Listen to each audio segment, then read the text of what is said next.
So we'll just get started. We'll just get started. Friend of the show, Jonathan. Friend of the show, Jonathan. Friend of the show, Jonathan. Friend of the show, Jonathan. Friend of the show, Jonathan. Friend of the show, Jonathan. Friend of the show, Jonathan. Friend of the show, Jonathan. On the show, on the show, on the show, on the show, on the show.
That should fix it. I always forget to mute.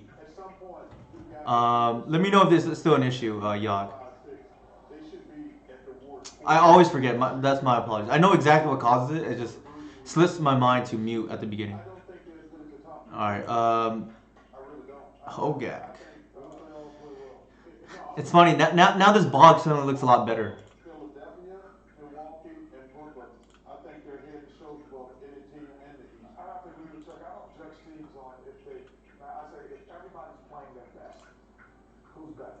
I think it's greedy not to do it now. Because if your opponent has another Stitcher or just Crab, or actually Crab wouldn't work, but just whatever, like, then you just lose the game potentially. And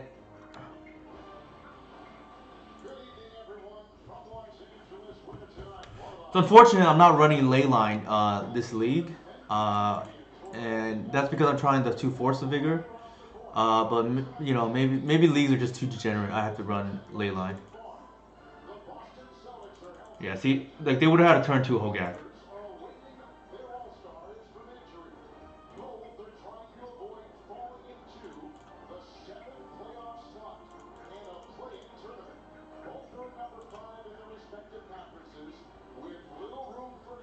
This is one of the nice times where I actually I can turn to Once Upon a Time. Very, very rare to see. I probably should have fetched first. Yeah, because it kind of mattered here. But it's not the end of the world. I'll get a Reclaimer. Yeah, if you fetch there, then you have one look deeper. I give for anybody who follows me any bit, I give out mod access like candy. So if you just tune in, you'll probably get mod at one point or another, Josh. It's a reward for returning viewers. Gotta grow the stream somehow.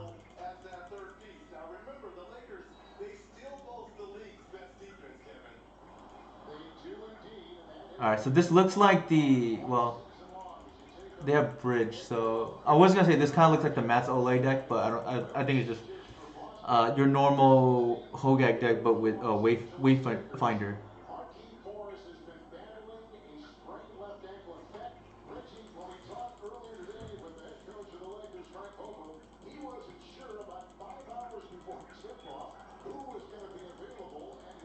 So I think we can survive 2 turns.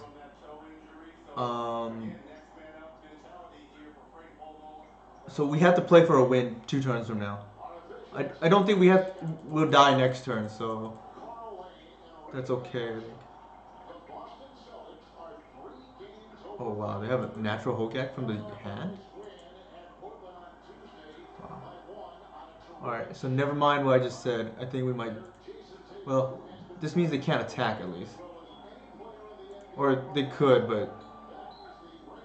So this takes us to 14. They should have attacked there, in my opinion. That buys us for sure another turn now.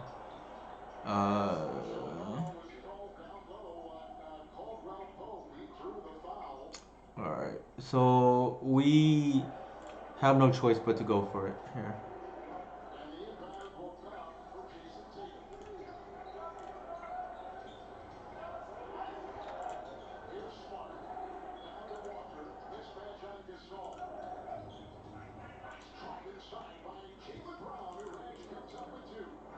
I think here, given our board state, we have to double glimpse to try to dig deep.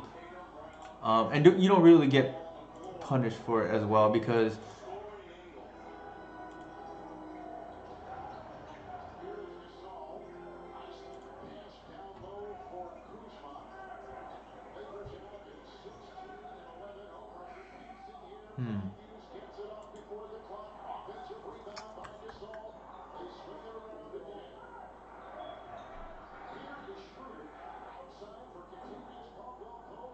so the thing here is if we play the heritage, then we don't have any more mana, so we might as well play the visionary.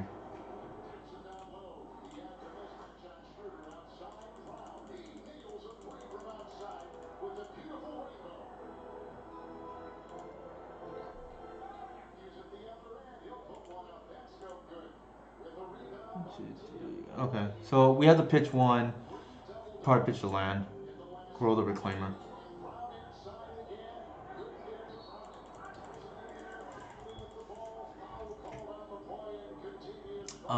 We just not need to not die to the altar combo here.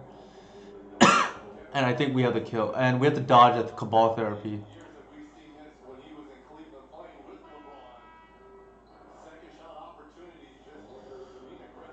I have the game on in the background. If chat wants, I can turn it off so it's not a distraction or lower the volume. Let me know if that's an issue.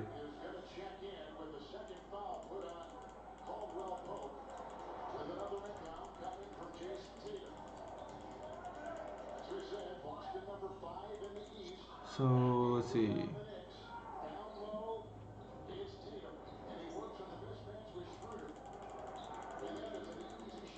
Hey YB Stone, how's it going, man? Glad to have you here.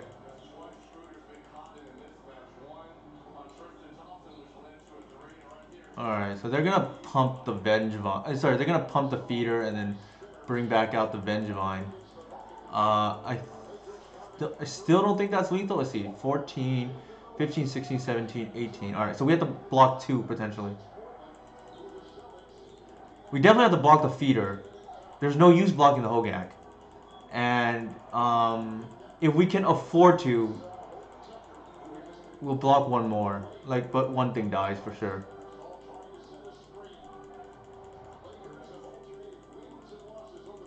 The tough part is gonna be having lethal through the. It looks like it's gonna be 5 or 6 zombies. Actually, more than that because of the bridge from below. Nice.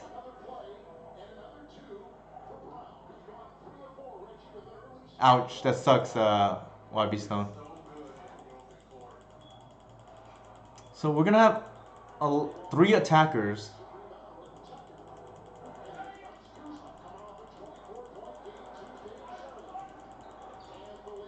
I still want a few turns later because of drawing.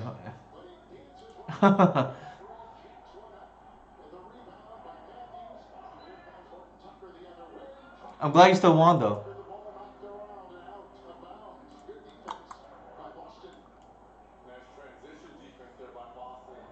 Alright, so that's, let's see.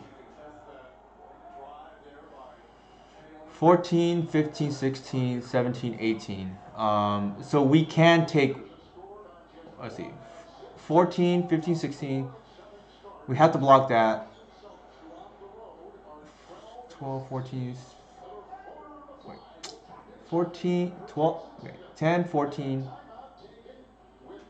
15, 16. Am I counting right?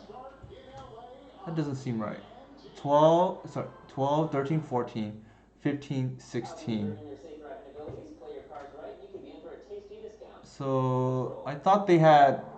I guess we don't have to chump anything then, if that's the case. Okay, just to make sure I'm not throwing this. 12, 13, 14, 15, 16.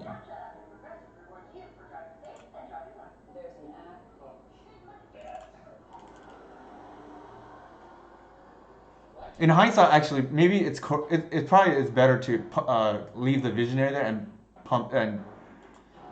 Actually, that's not true. I could use the fetch to pump the reclaimer. I was gonna say, oh, for extra damage, because we gotta replay all our elves anyways. And then we need, let's see, we need 26 damage to get through the. Actually, more than that. 1, 2, 3, 4, 5. So that's another 10 zombies. So we need 36 damage.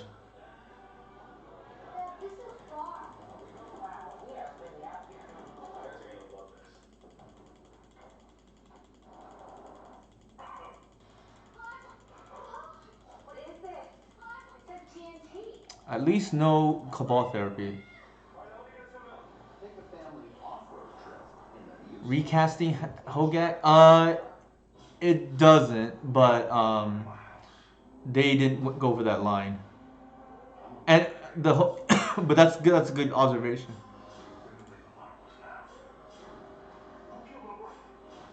All right. We have to do a ton of damage here. I'm gonna start off by Visionary. We need to not draw our hoof too. Okay, that helps. I'm gonna.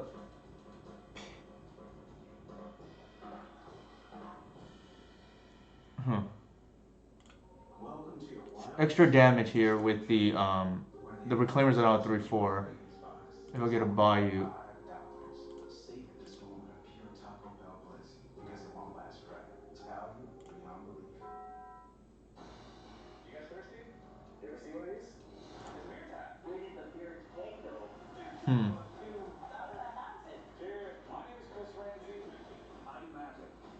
We have 3 attackers. I think we just do that. We need to not draw the hoof here. One time. Okay, that's good. If I cast that, let's see. The math goes to 7 creatures.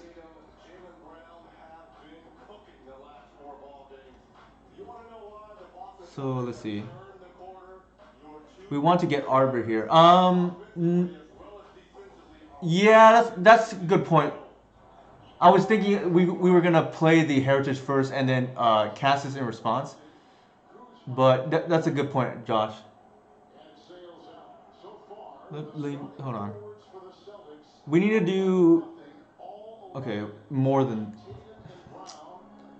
So they can They can have another 1, 2, 3, 4, 5. So that's 11, 22. We need to get to 38. That's. See. 3, 4, 5, 5 plus 5, that's 10. 10 plus 7 by 4 is 28. It's 38 exactly.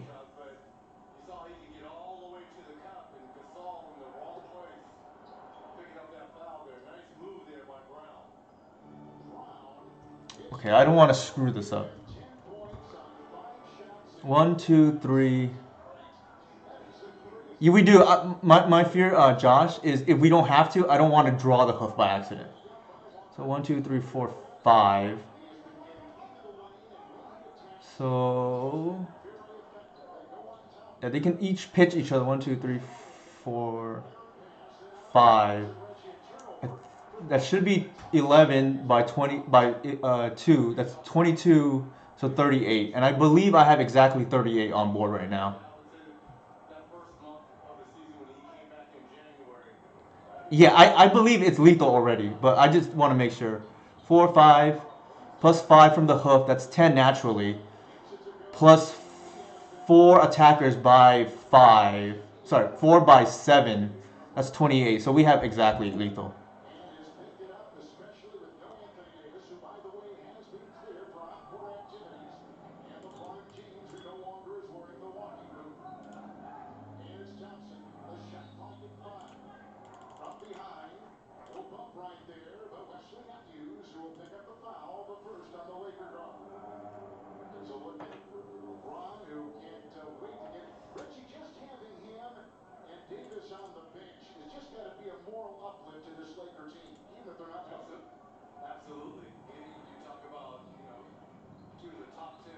Yeah, I think we have exact seeds right here.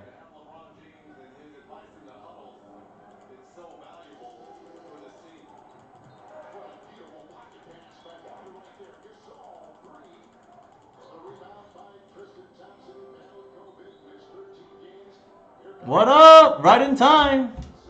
Nice. Let me know when you're ready. And we'll do some twin situation. You just you just seen us stabilize exactly at 1 here, and we have Exacxes lethal. Yeah, twin is on board. That's true. Come on, come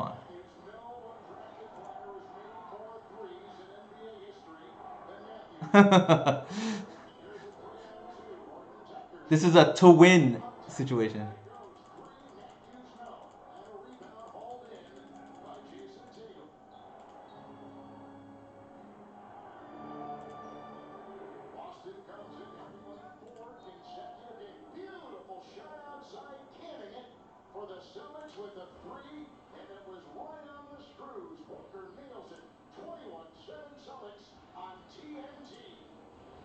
Did they do something wrong? Like.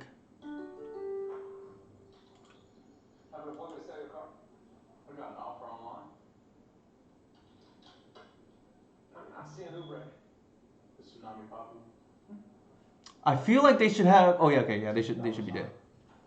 I missed this one here. I only counted 10, but we have exactly. There's no reason to just draw the hoof for no reason there.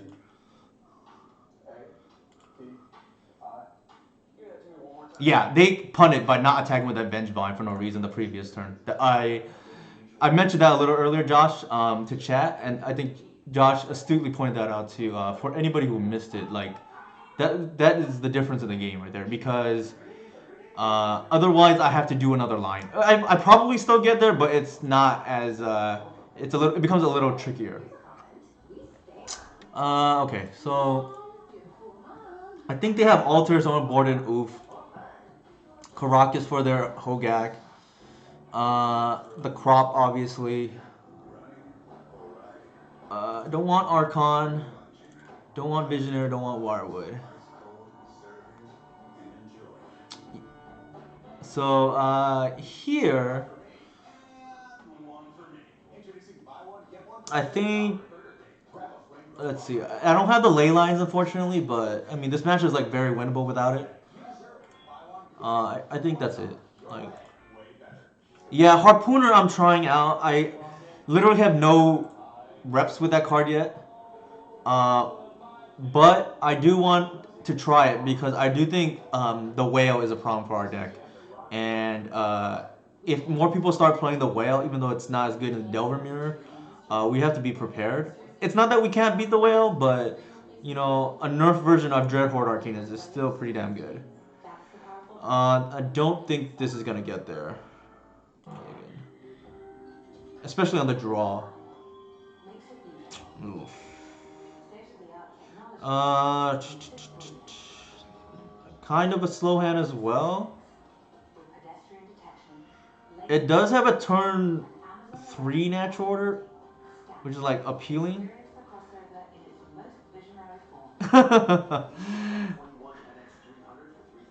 Yeah, yeah, agreed, Josh.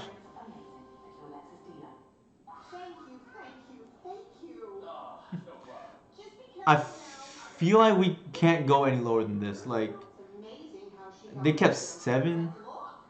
Let me think.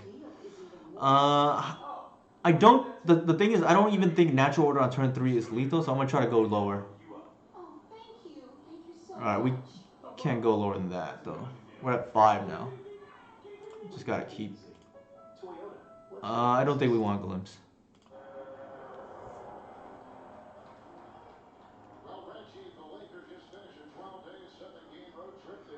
Glimpse is not particularly good in the combo matchups because you don't really want to tap out, for instance. That's like one issue with it, which Glimpse incentivizes doing. Natural order you tap out, but if you're casting natural, you won. So they're on the Jund version. I don't know if I saw Red Man of the previous game.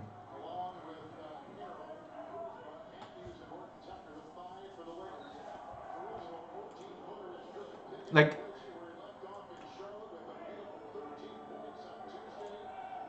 I forget if it was a 6 or the 7 card hand, but one of them felt real slow, so. We saw looting off Stitcher deck. That's true, yeah, I wasn't paying attention. I mean, never punish, right? Reclaimer turn 1. Yeah, I apologize in advance if I'm a little sloppy. I tend to play a little worse on stream, and things like look at the graveyard. I am a little worse about doing when streaming. It's not an excuse. I should get better at it, but it's an explanation. Do we aggro bog them next turn? Depends what they do, right? Like, it really depends. Bog is best like against these kind of decks that like even drawing natural is just devastating. Oh shoot! All right, that means they have a Hogak coming.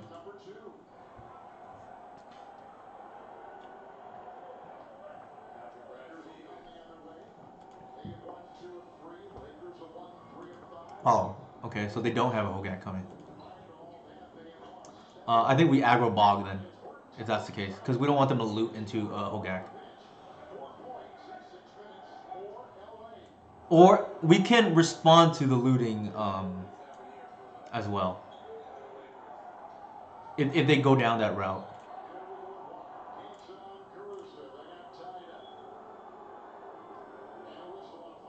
I think we care more about the Birch Floor here.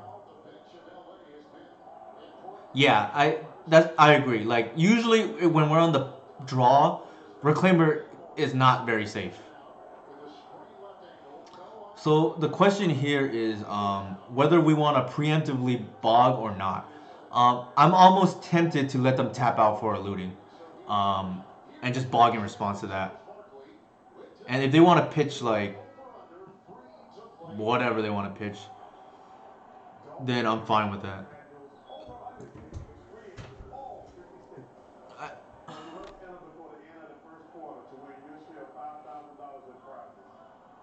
You like bogging when? Preemptively?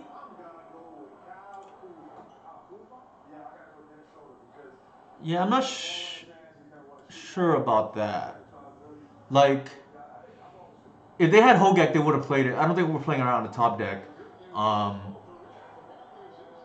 yeah, but they would have to top deck it, right? Like they could have easily cast Hogak last turn. Yeah, but it. Okay, so X will Will Kruger in the house. So what's your logic for Boggy now? Like if they had the Hogak, they would have cast it last turn. I mean, the only thing to do it now I see is like the looting, right? But I almost am tempted to let them tap out for looting. But maybe that's a mistake.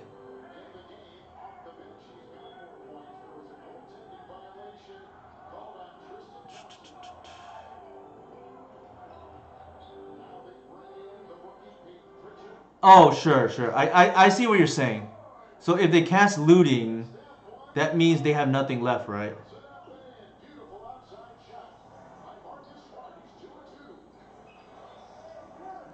Yeah, okay, that's fair. Alright.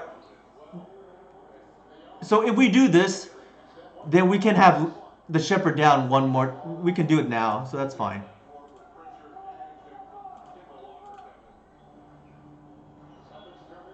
Yeah. That's a good point. Yeah, if they're casting looting, that means they have nothing in hand. So that's, and this means we're close to lethal. Like a fetch line is lethal next turn.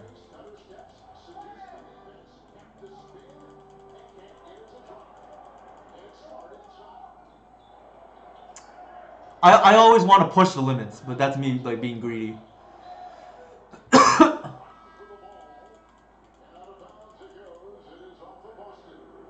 So they did have the Hogak, so that is scary. So props to chat for a. Let me do this. Does that work?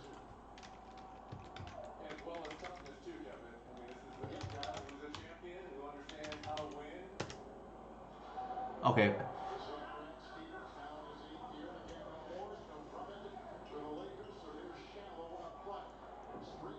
They're repping trophy, right? I guess so, yeah. No, you're right. It is safer. I tend to see how much I can, you know, refrain from pushing, from bogging. I can squeeze. I try to squeeze as much as I can before I have to bog. Like I hate having the shields down the rest of the game, but that's fair. For sure, for sure. Yeah, I want to give Will a shout out for those who don't know. He's one of my mentors for Modern. He helped me learn the Reclaimer deck that eventually got banned uh, in Modern. Okay, here we do not have lethal, unfortunately.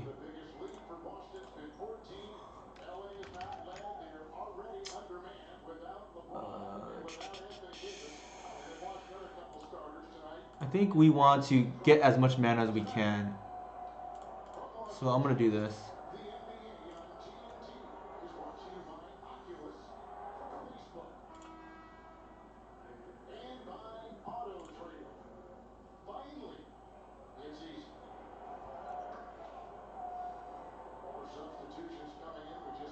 So the interesting thing about this is a neat interaction against Hogak is you can Reclaimer away an Arbor to kill Bridges. I think that's worth leaving up, and I don't think I want to tap out right now. They are not dead. Like we only have 2 attackers, and that looks like decay or trophy here.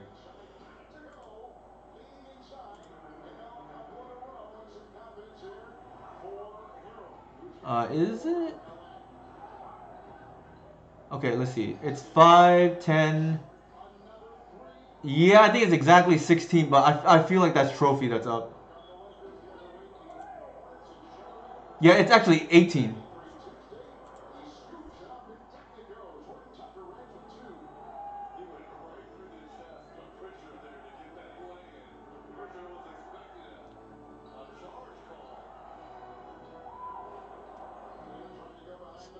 So debate is, yeah. So the debate was whether to play around the trophy or not. No, they don't. They don't beat an altar because we can pitch to what's it call it? We can pitch the Arbor here.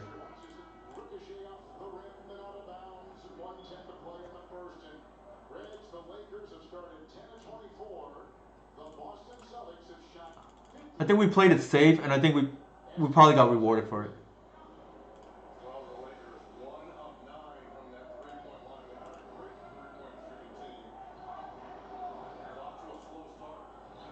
Now that they're just dead through like a million things. Let's see.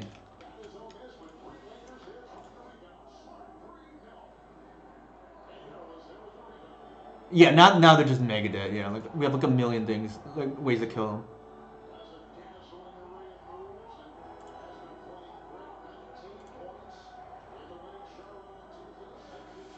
Woohoo! All right, so heads up for chat mentioning the bog. I was very tempted to be greedy there, but we played it safe. Uh, Jonathan should be helping on like Titan deck got banned. We're talking about the green white reclaimer Titan deck, Jonathan, but can't time out. But I think while we wait for Jonathan, so instead of losing to Alter Antro, this line lost to only Alter. Sort of like if they have Alter, we can still pitch in response to the 5 minute eating. Yeah, let's just wait for Jonathan. Um, oh, okay. He wants us to start a match. Let's just start a match.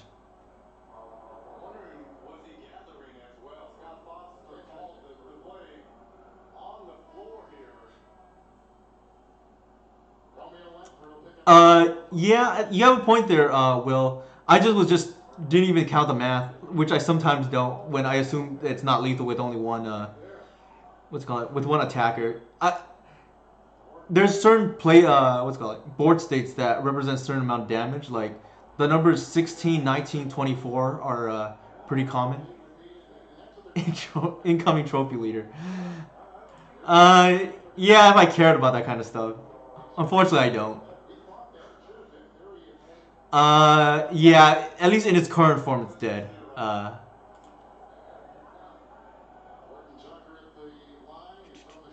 Uh, I keep these kind of hands because I would keep a hand like this on 6.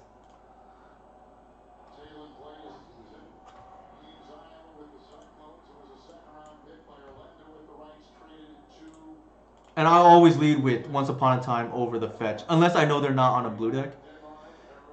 Here, I think we just take the Shepherd. Like the Reclaimer represents Cradle already. Excuse me. If not, I'd be tempted to take the mana. Like you don't really need. I keep a lot of hands, Jonathan, and especially since Reclaimer represents Cradle.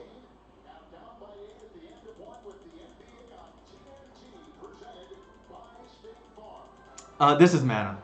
We have two of them.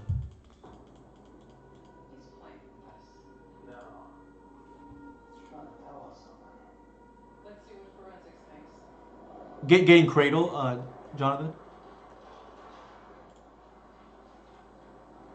Yeah, Fran's first iteration had Vile. I can't see how that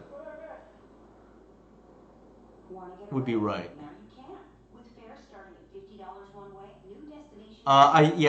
Since you mentioned it, this pilot is known for playing Ant, so we're probably rewarded for keeping a Reclaimer hand too, because we beat Pass and Flames lines.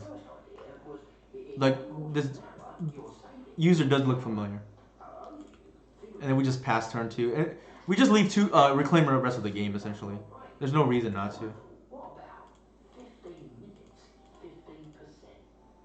If that were a fetch and then we were playing against Delver, I would actually preemptively fetch Bayou and leave out Reclaimer. If they play Wasteland, then we can always fetch away the Bayou for a forest, and then we have a 3/4. And if they're not, and then if they don't, then we get a Cradle, right? And that's against Delver, just for anybody who's trying to pick up this deck. What up, Diego?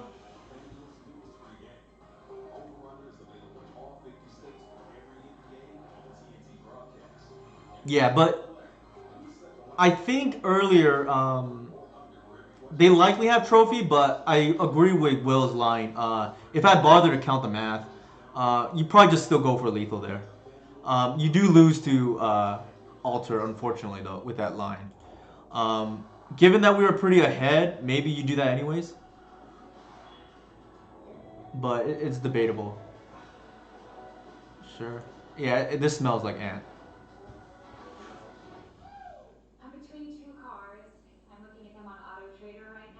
So we're gonna play a one drop next turn, leave up Cradle. Barring we draw a Heritage Druid. Because we want to make sure that they don't kill us with Past in Flames.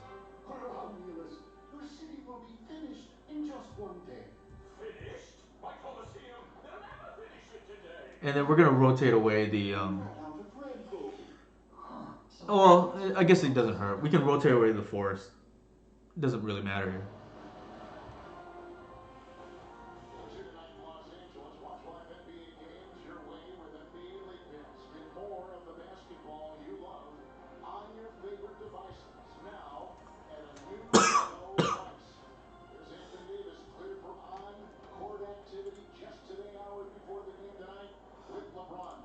Also, as a full disclaimer, I know compared to most elf players, I'm more conservative too. Like, I think about how I can lose games, and sometimes take the less greedy line, just so that doesn't happen.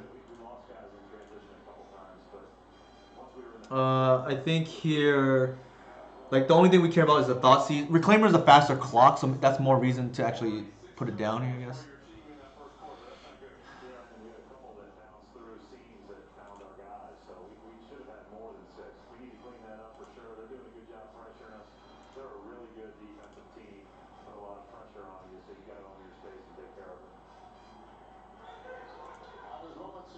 They're dead next turn. Like they have to kill us now, and without using the graveyard. For those who don't see the line, the natural order is Archon, and that's like game. Uh, if you want a, yeah, we just named sorcery, but even instant is like almost lights out against Ant. I've never lost with Archon instant against Ant.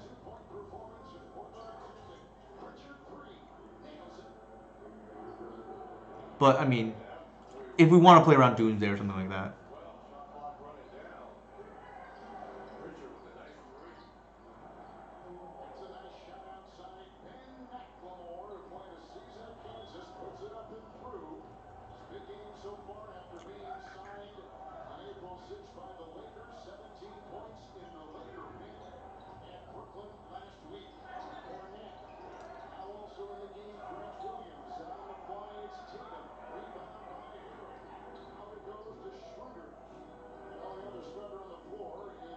All right, so they're going for it.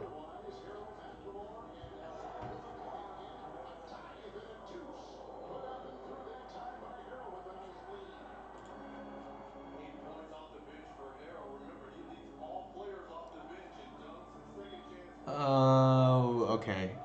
Here's the age-old question, right? Do we bog again here? And I think we do.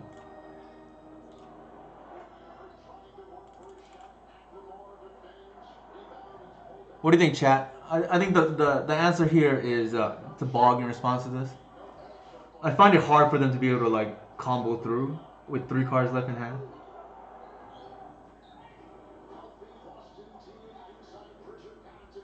I want to see what other people say.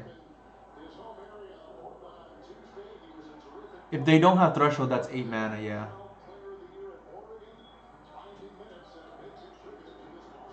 I think we just do it here.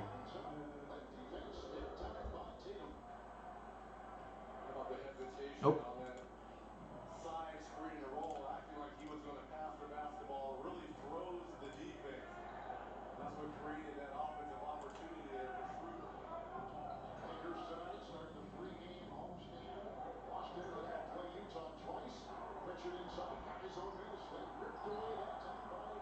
I don't foresee mana being a bottleneck. Yeah, so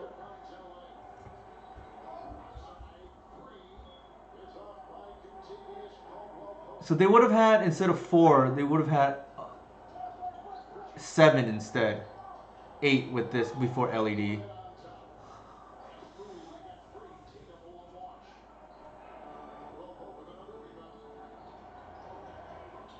They're tanking, so that's good.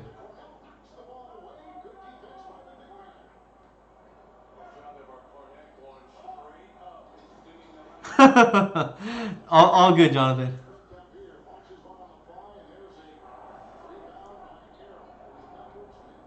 Well, the thing is, if we don't bog and they have those cards, they can do a natural tutor chain, right? That's my always my concern. Like, if you give them the mana, they can just tutor chain us anyways.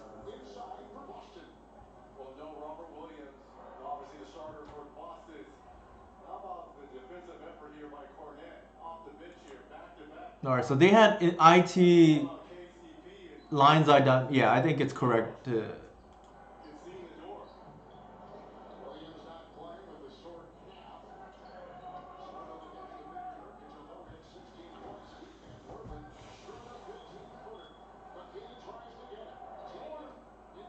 Yeah, I agree. We're a big dog.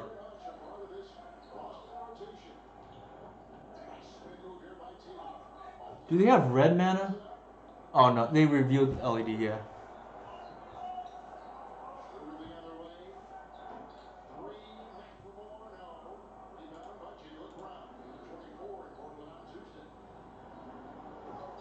I think we were dead regardless.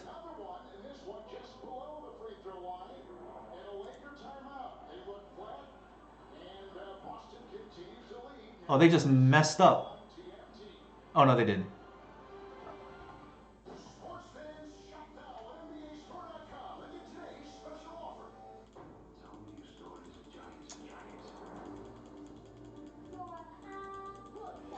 Let's see. If we did not bog, they would have been at 8 mana with LED, Witch Claw, and nice.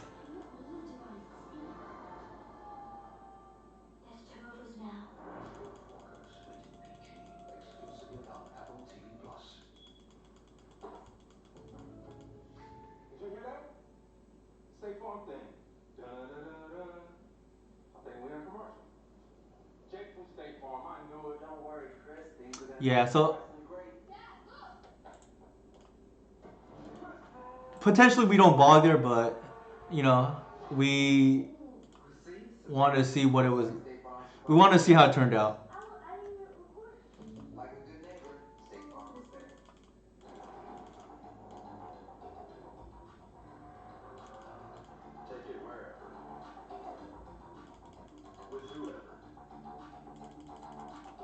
Uh, yeah, I guess Mitchell, but like I usually don't F6. I just, you know, I use my mouse. I'm a boomer.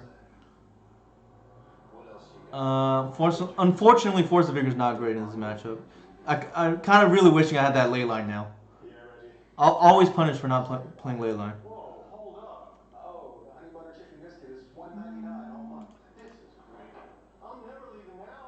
We made the deal too good. Choose wisely. Choose Wendy's to get the breakfast you deserve. What is that? Mine. Why? It's just that it's Lavender? Yes, it is. Old Spice. It's for them. but I like smoke.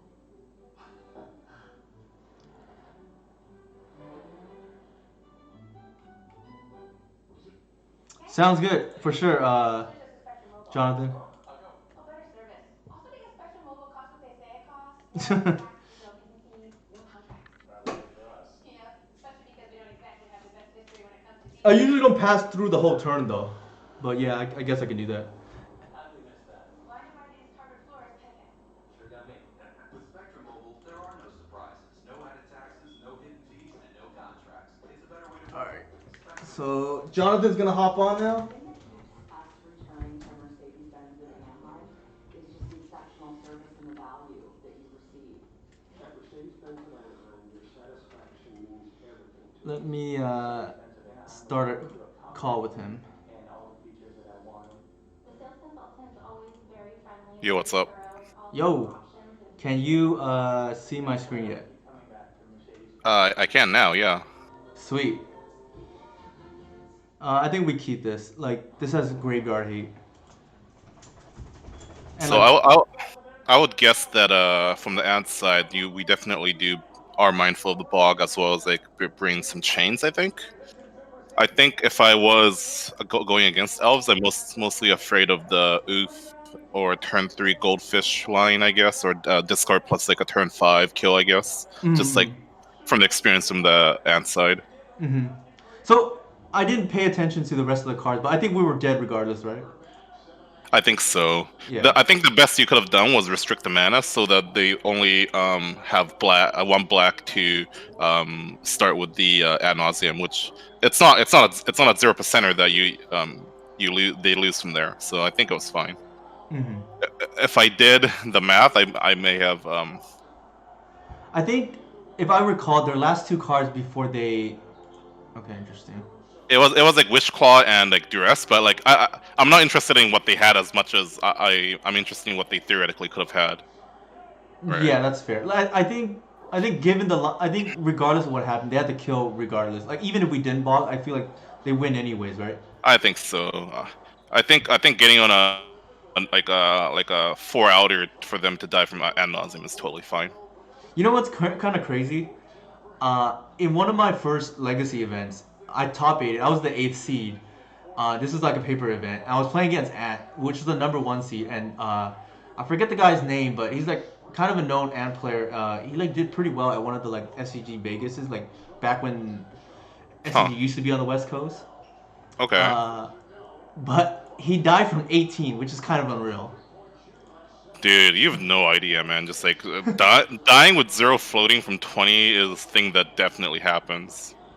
So here, I think we just play the Force because like this fetch me mad later on. For Arbor, I guess? Yeah.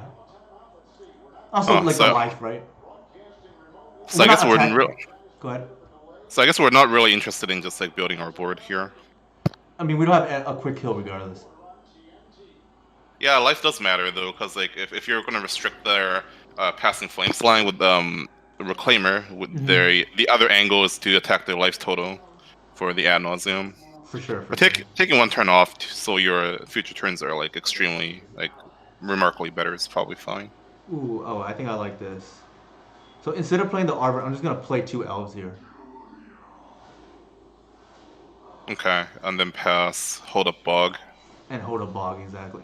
You have actually double bog held up with crop that they don't know about. Huh.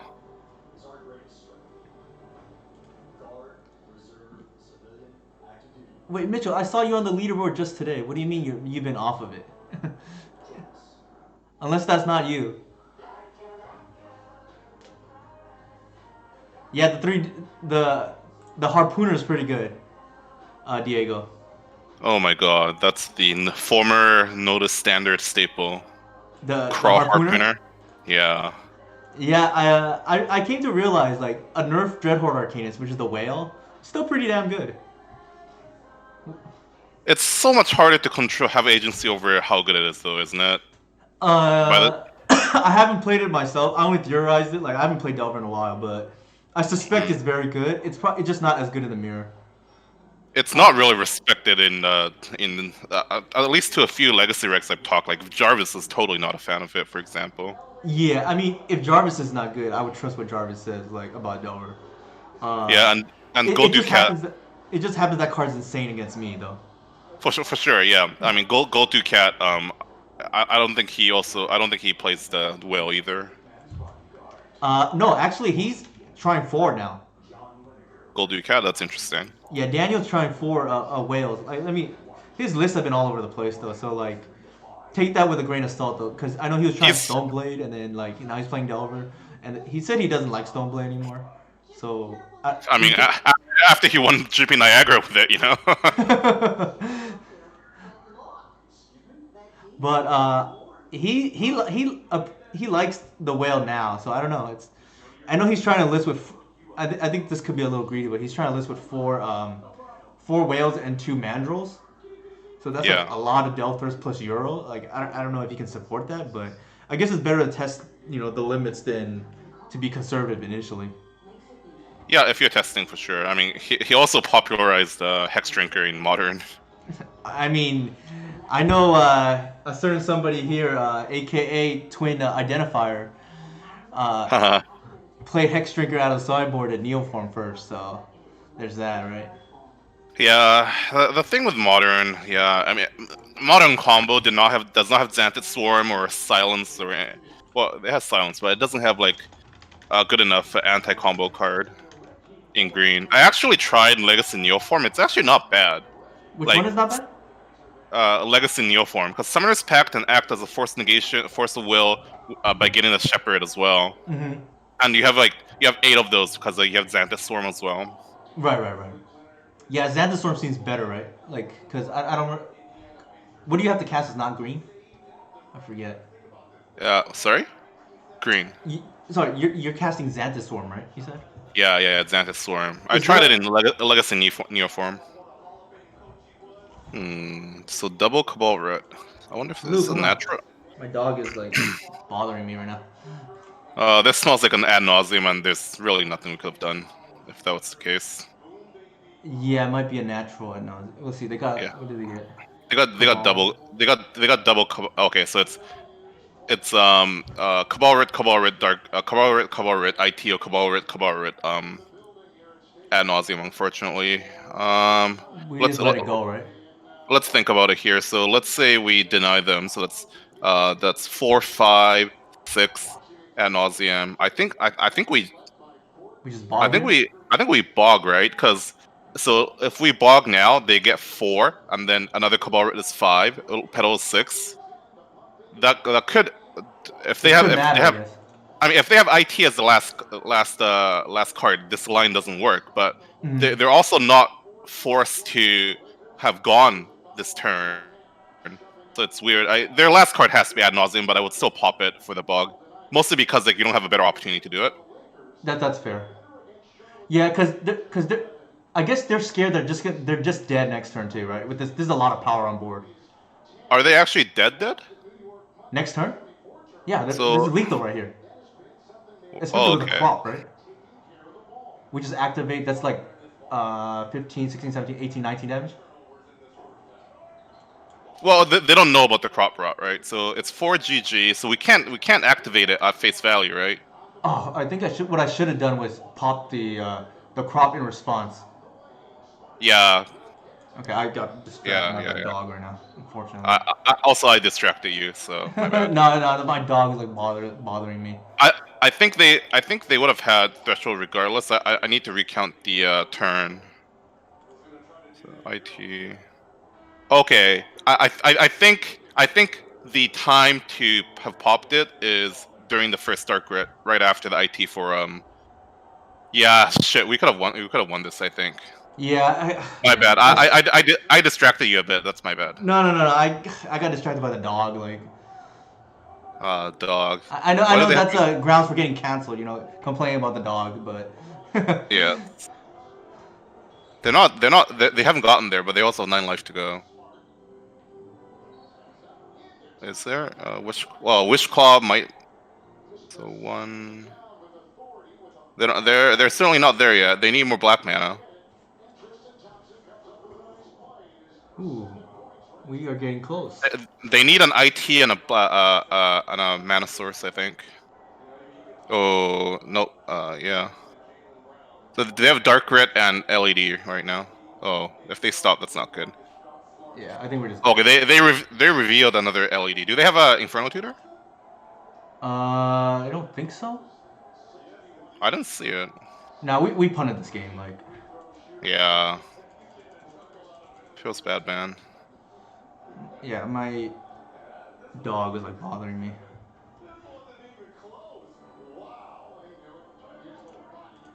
Oh, could we not? Do we have 1 bog only? We only have 1 bog, yeah. Why? Could we not have crop rotted in response to their Cabal Ritual? Yeah, that's the line I was talking about. Like, I was supposed to do it, and I got distracted by the I dog. see. Well, the truly technically correct line was to bog in response to the Dark Ritual, because we have full information about the 2 Cabal Ritual. But the second one was crop rotting. Yeah. Damn, I'm bad luck, man. I feel No, bad. it's okay. Oh, Wish Claw's been a pretty good addition. Like the Ant Cabal's been pretty ecstatic about it. Yeah, this game was winnable. Actually, we not even winnable. It was won. We just messed up. I don't feel like, yeah. Just unfortunate. To be clear, I don't feel like when I'm playing Ant against like elves, I'm not sure if like Bog is like game over, but it's definitely like a face-up ley line that we need to play around. It's not that hard to beat, I don't think. Well, the kicker was we had the second bog in hand, right? That's the Yeah, that's unfortunate. Did you see Jamal Murray's injury? I did. That was pretty nasty, man. Fuck, that was hard to watch. Good old Canadian boy too. That's true. I forgot about that. Yeah, Kentucky and boy. my Jokic MVP ticket probably takes a hit because they might not win as much. I don't know. Actually, do you have Jokic as? Do you still have that as your ticket?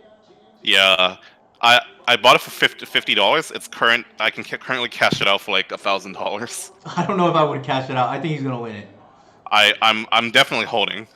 Yeah, I would hold too. I think that ticket looks pretty good right now. Like, I know Murray's out, but if anything, Jokic is gonna be dependent on even more. Yeah, I also today put a 7-1 bet on Jalen Brunson as the sixth man of the year. Like everyone wrote off Jordan Clarkson as the runaway winner, but he's been hurt. He's missing games and he's missing shots. And Jalen Brunson's been really good. Interesting. Yeah, I would have thought. Yeah, Clarkson would have ran away with it, but maybe I was wrong. He's missed the last four games, and he's been shooting like 32% or something. Hey, that's grinder, like a multi-format grinder. This card, I this feel hand like seems this is like reasonable. a oops all spells player based on that name. No, he's an all rounder. He grinds every format. I doubt he's an all in combo player, but I don't know. It must be something else I'm remembering. I have nightmares about running to these oops players, and this name looks vaguely familiar. That's why. To be fair, Upsal spells actually seems good. It's a Seems little very too good considering what it does.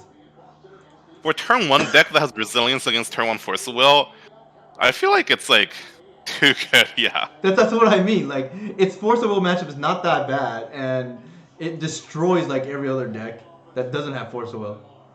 Yeah. So here, I think, given that we have the Visionary, I probably just want to ramp. We have a couple of live draws. Like, I like to play to like our ceiling instead of our floor, depending on the hand. If we draw a blank, do we Visionary? Do we Green Suns for like Symbiote or something? Sorry, say that again. If we draw a blank, I'm leaning towards Visionary over Green Suns for like Symbiote. Like just because Green Sun has more value the more you wait, and Visionary is like good to have regardless. You know I'm on turn 2 or what? Turn 2, yeah. Well, I was gonna lead with Green Sun turn 1, but yeah, there's argument for the Reclaimer turn 1 is what you're saying, right? Yeah. No, I think that's fine. Like, I tend to lead with Green Sun on 1 because it has a higher ceiling, but yeah, we don't have gas otherwise. It's like fair. We'll play it the other way. Yeah. Sorry, I skipped a few steps, but yeah, that's what I was thinking because like we don't have like business beside Visionary, kind of. Whoa. Okay, so they're on Delver. Are they really that scared of like that? They were 2-for-1 against the Reclaimer. Like I feel like I'm underestimating how good it is. If they don't have Bolt, like that's why they would do it. Like I also, as someone who never plays, rarely plays Legacy, I also have like a tough time conceptualizing these. Like I also have tough time like conceptualizing how good Carpet is against Delver. Like even Elves are playing it, combo decks are playing it, Snow's playing it, and I can't really understand how good Carpet is against Delver until I play against it a bunch of times. I bet. That's fair. Hey. It's hard to conceptualize because Delver's a mana denial deck, right? And then suddenly, if the Carpet is, 1 mana Soul Ring, right? Right. It's effectively what it does, right? Yeah. It's a soul ring, and actually produces color. By the way, would you have considered doing anything else other than fetching here? Like they went turn 1 land go. Like, do we care about Stifle at all? We're not playing around Stifle. That's fair. Like, it hurts us too much to leave mana up. If they have That's Stifle, fair. so be it. I mean, if we're templing ourselves out by waiting a turn, then they've done their job because we're playing scared. Like, the only time I'm playing around Stifle is if like I can't even think off the scenario off the top of my head. If like for instance, I have natural land drops anyways, and I just cannot afford to get a Stifle. Or sorry, if I either A can't afford to get a Stifle, or B, I have ways to play around because of 1-drops. Then maybe, and if it's known. Right. I typically don't like playing around Stifle. I don't like playing around Days because they just set you back too far. Like elves, the growth is not linear; it's exponential. Right. Also, Stifle Crater Hoof sounds very unpleasant. That's a nice draw. Hey, it's the noted Cursed Stompy Crusher Reaple Chief. How's it going, man? I always see your list of Reaple, and I always like it. It always makes me smile. I'm not gonna lie. So they kept a hand that's okay. I mean, they pitched a Delver. That's why they didn't have a turn 1 play. That makes sense. Yeah, I mean, I guess that's fair. They think I'm on post. Like Reclaimer is just insane, but Reclaimer is just like in general very insane against them regardless. Yeah, I just gotta play a bit more games with Legacy to understand how Reclaimer is in like post as well as. I mean, in post, I guess you can just keep recycling garbage lands into Cloud Post, and that does sound pretty insane.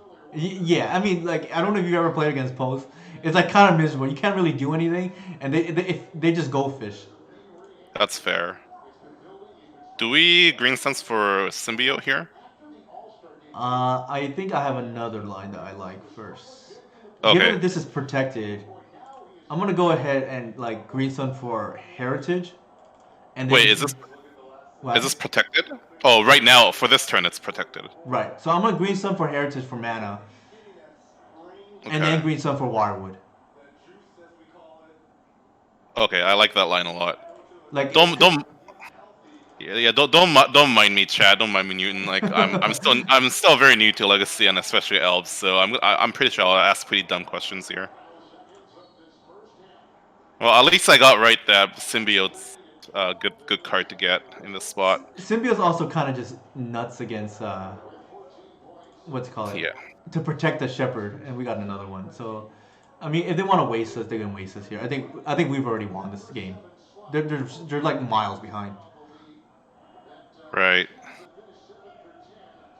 Dark Red Trinosphere sounds great. Reap. It's like I always have respect for that.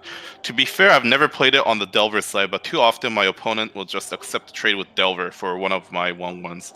I feel like for Delver, the most common route for Delver to win is like just get a actual Delver's Insectile Aberration really early and just like disrupt the shit out of them until like and just try to like stumble through the finish line.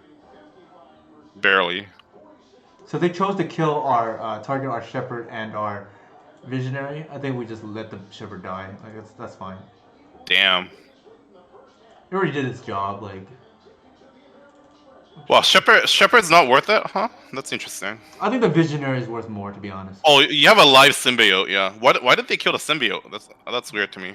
Probably because they want to like set me back on tempo, but I don't. Yeah, they should have killed the Symbiote. Really, I don't know why they didn't. I mean, Symbiote makes all their future removals worse, right? Right, a lot worse too. Right. Yeah, YB Stone. That's my limited understanding of just watching that matchup a bit. Alright. Also, like if they're on like Gurmag, then or like a ground creature without trample, which I guess like there's not many of, I guess, because like Hooting Mandrill's the other card. But if it's like Gurmag or like Young Pyromancer or whatever, they're just gonna like get infinitely fogged if you have a Current Ranger and a Dryad Arbor going. What's up, Bamsy, my friend? Good to see ya. Good evening. So this okay. I don't know. You saw what I saw off Once Upon a Time. I took didn't, the sorry. Reclaimer over the Shepherd to tell you how good Reclaimer is in this matchup. Damn. That's insane. Yeah, like just ponder on that for a second. This thing is like game over for them because they just cannot beat a 3-4. It's like really funny to think about. Wait, can't they like get out Hooting What up, Mandrels Yama? and play defense for a bit?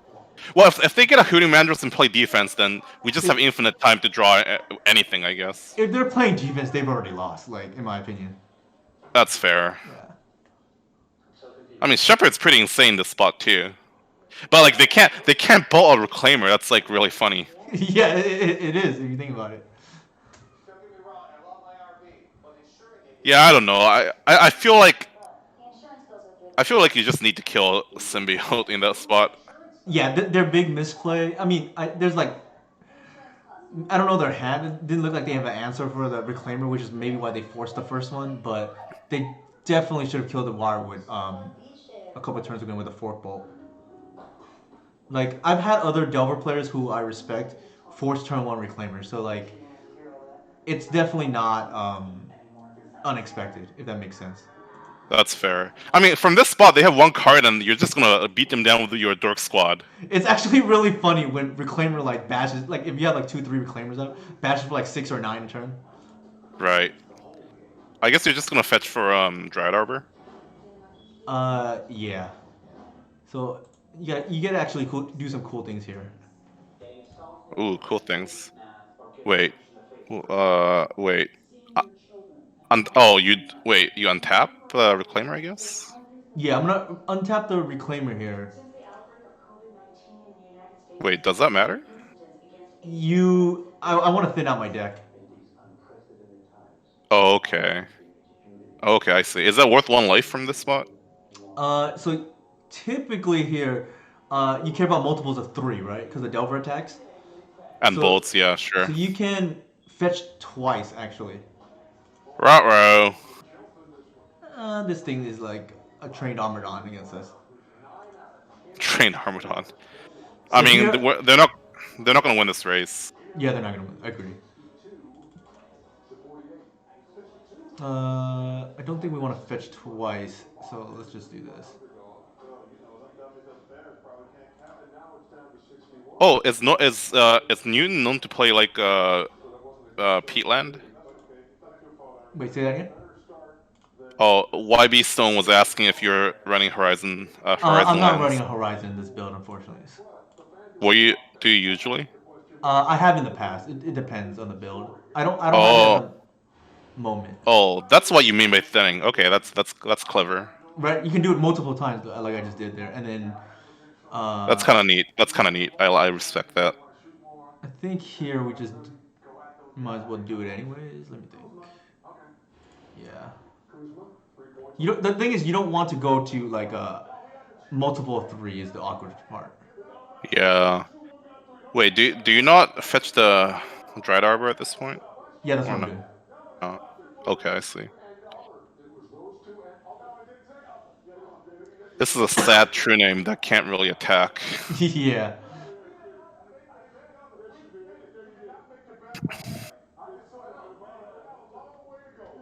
And the other reason why you want to bounce the Heritage here is in case you draw a Glimpse. Right. And you can't even attack can't even through attack the properly, Kenan right? anyways. So that's pretty good. Yeah. They can. Like Whale is gonna see more play in my opinion, especially if combo like runs rampant. Like Whale happens to line up well against combo. Yeah.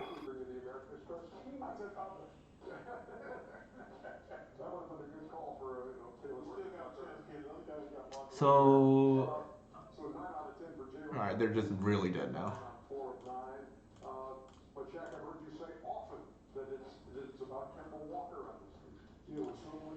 Oh, you get to draw infinite cards. I know, right? This is what I mean by like if they want to force like a visionary, that's fine with me. Like I don't even care a lot of time. The only reason why I'm playing for or part of the reason why I'm playing for what was I was gonna say for Shepherd is just they soak more removal for Reclaimer, right? Like spot remove is just so bad, like especially from the Delver side against elves. Yeah, you just can't expect 1-for-1 you into the ground like that's not happening. There's really no rush to run my guys in, so I'm just gonna pass. I mean, the onus is on them, and they don't have rough and tumble in the pregame or pre-board, right? Like the way I see it, the game is already over. It's just a matter of just playing it out. Yeah. I Yeah, mean, exactly. They don't you're have racing on board. Yeah, next turn I'm coming in for like a million. Yeah. Okay. Sure. I don't think I even care. Yeah, see. Don't you get back? Oh well. You gotta bounce the visionary, right? I think on this sports day, okay, they have one card left. I probably still bounce it just for value, but if I don't, you still bash with everything next turn. That's like a lot of damage. That's Like fair. they could have a That's Tarmogoyf or something, but like you're pretty ahead. You bounce it though just to play it safe. Wait, rough and tumble. Oh, how's True Name templated? So the reason why Rough and Tumble is not even good there, I think Rough and Tumble kills their true name here. But besides that, you actually can. What you can do is actually save one of your elves and then sack the arbor for value, so that you get a land at least off of it, and so you don't really even lose much. I see. All right, we're gonna try So the how does harpooner now. Oh my god, I cannot believe you have harpooners. I love it. Yeah, Oh, rough and man, tumble this- wasn't even that. Rough and tumble wasn't even that bad there. Yeah, So I how think we still win, to be honest. Like, right? So I've had how lo- does Delver win from the post board? Like what's like the generic like game plan? I think for them, they have to, without me just like dying to wasteland or something like that, right? That's like the easiest way to win a game. I think what they have to do is have a hand. Hope that I don't have a hand that can be a sweeper. That's one way, which isn't guaranteed. Another way is the whale is another way to win the game if they have that. We can race the whale, but they might have disruption, I guess. Yeah, that's a problem with that. Let me see if I forgot anything. I think that's fine. So you board out 3 NO and 1 hoof. Interesting. So you're like 100% beating them on the fair plan. Yeah. Essentially, you just play like a mid range deck, and then they. This is not the best. Like this is a mode 5 already. Like, because the crop rotation you don't really want to. The Cabal Pit is like iffy in the beginning of the game. I don't like this. Crop Rot doesn't even seem good in this matchup. Is it possible that, like, not to question your deck building or whatnot, but like, is it possible that we have too many bad cards in this matchup, or are we already so good that we don't really care that much? Carbro is actually decent because it's removal late game. Or Cabal Pit. Yeah, and the other thing is you can stifle a wasteland activation if, depending on how the game is being played out. Fair. Yeah, That was my. Go ahead. I was gonna say the way I typically lose this game, again especially against the green builds, is if I stumble out of the gate. And one way that happens is you have too many natural order or natural order targets, and so that's why I boarded out the whole package. Crop Rot plus Shepherd is a protected Cradle. Okay, that's fair. So, my other question was, like, you mentioned that one of the ways we lose is Wasteland, yet we bring in the Abrupt Decays to make us more susceptible. Like, I guess that's like a trade-off we're willing to make here, because we have to fetch Bayou at some point. Yes, that's a trade-off, right? Like we don't want to just die to like an unchecked Delver that they had like Delver turn 1 and like 6 destruction spells in a row. Sure. And the good thing about Decay is you don't actually fetch the Bayou until you absolutely need it. Like I'm not proactively fetching Bayou. That's fair. So, Stinging Shot. So what's the argument for Reclaimer and going turn 1 Green Suns against Reclaimer? Is it just a matter of we value the Reclaimer more than the Green Suns? Yes. So in general, in the Delver matchup, I actually don't like leading with Reclaimer much post board because, or even game one if you know they're on Delver, is you don't want it to die to a bolt turn one. You rather just bait with some other stuff first, and if they're not killing your turn one play, they've already kind of set themselves back, like because of Cradle Man and things like that. So that was kind of expected. That sucks. I had a feeling that could happen, but I mean we can't really not play around that. Right. Land. It's kind of a land. Oh, it is a land. It is a land, yeah. It counts. It turned on Visionary. Who the fuck knew? It kills Whale. So we've already kind of made up for it, right? Like Yeah. the rough tumble was 2-for-1 us, but we got the one back with the Visionary. Oh god, stinging shot. This is like an Amonkhet draft all-star. Hey man, what you got there? Hey, I switched to Sting. Spectrum Mobile. It's crazy. No contract, no added taxes, no hidden fees, nothing. But it feels great to not have to hide stuff. Yeah. So I am not running the chokes that single-handedly won me 3 matches in the showcase last week. Oh my goodness. How did you do there? X2 or something? I started 6-1 and lost the last 2 rounds, unfortunately. Fuck. Yeah, it was rough beats. I potentially gave my opponent an out, or I didn't give my opponent the chance to misplay game 1.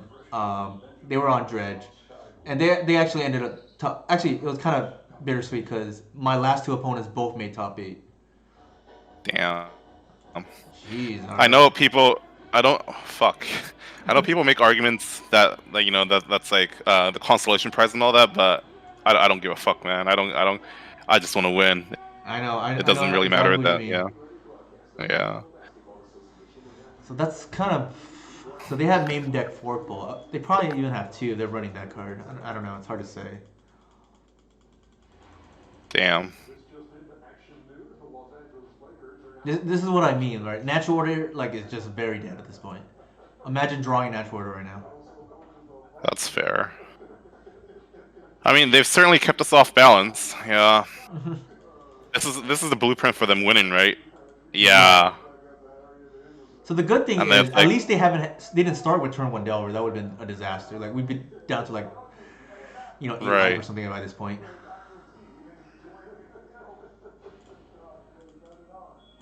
Damn. In this matchup, you know that they have sweepers post board. You're okay with the 2-for-1. You cannot really afford to get 3-for-1.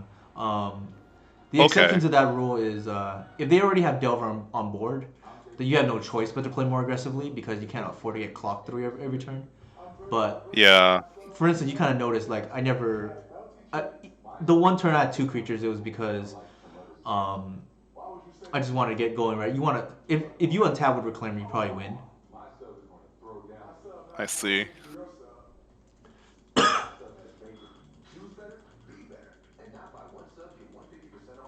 So, alright, they don't have another removal spell. Yes, the king of the jungle. Time for a Red Bull. Red Bull? You'll never be faster than a lion. I don't have to be quicker than a lion. Just faster than you. Red Bull give you wings. Walter, did you know Geico could... So for chat, people in chat who don't know, Jonathan is now an aspiring Elves player. This is his training. This is his dojo. Yeah, I'm very happy that the maestro took me on, and I can observe him. I knew Jonathan has high potential. I know Jonathan has high potential from his, it runs in the family, right? He's an Allosaurus Shepherd player, so. Yes, I relate to the Allosaurus. I have the spirit of the Allosaurus. Uh-oh, looks like a whale is coming. Ruh-roh! Hoot hoot! Could be Hoot, yeah. Could be Hoot. This seems like a bad spot. It's not great. We have 1 land, effectively. Fetch? That works. Alright. I think given the board state, we can't close out anytime soon, so we just have to save life, in my opinion. Yeah, that's what I thought. I mean, it's a 5-turn clock with the Hamandros, although that might not be likely with their cantrip velocity and burn. Oh god, they're just playing the aggro plan.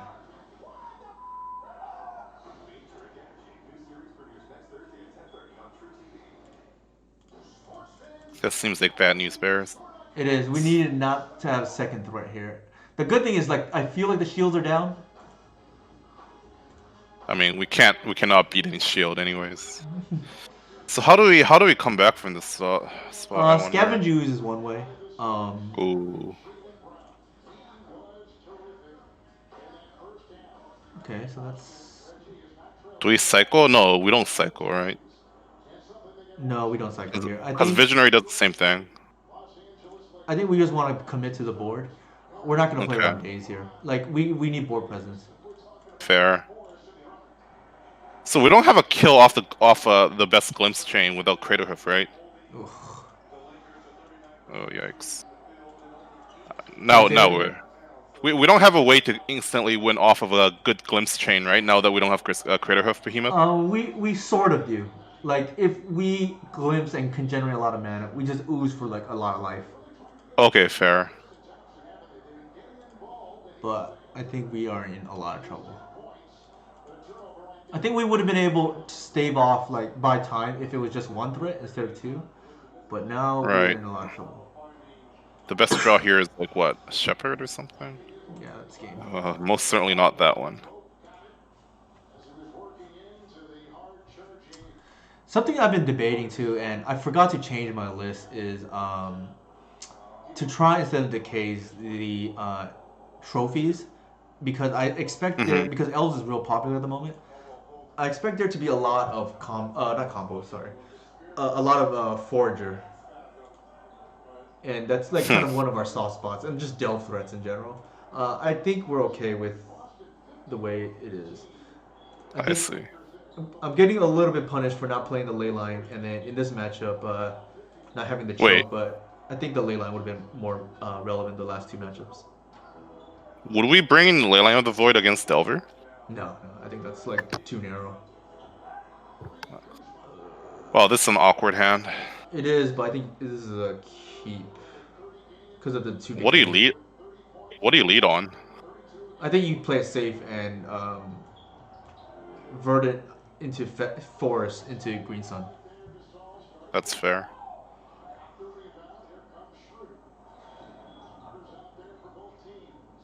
Otherwise, you just lose Wasteland, right?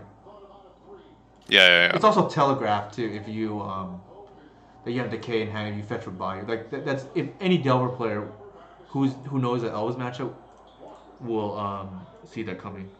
Actually, yeah. I'm almost tempted to, because we need the mana to leave with a Shepherd. Yeah, I think I like that better here. Oh, really? Huh. Yeah. They're almost likely to kill this anyways. And it's not like we have whatever anytime soon. Like we can have we need the mana for anything soon. And actually, if we can hit a couple of land drops, this being a pseudo reclaimer could be, or a Waterwood is pretty huge too. So they shuffle. That's a good sign.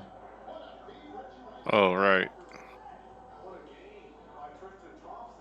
Ooh, that's nice. Always have Cradle. It helps when you have Crop. This is a Cradle too. A virtual one at least. Right. I'm going to hope they go for the Wasteland and get them here. Because it doesn't... I'm not going to put myself in a position to get 3 for 1 with a Blazing Ball or Rough Tumble. And then I'd rather next turn be able to Green Sun for Visionary anyways.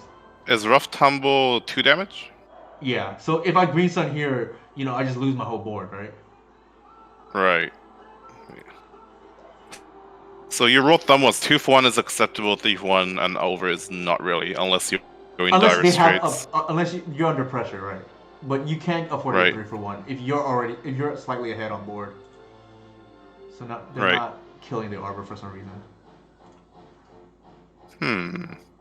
It's a weird play pattern, weird keep. I mean, they 100% have the sweeper. if that's the assumption, do we? I guess we can always like just get the symbiote. We could, yeah, get the symbiote. What is your consideration? I was thinking visionary because at least it cycles. Oh, fair. Like this is not big enough yet, so I don't want to run that out. They clearly did not decline to sweep a 2-for-1, but we could just like keep nickel and diming and force them to act first. No. Okay, now they do it. What is okay? Is this gonna get force willed? Or force a negation. Sure. I mean that's a 2-for-1, right? Yeah, that's fine with me. And now I'm just gonna run this out. Against Days even. I don't think they would have. Well, they could, I guess. I'm surprised they kept Days, but if they I don't know. Days, Maybe they don't have. That's fine because they're setting themselves back on mana. Yeah. I mean, we could like kind of infer a lot of their holdings, right? Like their keep range on 7 keeps narrowing the moment like they don't play a creature on turn 1 or turn 2, so it's either like sweeper and or disruption. I think the fact that they bolted the Shepherd there tells me that they don't have a sweeper in hand because they could have done it last turn. Yeah, they could have just 2-for-1 and then force the willed whatever your next biggest threat was. So yeah. Right. And set us back a lot on mana too. Yeah. That sucks. Yeah, so they played around the crop rotation.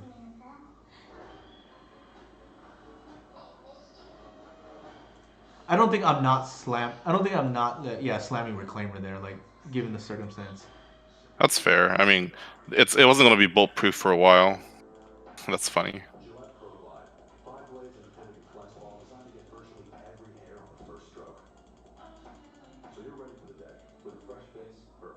Like we played as if they had a sweeper by going for the visionary line, and then they had the other part of their range. Right.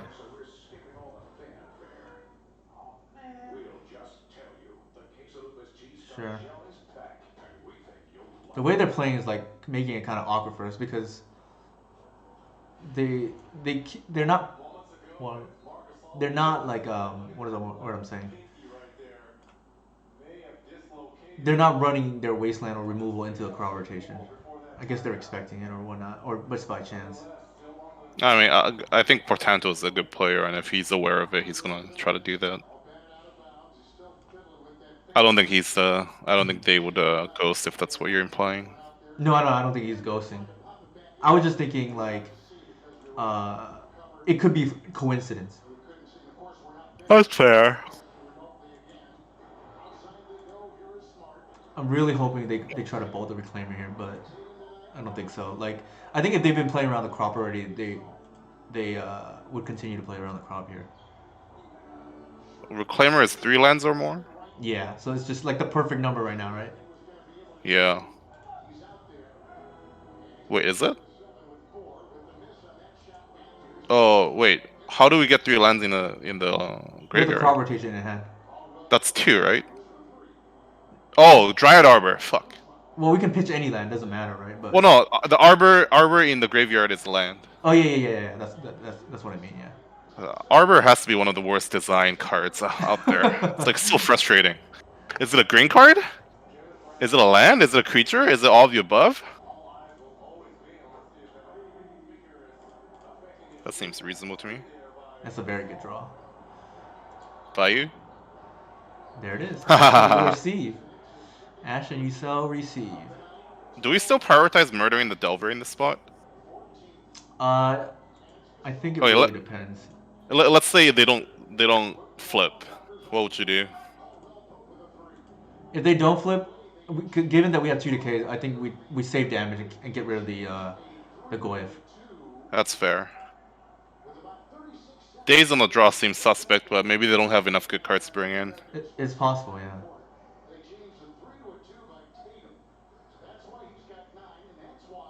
Did I bring in Bog? I should have kept that out. But yeah, it looks like a Delve threat is coming. Do you keep it? Is Bojuka Bog a good card against them? No, not really. Well, it's okay against Tarmogoyf, I guess, but not really great. Sure. So we decay then activate, I guess. Alright, so let's see. They have one card in hand. Oh, the problem is if we want to kill the Goyev here, um,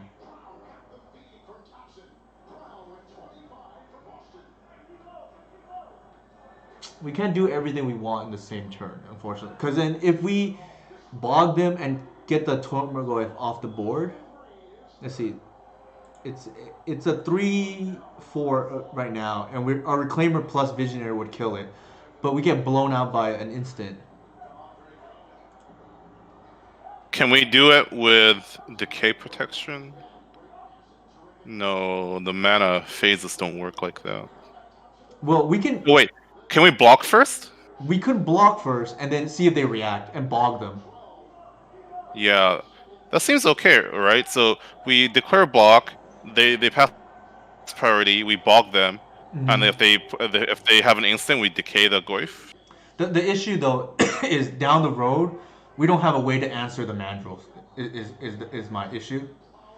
But we don't have a way to answer the Mandrills right now either way, though, right? We do, because the Reclaimer plus blockers can. Oh, I see. Triple block, and if they want a 2-for-1 we can live with that. But I don't think they will let the Reclaimer live, if that makes sense. So it ends up being the 1-for-1. Yeah. We have 2 decays, and we can probably 1-for-1 them out, and they only have 1 card left.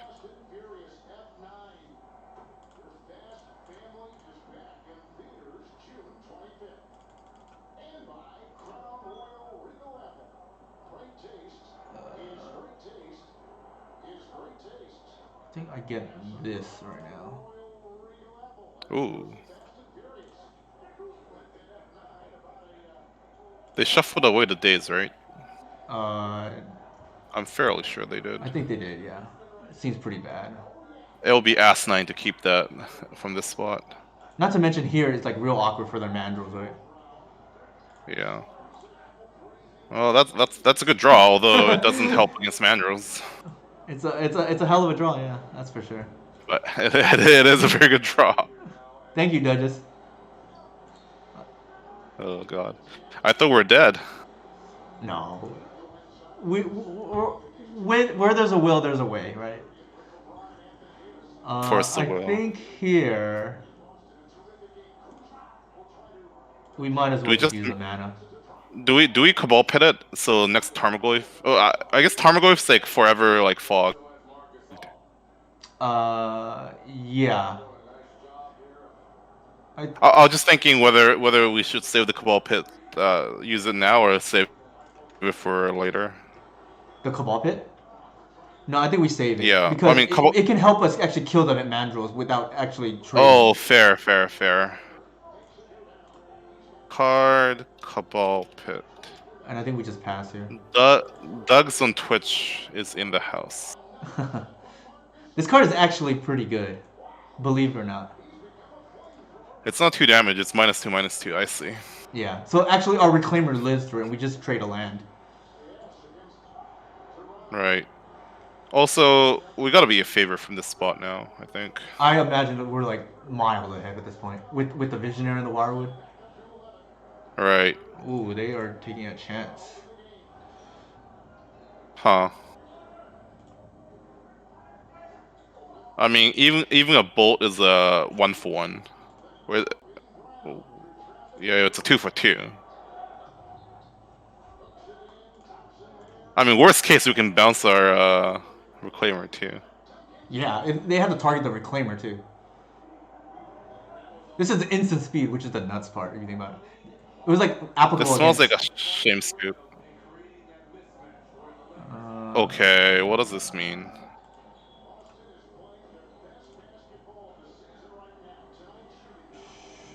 Sure. Wait, what does this mean? I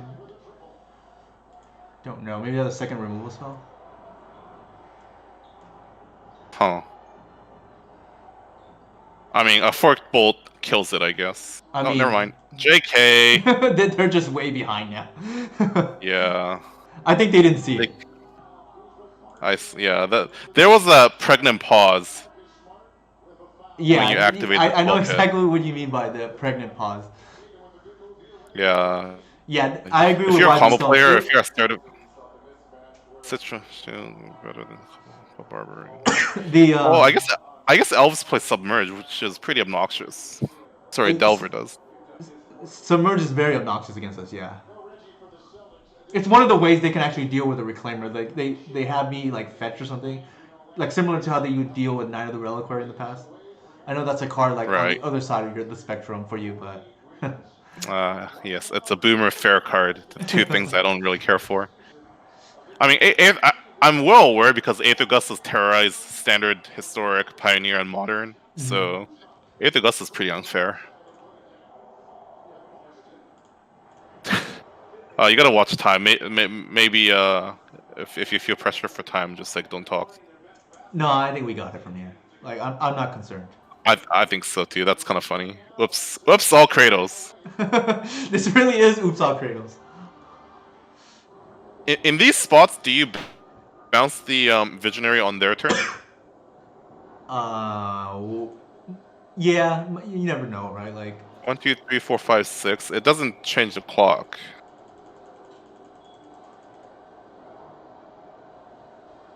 Yeah. Well, that was a masterclass in how to fucking crush blue players. yeah, that was. I mean, we played a little slow. I know. Like I apologize to our opponent. They watched this later on, but like this card was even better than Barbarian Ring there because it lets our Reclaimer live, right? And like I Right. said, Reclaimer is like unbeatable in this matchup.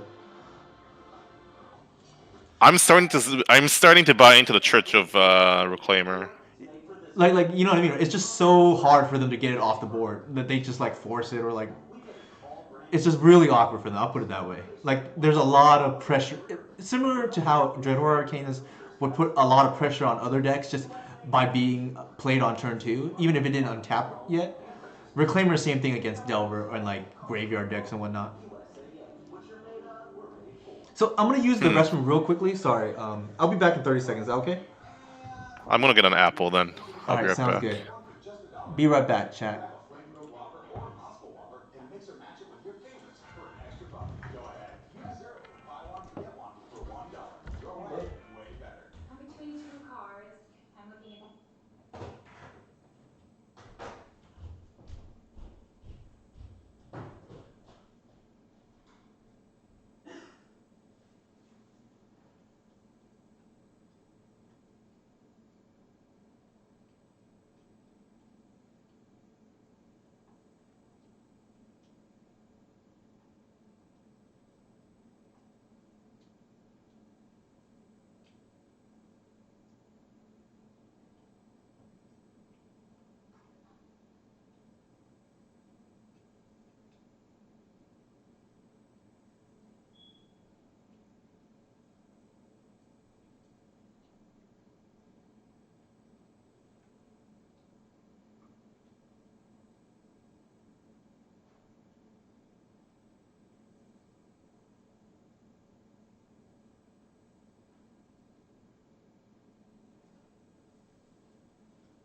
Force negation is unfair.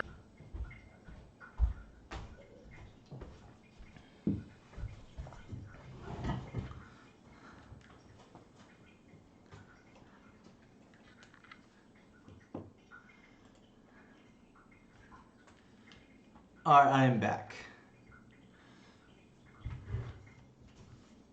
So we saw a Splinter Twin situation last game with the Visionary and the Wirewood taking over the game.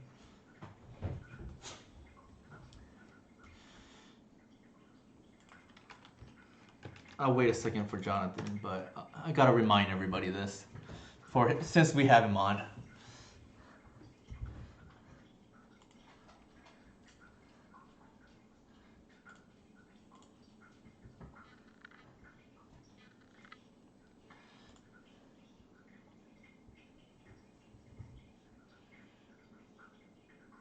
Also, Cabal Pit plus Reclaimer is a twin situation against Mandrills.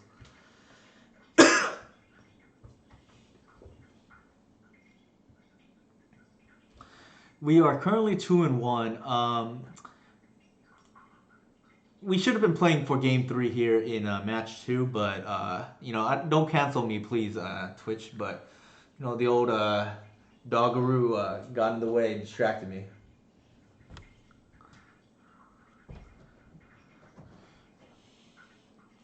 That's true. So please don't cancel me. But yeah, long story short, there was a stack of Cabal Ritual and Reclaimer, and then they Cabaled a second one in response, and I had a crop rotation that I was supposed to crop and actually had that line, and I already clicked OK. The dog wanted attention. Now he doesn't, luckily. He's by my side. I think he's finally tired. My Australian Shepherd's name is Lewis Douglas. There are some photos of him online. I can probably show some later. Let me see if I have any here.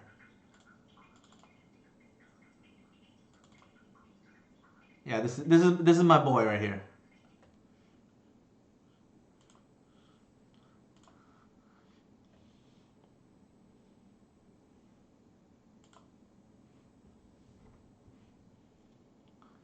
Ooh, we are playing against Kai Sawatari, noted Doomsday and Ant player. Jonathan, you there?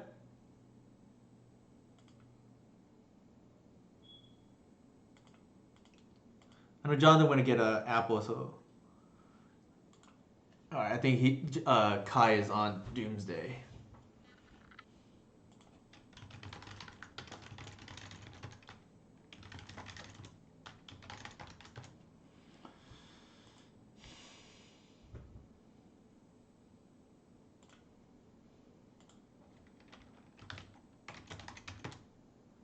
One second, let me fix the Discord so I can hear Jonathan.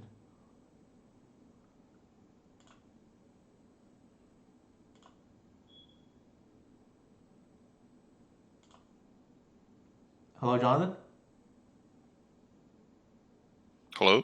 Yeah, I can hear you now. Cool. I don't know why it like stopped working. Kai used to be an Ant player, right? Now he's on Doomsday.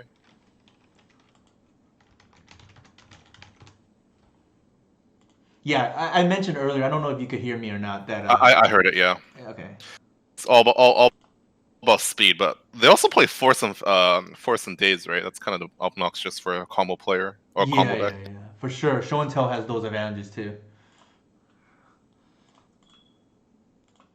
It's weird. Kai plays different things in leagues, I think, because I've run into him a few times, and he was playing Miracles before, for instance. Ew. I don't know if I just outed him or not, but huh. But I have a lot of respect for Kai. I know he's one of the people I looked at the list when I started picking up Ant. I mean, I'm still learning the deck, I guess. I'm like very new at it. Okay, so they're on Doomsday as I suspected from turn 1 Underground. Personal tutor, huh?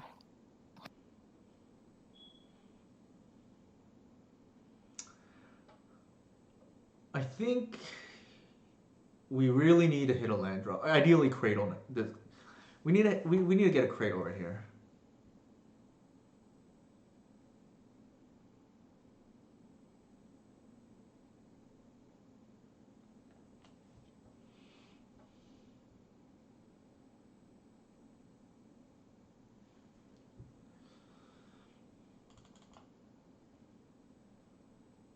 So he must be thinking about something?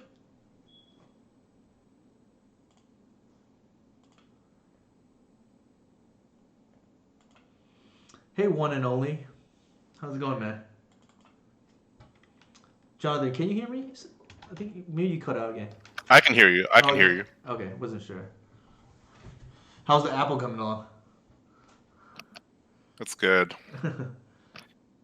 Apple Day. Oh, Street Ooh, Wraith. so they have the Dark Ritual here. Yeah. What are you gonna do? Yeah. I mean, this matchup is not easy, especially when they're on the play.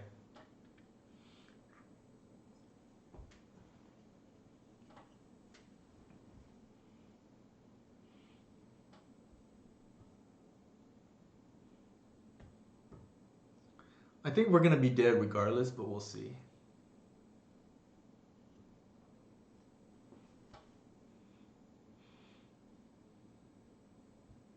So I know last time we didn't run into any Delver matchups. So I'm glad you actually got to see firsthand what a Delver beating looks like from our side. I was very, very happy to see that. It probably warmed your heart too when we had the biggest creature in battle. Oh yeah, get fucked, Blue. Their Mandrills became what 2/2, and then we had a 3/4 reclaimer. That was basically a limited combat math. It pretty much was. Yeah. Combat trick. Combat trick. All right, let's take a look what build they're on. This is something I sometimes will forget to do, which is look at their exile to see what line they're going for. Looks like they're going for the LED line because I don't see it here. And there's no Edge of Autumn, so that makes sense. And looks like they're on multiple. So they're on. Let's see how many personal tutors total. I see 1, 2, 2. And then let's see force. Let's see, they have force backup as well. 2, 3 forces. So I mean, we're dead regardless, but we'll just play it out. You can't do anything from this spot, right? I mean, they're probably gonna like draw. I guess they need a draw spell so they can get LED and LED edge into like. What do they do? Like Ideas Unbound these days? Given that what's it called? Given that Yeah. ugh. I mean, we were gonna. They had a turn 2, and We're pretty dead, yeah. We were pretty dead. Anyway. Regardless of what version you're playing, like if anything, like Collector Oof Natural would have been nice to beat their hand, but we're not playing Collector main deck Collector Oof at the moment. Do you ever do that? I did in the past, yeah. It's not as good now because Astrolabe is banned. Huh. Not that it's good against Astrolabe, it's just not less bad, if that makes sense. Right. But I don't think there's much we really could do. Like elves can't really turn 2 for the most part. Like it happens, but it's like 5%. I mean, this is the life of a fair deck like the elves, right? Sometimes you just get feasted by unfair. Exactly, and it is game 1. Like we are a dog game 1 against them. Yeah. Pun intended. What's your dog's name? Lewis. So Lewis. Doug just asked earlier. That's why you mentioned a real name for a dog. So I think we just want speed with the crop rotation. Thought seizes are nice. If I had therapy, I would bring them in as well. This awkwardly. It's been a while. It's been a while since you guys played therapy, right? I'll do it from time to time. I like to change my sideboard in case anybody makes too many assumptions about what's in my sideboard when they get paired against me, just to mix it up. I know. Gotta keep people honest. Exactly. I know. Anthony Laverde, Aegis, has joked with me before that he used to specialist. I don't know if you know Anthony. Yeah, he's a test player. He writes for the Epic Storm. I know of him. Yeah. So he joked with me before, because I've talked to him a few times. We're 2-1 right now, Nathan. We punted game 2 because I got distracted by the dog, but against Ant in round 2. But we beat Delver and we beat Hogak. But Anthony joked with me. He used to hate playing against me because he's like, man, you always change your sideboard. Like I feel like I always don't have I boarded wrong against you a lot of times, which is pretty funny. So you got. Hey Nathan, how's it going, buddy? Sorry, Yeah, what did you say? exactly. Oh, I was just saying hi to Nathan. And Mhm. if you're a well-known player for a archetype, people will check your goldfish. Yeah, I try to actually, whatever I play most recently, try to have it different than the goldfish list. Hmm. Oh, this is a hell of a hand.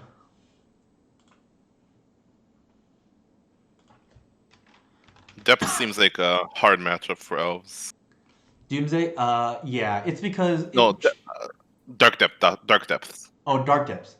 I think unless your name is Tom Hep, like I've done decent against it, but I think um, it's possible maybe like the players I run into are not as experienced as Tom. Well, that's for sure, but maybe that's why. Yeah. Because I know Tom is like very aggressive in his mulligans against me.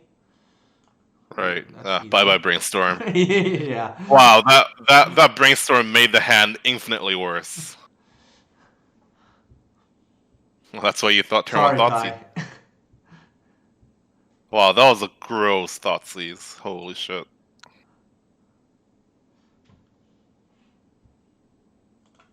So Kai's very nice. Earlier, I told him give me 1 second as I was trying to get our communication back online. He was like, "Take your time." So, and he's done that once for me before as well. So for a different reason, because I need to step away or something.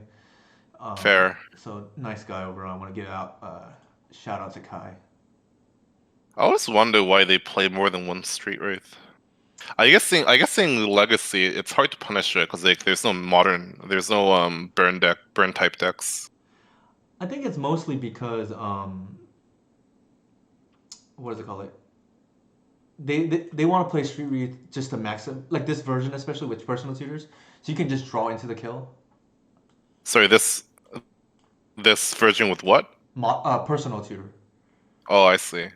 I think we don't, I think they have like a million mana already. So I'm I just don't gonna think take it. I don't think mana's a bottleneck. Yeah, personal tutor's interesting, but it makes sense to play more Street Wraith with the personal tutor, I guess. Green Sun, and then do we have Hate Bears? We do. Oof. We have the collector oof. It's like Oof's not even that good in this Yeah, spot, oof. I guess. But they have Dark Ritual. Yeah, oof is not particularly good here. I mean, it's like okay against them. I don't know if I want to like tutor against it. Oh, Wraith, Edge, or Oracle X. Yeah. Yeah, that makes sense, Nathan. Street Wraith does work pretty well with the personal tutor. Yeah. I think we're looking to now because we ooh, I mean, hell of a cut. Ooh, 1-2, we're one short. Okay. Actually, hold on.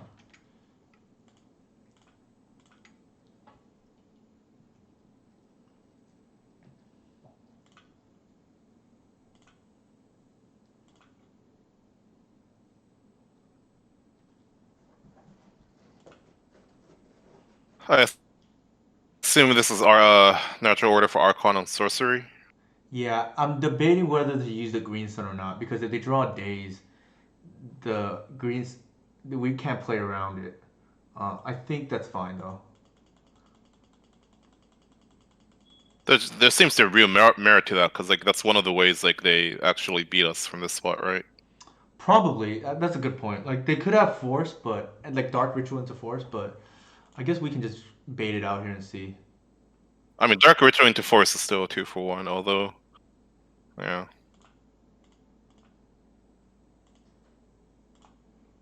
It's a little awkward because I meant to Hell's change the one heritage for a Queen Ranger, which would actually be kind of nice here.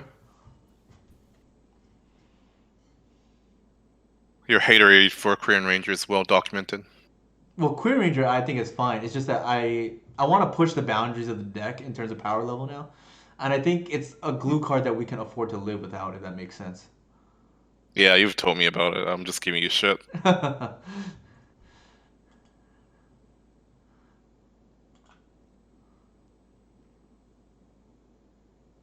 Okay.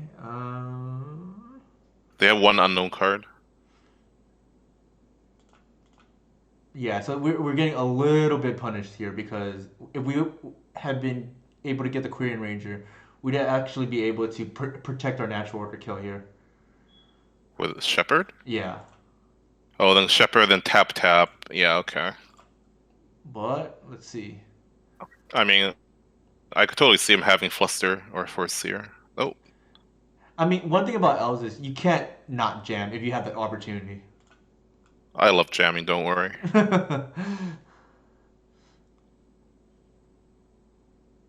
Yeah. Okay. So Yeah. they didn't have an out. But Unlike Ant, the life total actually matters. So even if they have a Chain of Vapor from that spot, it's kind of hard. I mean, the hard thing is Chain of Vapor is almost like as good as Swords to Plowshares there, right? Because we can't cast Archon again. At least not. Oh, for a right.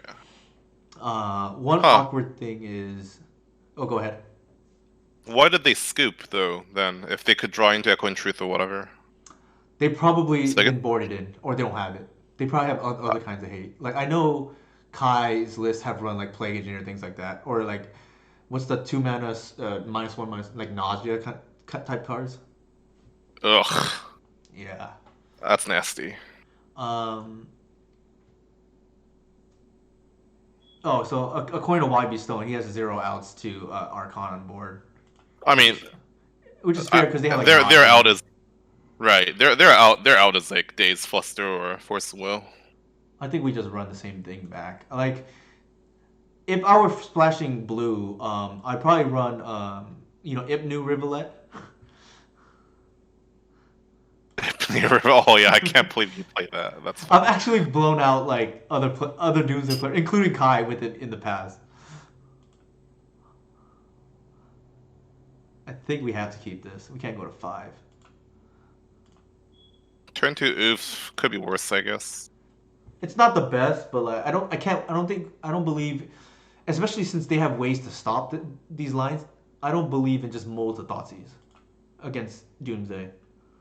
Yeah, one of the as someone who plays a lot of combo, one of the extra equity we get is like people try to like mulligan to beat your like 95th percentile combo hand, and the truth is like sometimes combo doesn't have the nutted hands, and like Valakut or like Amulet Titan, like sometimes the turn 4 kills enough against Neoform or Goryo's Vengeance, whatever. So people shouldn't mulligan to beat the opposing like 90th percentile like hand, right? they should keep us to be their average or median hand that's keepable. Don't know if that made sense or not. No, it did. It definitely did make sense. Like actually, I've seen the opposite, right? Like where my opponent I like to use Black Red Reanimator example. Like I've seen Black Red Reanimator players just assume I'm gonna Mortal Leyline or things like that, and I just keep a natural Thoughtseize hand, and then they just like die to it. Yeah, I think. Go ahead. Oh, I was just because they keep hands with like Reverent Silence, or they mold to it or something like that. Yeah, I think Magic players don't do this enough. Like, you're not playing around one card, or you're not playing around one instance of a hate card and whatnot. You're playing against a range of keeps, range of hands. So you got to think about that. You can't just say, "Oh, they must have kept X, therefore I'm dead," kind of thing. Yikes. Oh, they just have the onboard kill? That's nice. Looks like it, yeah. So do they not play Ideas Unbound anymore? They do. Or Predict? It's not part of their line. Okay, so this must be like what, Cycler LED into X, I guess. Has to be LED into Cycler, no? Oh wow, what the heck? Wow. Oh, they already have two. They only have two. Okay. Yeah. Bad matchup. What are you gonna do? Yeah, it is what it is. Like, I don't think it's correct to mold to Thoughtseize. I think you keep it because Oof is like reasonable. No, I agree.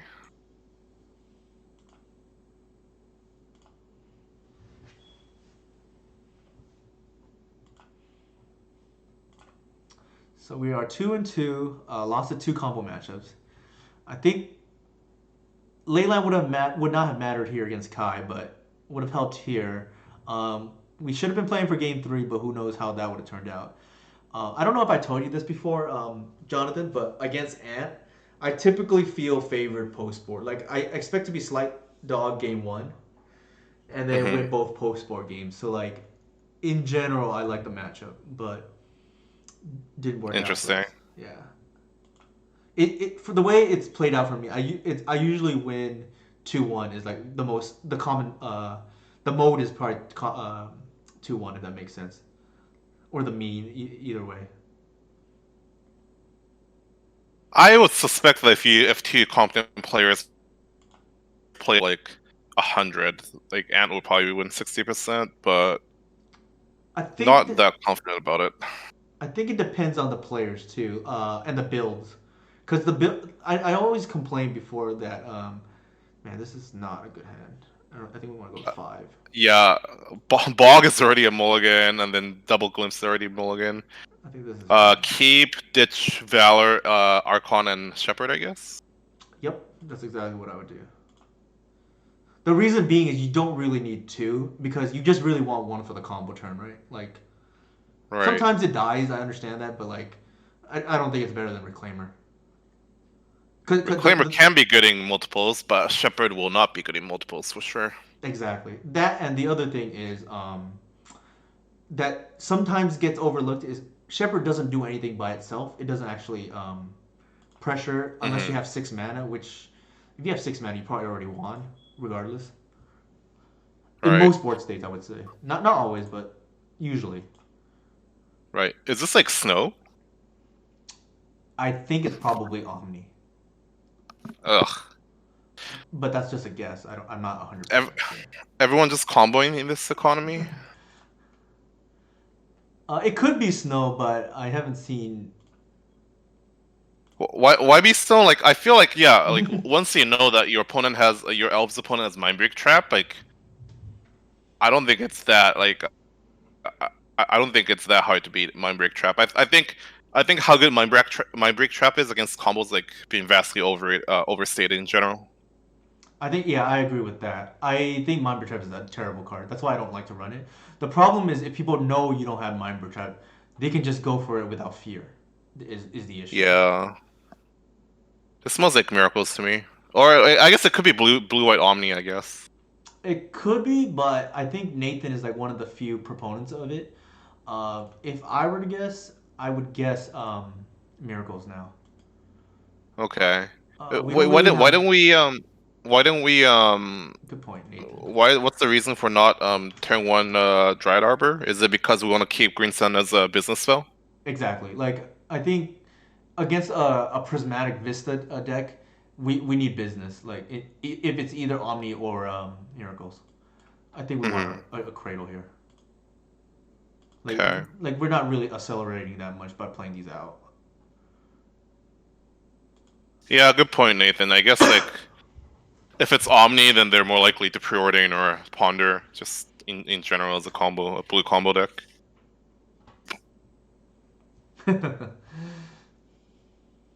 I'm just on my fucking crusade against blue, man.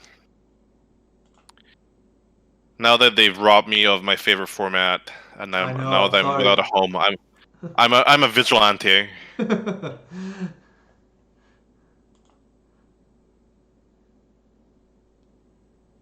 Is there any way to fix Modern, or is it beyond hope? No, it's just the problem with Modern is that I've ranted to this in another chat, but it's basically been defined. It's not strong enough to not being taken over by the new cards, the 2019 plus cards. Now it's a format that's like defined by it. And Legacy is actually healthy in my opinion because like the card pool is large enough so that it can withstand an Uro. It can withstand like, well, not Dreadhorde Arcanist because it's dead, but now it's like it's all about like how many of these new cards can you play. And now like without combo that had a very healthy part of the ecosystem where Modern was best when the power level was flat and there were predators and preys to everything. Like combo would like police like prowess decks. Like prowess is now running amok, and now like Tron and like Amulet Titan and stuff like that. Like there were times you couldn't play those because you were too scared of combo. Now that the macro archetype's dead, it's basically like 50 Shades of like Infect. Like prowess is basically Infect, and Heliod is basically Infect. It's like really, Jund Shadows is kind of Infect in terms of like it's a creature combo. It's like infinite like creature combo and creature mid range, which is really annoying. Yeah, I know Heliod's like all the rage, and people think it's probably gonna be the next one to suffer a ban or whatnot. But That deck is not powerful enough to be banned. It's also an awful deck to be the best deck in the format because one, it's impossible to play online because of the clicking, the infinite life, and all that. Two, like just infinite life is like such feel bad. Don't Terminus me. Thank Banned? goodness. Oh, it's for Uro. Okay. I was like, please Yeah, like- don't Terminus me there. Yeah. Swords. I guess Shepherd's pretty good against them. I mean, from this spot, like, there's no slow rolling or threats, though, right? If we like slow roll it, then like they'll catch up. So we may as well just like jam, and if make him have it. Yeah, exactly. Like I'm not playing around the brainstorm in Terminus, especially since they showed us brainstorm into fetch earlier. Like that means they didn't have it. It's funny too because in the LCQ that I won last year, that qualified me for the Mox event I eventually won. I actually recovered in round 2 from a 5-for-1 Terminus against Miracles on turn 2. Granted, some of those were visionaries, 5-for-1. but So still. they already replaced themselves. Yeah. Exactly. Do I want to bog now? I think the answer is probably. Yeah. Modern is unplayable. You guys are all right. There's a non-zero chance I'll never play Modern again, and also I have like 5 Modern decks on paper.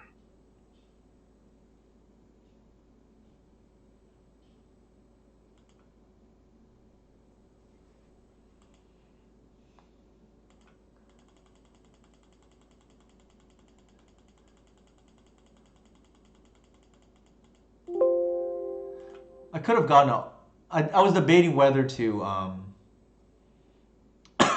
what's it called it? Get an arbor there and then bog on my turn, but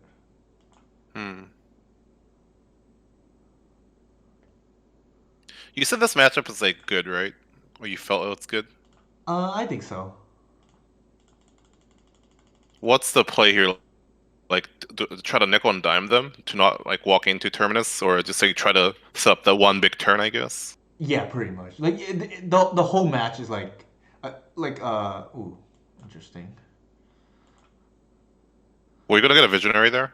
Yeah, I was gonna get a visionary. So now we're a little bit punished, right? We don't have the extra mana from the to cast the Once Upon a Time. But we needed a bog anyway, so I guess it didn't really matter. We bog for the Uro, right? Right.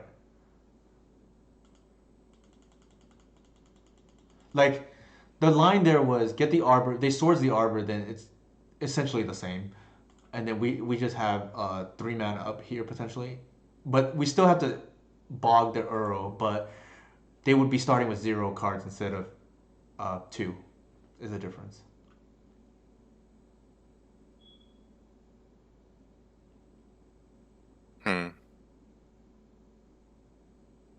Jeez. Yikes. This doesn't look that great, is it? This does not or does? It doesn't, unless No. I'm mistaken. Yeah, I don't think so. I mean, we had the bog regardless, so that's like a moot point there. But now the Jace is kind of annoying.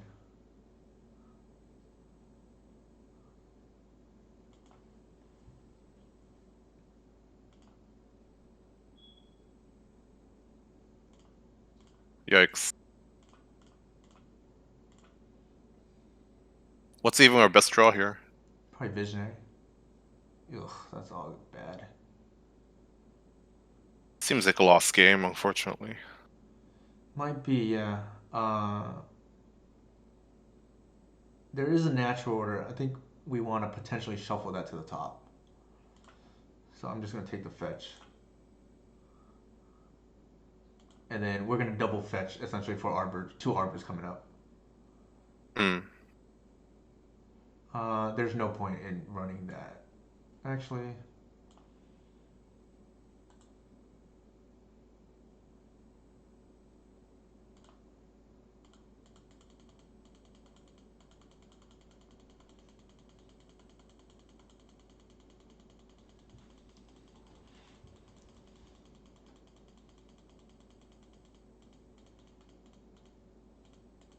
So they chose not to block. That tells me this is not a swords.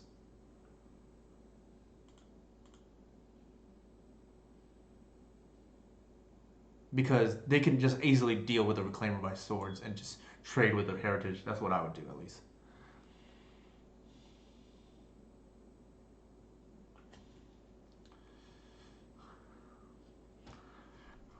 Reaple, man, are you playing poison? I mean, not poison. Prison in every format. Lantern was a cool deck to have. Lantern, I know Lantern's like very frustrating to play against, but I viewed it as a triumph of the people. Like so many fucking unplayable draft commons. Like That's fair. the hive mind just comes together and really brews up a truly tier 1 deck. I hated playing against it, but I kind of like the cat and mouse game that you do play around. Because before the lock, it's not 100%, right? And beating that lock is pretty sweet. And I really like Lantern as a deck. What was it But weak then, against? Tron, because Tron had ways to ignore the mill effect. The Chromatic Sphere is a mana ability, so you can't respond to it. So you can always draw what you want. And they have too many bombs that you can't needle everything. Mm-hmm. Makes sense. Yeah, Reaper, everything's like fair now. It's like fucking pissing me off. Yeah, I know when I play against Reaple, like I would not be thrilled because I would probably lose to like the curse that tutors for more curses or enchantments, I should say.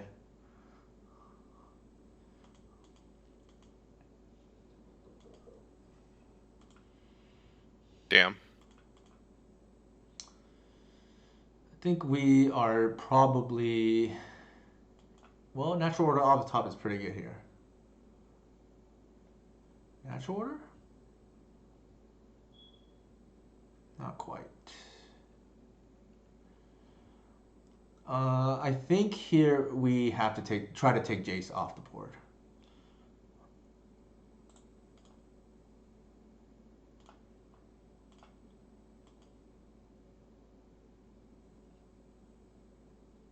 Don't swords me, please.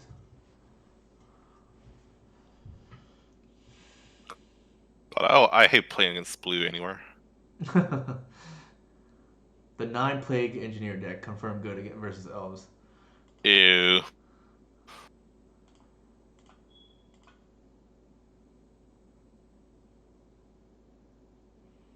I think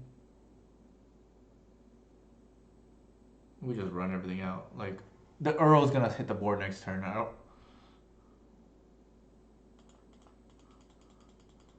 don't feel good about this position. We're looking to try to just top deck like Green Sun or Hoof or Natural Order at this point. Kill on the spot. Sorry, say that again? Try to kill on the spot. Right. We don't like. It's not that we can't win the long game. I just don't think we're winning this long game. If that makes sense.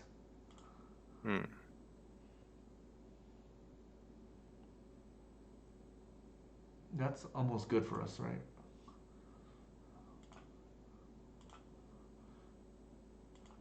You get why that's almost good for us? I don't. Sorry, my mom was talking to me. What happened? No. They just forced the second Reclaimer. Oh, nice. 2 for 1. Right, but besides that, that means they can't force a top deck Natural Order. Okay. Hey, sorry, I gotta take a call with my mom, so I'm gonna like go on mute here. Sure, sounds good.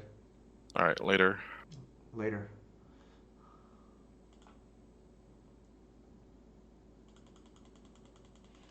So here, chat, we're not getting really punished for not bogging early because they still have two cards in the yard. Just as a footnote. We have to draw the Natural Order sooner or later, though.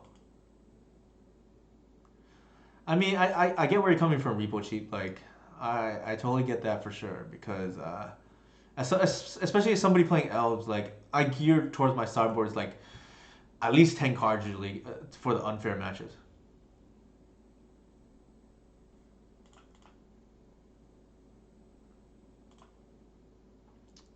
All right, we need some visionaries into a Natural Order.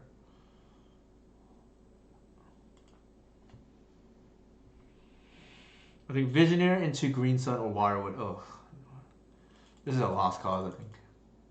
With the Uro now escaped.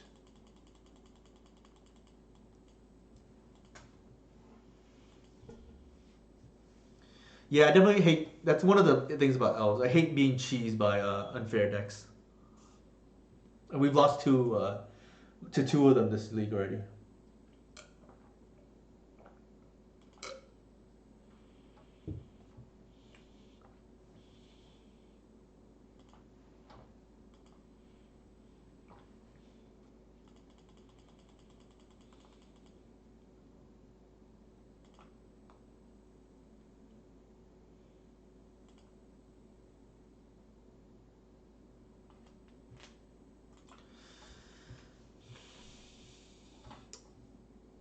What do you think, chat? Should we mail it in? I think this Uro is gonna run away with the game. I think one more top deck just to see. Visionary. All right, that's a start. Wirewood.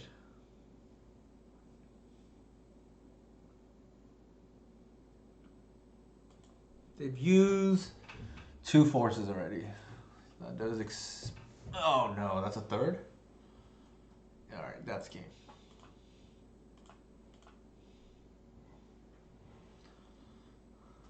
Oops.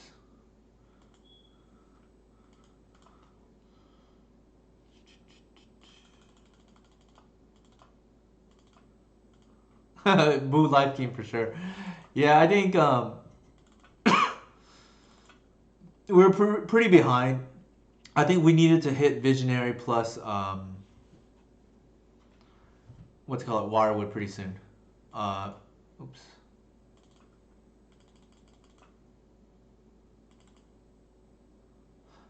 I think I don't love it, but I boarded it anyways to Progenitus in this matchup. They have been irrelevant this league. It's great against Moonstomp.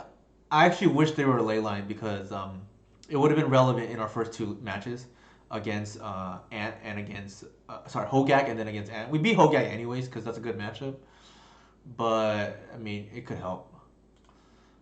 I think that's probably okay. I don't think we want to dilute our combo too much, so I think the cutting 1 Cradle is better than cutting the 2nd Heritage. I still need to reset this though, so so probably after this league, I'll run back a 2nd league where I make a few changes, and then we'll see how that goes. Like we'll run the single Queen Ranger, and then we're gonna run the Leyline, but while keeping the Harpooner. I do think the Harpooner has a lot of value at the moment because we need to be able to just not be cold to the whale. The line here is turn 2 Visionary. Excuse me. So, personal life update for the chat. I got the vaccine 2 days ago, so I am feeling better now. I did feel kind of miserable yesterday, so for those of you who haven't taken it, just that is a possible side effect, as you may or may not have already heard. But luckily, it only lasted about a day. Yesterday was miserable. Yeah, I took the whole day off from work yesterday. I just could not do it. And then today, granted I work remotely at the moment because of pandemic. But today I felt a lot better to do. Oh my goodness. So they're on the build running the 2 EEs. I'm like vaguely familiar with it. But this is kind of annoying to play against.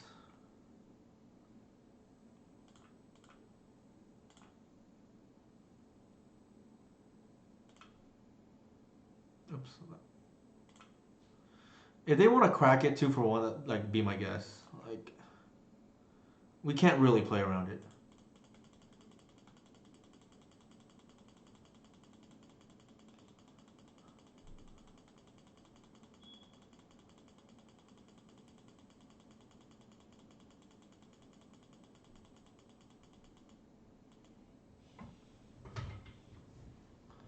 Like there's merit to holding back, but and you just like make them do something else. But I'm not sure I like that, especially since they can bluff Ice Fang anyways.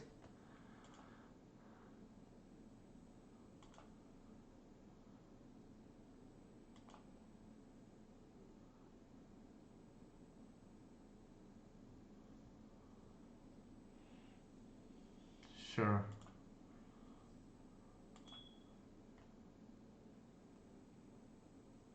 So the reason why they did that is to take me off Cradle Mana, which is fine.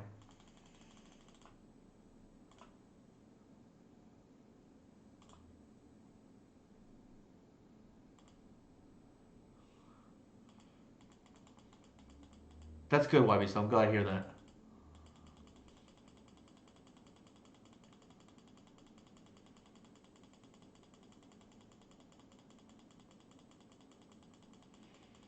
We also traded away our two worst elves, so I'm not too concerned about that. Like, Heritage Druid is not really what this matchup is about. Typically speaking, like. Alright, that's a hell of a draw.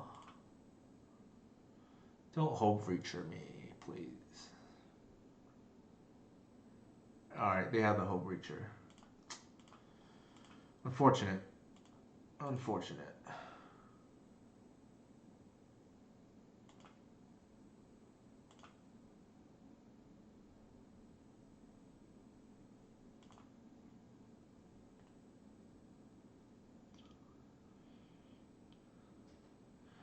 I don't know their reasoning. I just know I've seen it a lot. It's like kind of annoying to play against, to be honest. I think the logic is Terminus is so inconsistent that they want to sweep her early. That is consistent, but yeah, it's kind of annoying right now.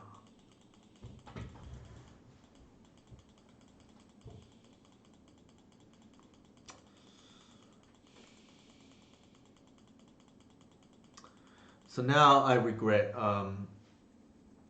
you know, running the Heritage out there.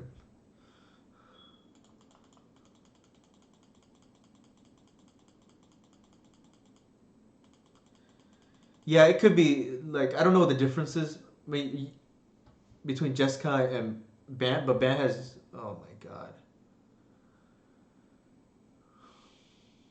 Sure. So I don't think there's much we could have done about this game. Like they kind of had it all. Like they had the EE into the Hull Breacher into the Days Undoing. Like I don't think there's anything we could have really done about this matchup. Kind of unfortunately.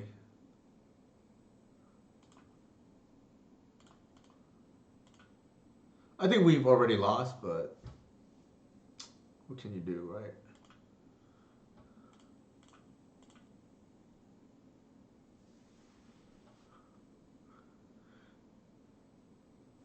Like I can see a scenario where we can like get the Hull Breacher off the board with the Cabal Pit, but they have a fresh 7. I think we're like pretty much dead regardless. Like especially if they have another Days Undoing. I think the frustrating part for me is like they have like a 2 of Hull Breacher and like a 2 of Days Undoing, and every once in a while they just will have it lined up. Because it's inconsistent if anything else, but oh man.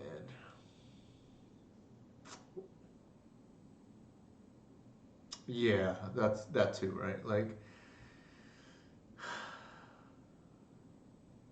part of me here wants to just throw everything at the Hull Breacher.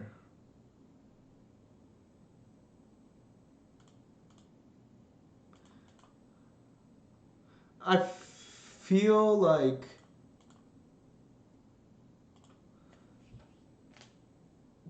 they had the removal spell, but we can't really play around it.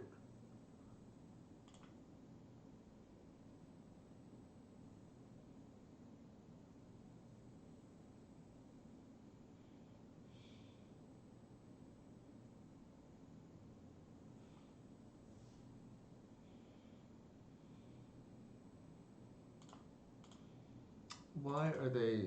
What in the world is going on? Now I'm really happy I made that trade.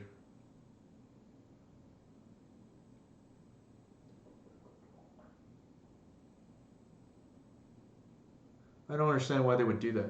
Like they were ahead on board, unless they don't have a counterspell for top deck natural order. That's the only explanation. That doesn't make any sense to me.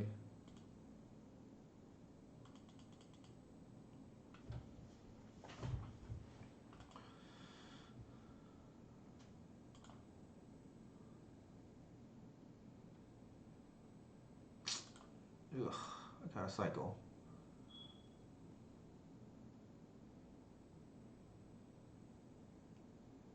They'd probably just let this go if I were them. It's very strange what's going on.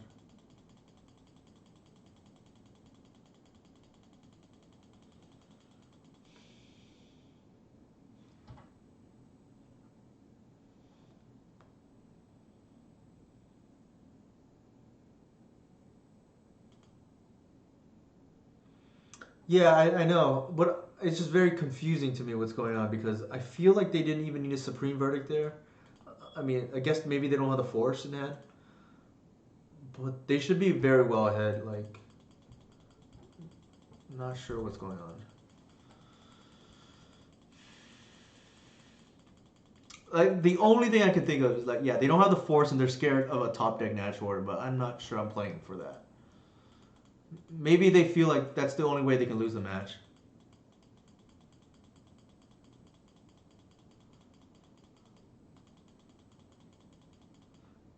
In the interest of chat, I'm still just gonna, well, we wouldn't draw a set because they're playing kind of weird.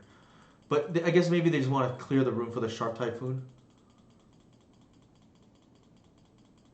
Which, I mean, seems like win more, or they're just trying to, screen capture or something, but...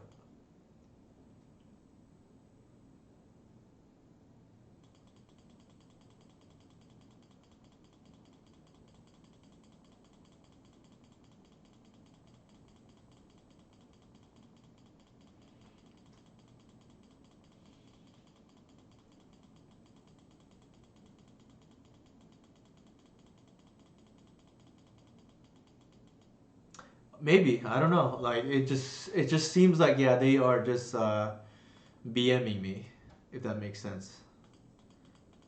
Like I feel like the game is already lost, but maybe they just want to win in style. All right, let's just concede. We will deny them of that satisfaction. All right, we're gonna run it back. Just give me a second. I'm gonna. Oops.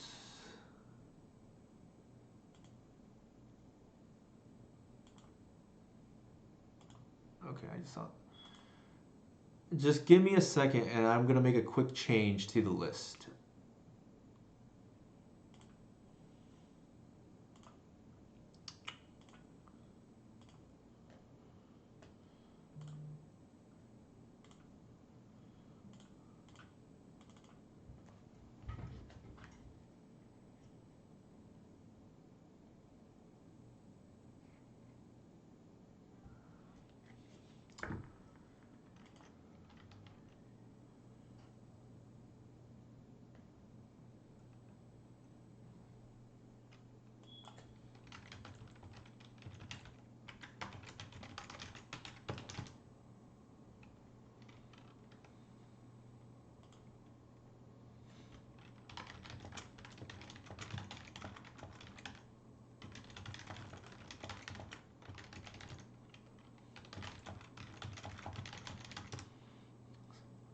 So you can still hear me, chat. I'm just making some changes because I need to move some cards around. But I have played one hex drinker in the past, just because Jack Kendall recommended it, and it was decent. Like it's a mini Progenitus. I don't know if it's necessary anymore, but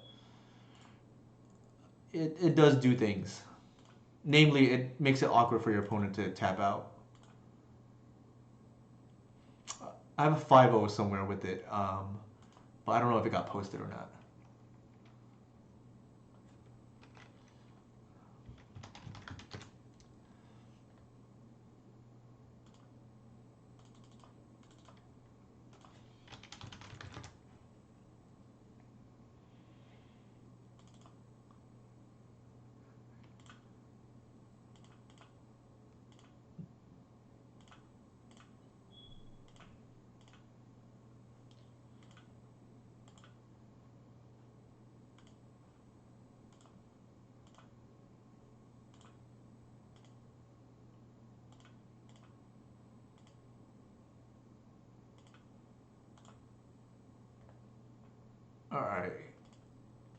back to the live screen.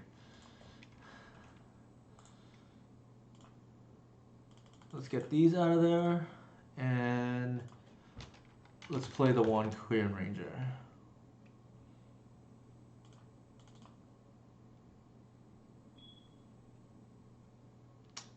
Cut the fourth Heritage. I think I wanted to try without because the fourth because they're kind of redundant in multiple. There's diminishing returns. Part of me wanted to go down to one crop, but I think they're just too important in certain matchups. You need the speed, and just like the graveyard hate or the merit lage hate is pretty relevant. I think overall I'm happy about this deck. There's merit to playing Assassin's Trophy, but I think the fact that we're playing the Harpooners makes up for it, and it's tutorable. Maybe we want the third ley line, but I think it's fine for now. Like, if we have like a coin flip matchup against Moonstompy, but that's so be it.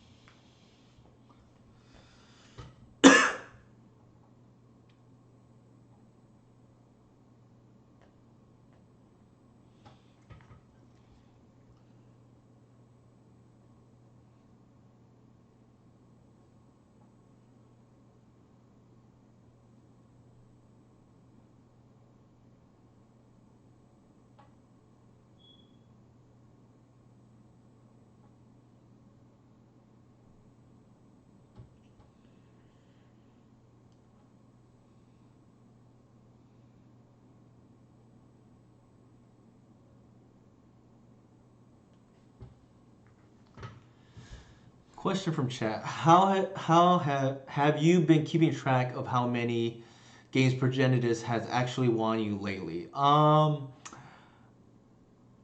actively, but it has won me games. If that makes sense. Like I don't keep track of like I don't count, for instance, if that makes sense. But it's definitely not nothing. Okay, we're playing as the same opponent. All right. This is a keep.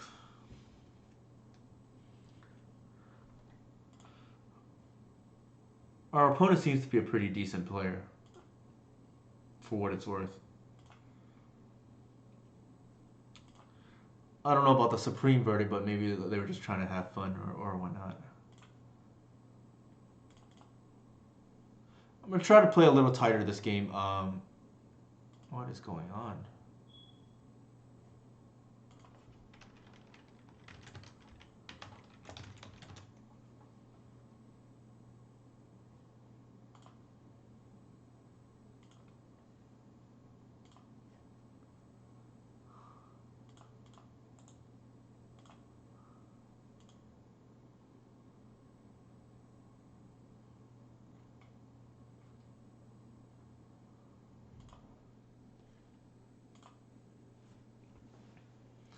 I mean, we literally just played each other, and then unless they already forgot what I'm on.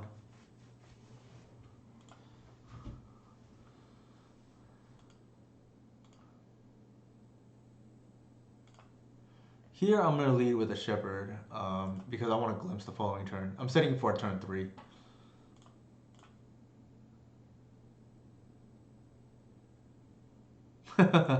Maybe, yeah. Hard to say.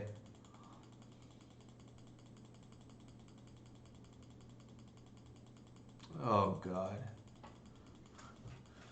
That is likely Terminus on top.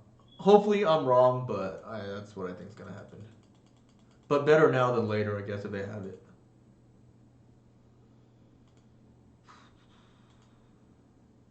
Nope.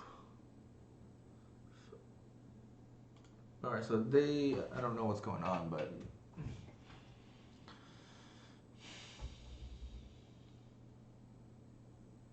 sure. They really should just swords here. They have the swords because they just give me Cradle Man otherwise.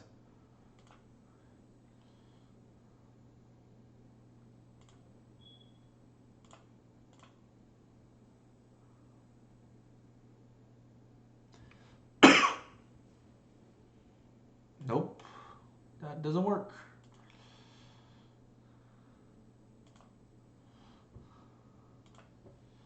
The shame concede. Now it makes me mad that we lost to them in the previous game. Like, that this is happening. Now it makes me mad.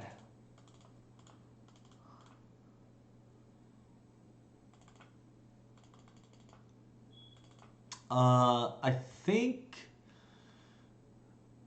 we board the same way. We'll see if Progenitus matters here or not, but like, I mean, there's arguments for the Caracas too, but I just don't really like the idea of just answering the Euro by bouncing their hands and they draw some more. Yes, please, for sure, YB Stone.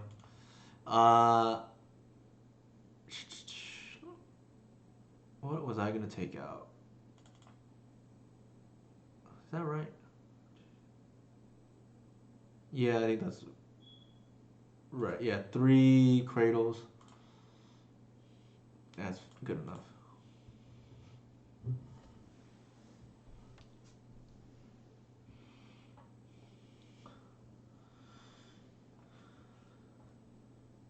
Snap keep. Well, not snap keep. I didn't see the second natural order.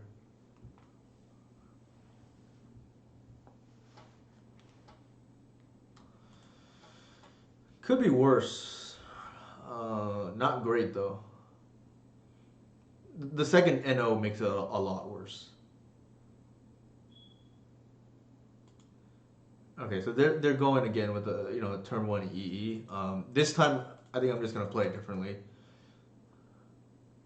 Yeah, I agree. This is like a very medium 6. Like you and it did not get better.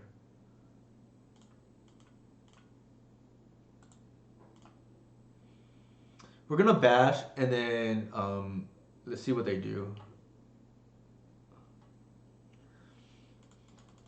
I'm not running. If they represent 2 open mana, I'm not gonna run it in Shepherd. And have it die to Ice Fang.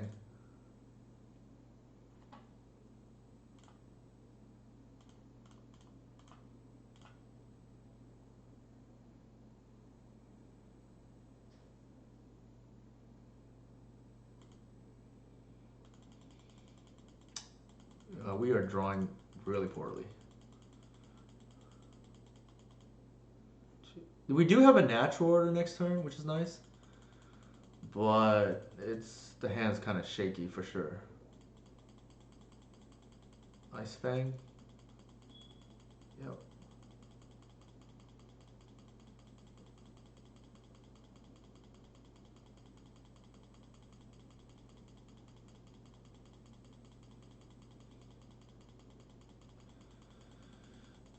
So what I made I really need to draw a creature because what I want to do is glimpse and force them to pop the EE. Then force them to force the glimpse and then play out the creature. That's like the ideal play right here.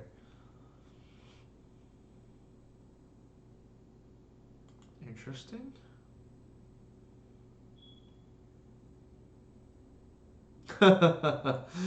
Nice.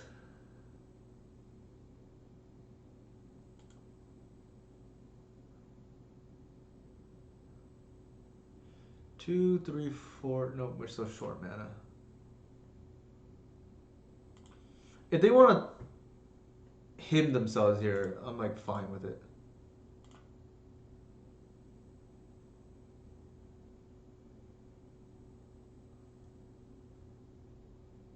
Interesting.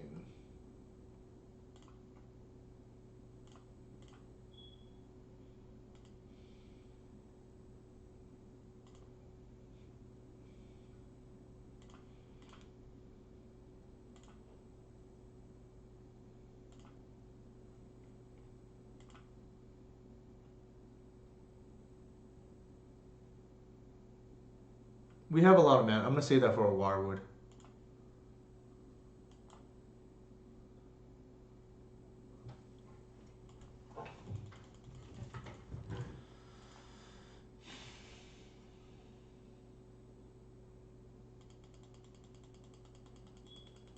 The good old one mana thought cast.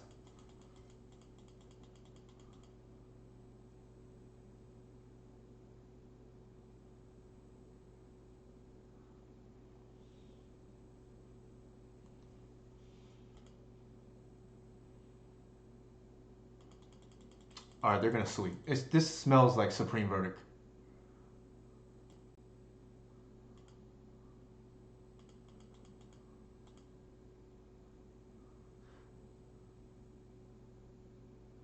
Like, it doesn't make sense for them to attack there. Yeah, this smells like Supreme Verdict coming.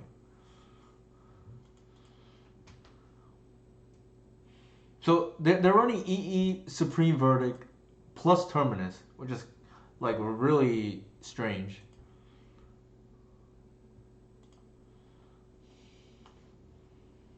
And we are just drawing horrendously.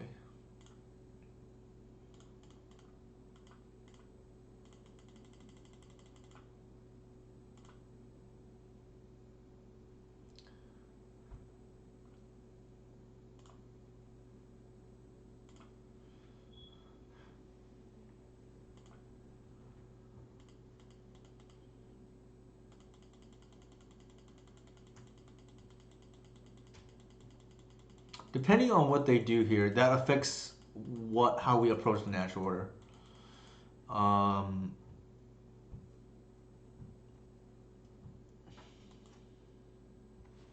They probably have well, I don't know if they have Mystic Sanctuary or not, but probably not because they're running Vista.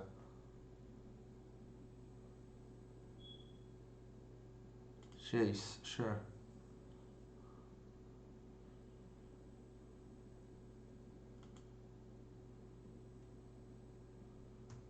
They are targeting me?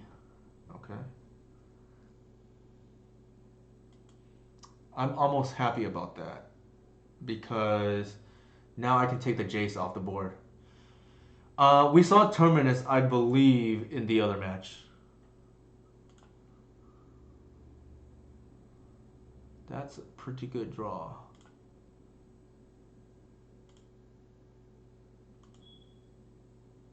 So we played the Ooze. That represents 2, 3, 4. Yeah, that's enough.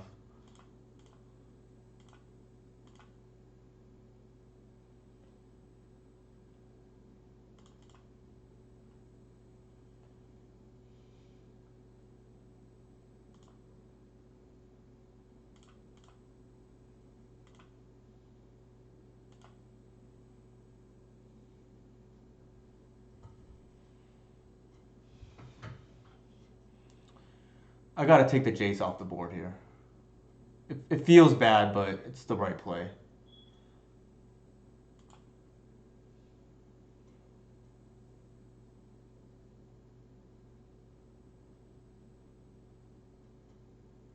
Okay, I don't know what's going on. They just conceded to that.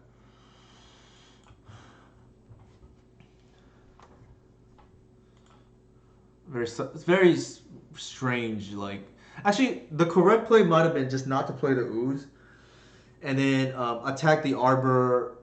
In hindsight, like I should have thought it out and take down the Teferi as well. Yeah, I was thinking the same thing, Romario. I don't know what's going on.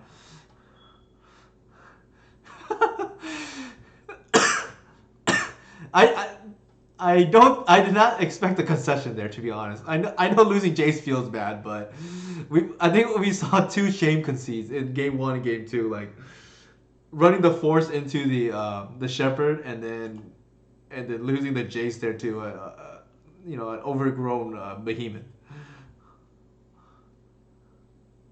All right, Champ N, I know is a Miracles player typically.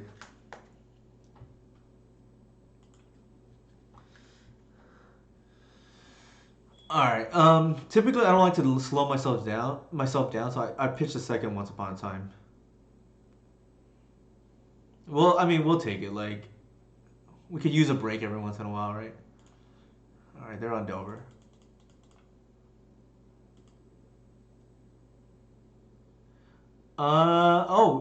That's a good suggestion, Romario.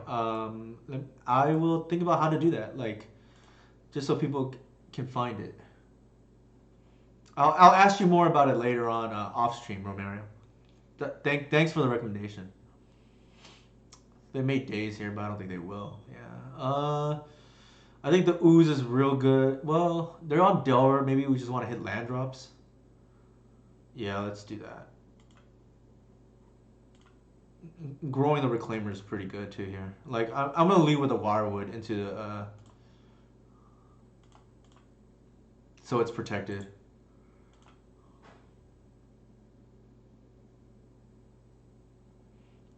I appreciate that a lot, Romario.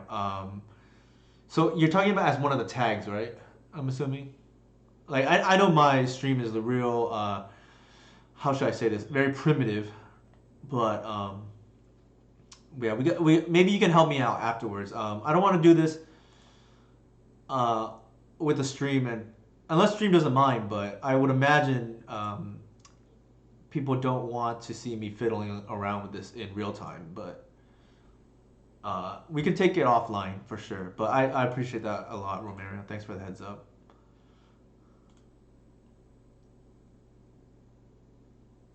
I know all about the clickbait. I've been strung in for sure, or roped in, I should say. Plateau.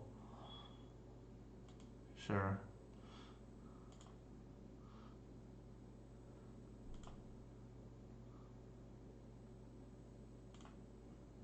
Alright, I'm not gonna play around Days here. They have it, they have it. Like, I can't afford to be, what is it called? Cut back on mana, so to speak.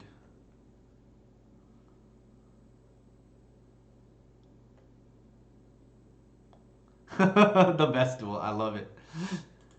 It's funny, Badlands used to be joked as the bad land, as the bad duel land. But now every time I see Bloodstained Mire or Turn 1 Badlands, I'm very afraid, actually, because it means I'm about to die.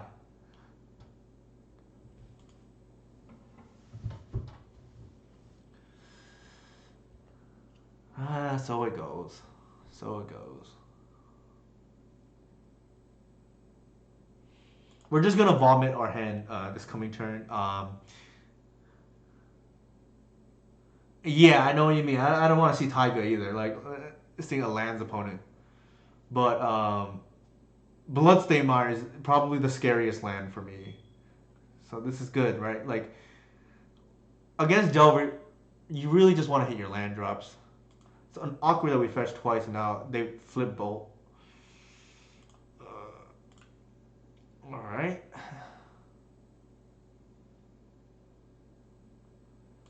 If they want to daze as they can. I want the extra mana for Cradle.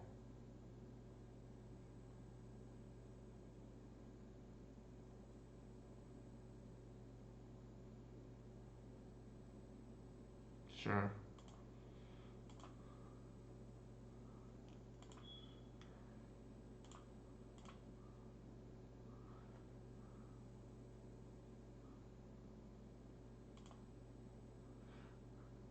Yeah, Scrubland's pretty bad too, I will say. So we're at a virtual 9 right now. We can take a couple more hits from the Delver, but we gotta start applying pressure soon. So, I mean, I don't think I care, right? Like, they wanna... What is going on here? Stomp? Okay.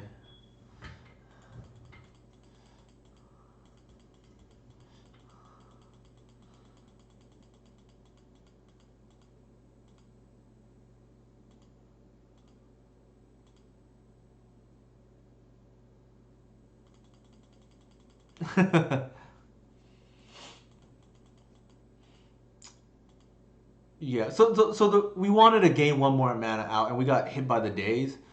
Otherwise, they could have just wasteland in response, and we have 2 mana, and then the Reclaimer lives. But then our Visionary dies. I think in this, I'd rather have the Visionary stay, because we need to, you know, try to close this game out pretty soon.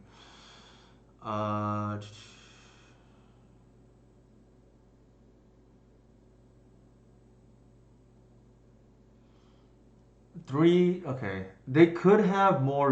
Like the fact that they're playing this card, they could have another. I think I just want to see what I dig into.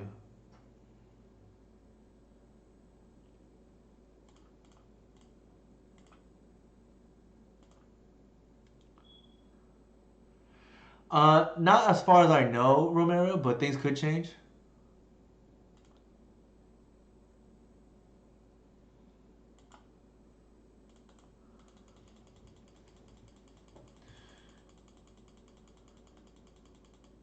Oh, okay, I got sidetracked.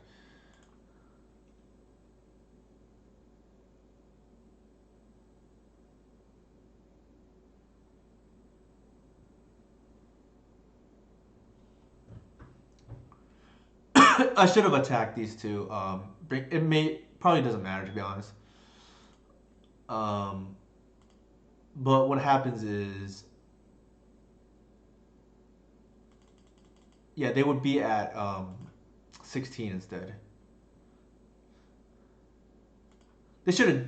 Well, I guess it didn't matter. I was gonna say they should have done an attack that I tapped out, but we're starting to be a little low on life, and they're playing some kind of zoo-ish. Well, the plateau is misleading. It could be anything.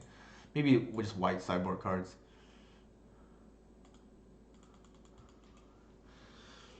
Ideally, we hit a cradle there. Like I know I say that a lot, but it's very true.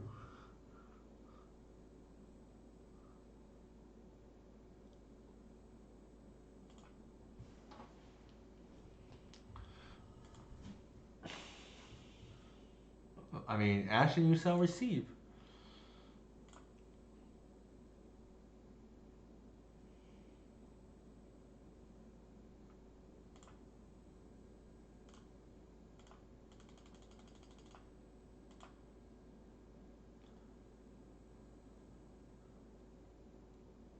It's now or never. Like we have to get the ooze out.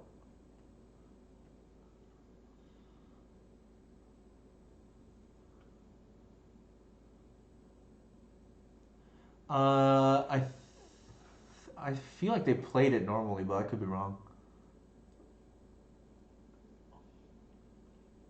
Let me look.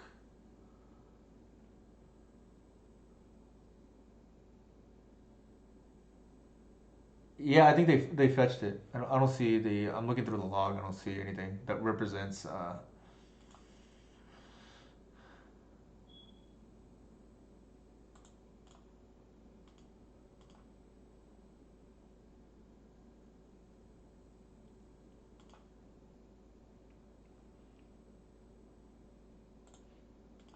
I'm gonna eat on their upkeep.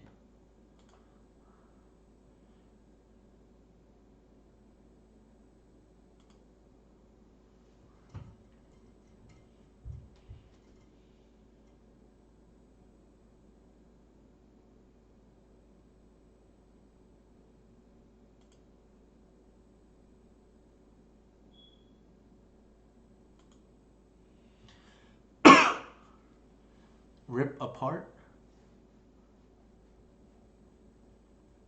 Oromancer, nice. Yeah, they could have plow. Like this is like some strange deck already. Like if I were to guess, like some kind of Stoneforge Mystic deck. It's possible they're playing that new card too. The that's good with Flusterstorm, but I don't think so. Uh, yeah, I think I just. Well, actually, we can just wait.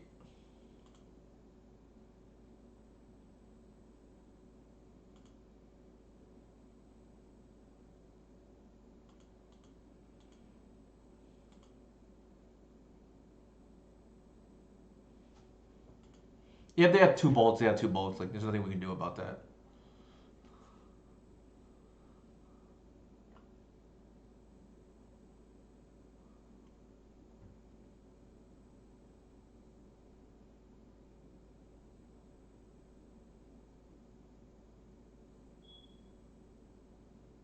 sure.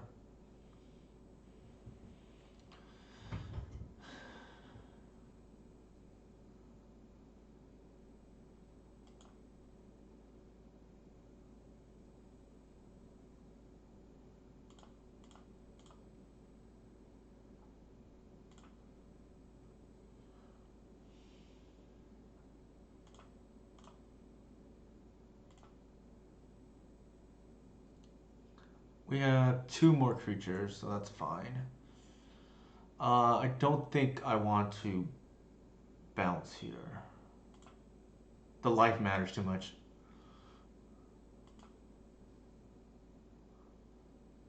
Yeah, that's not cutting it.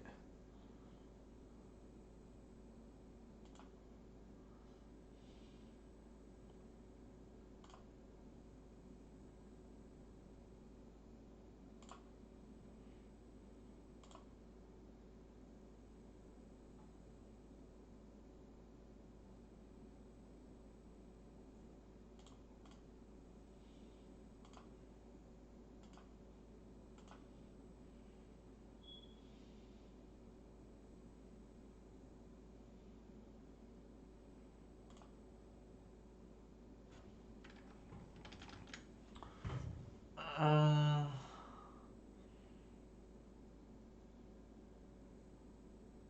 yeah, Clever Luminancer is the card. I think that's fine. They don't want to do anything. I want to play around the days here.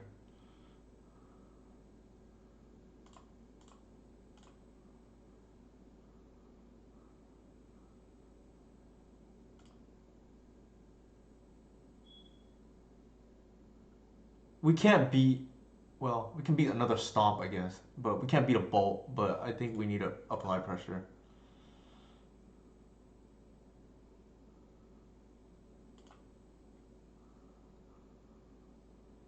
Ugh, not the best draw.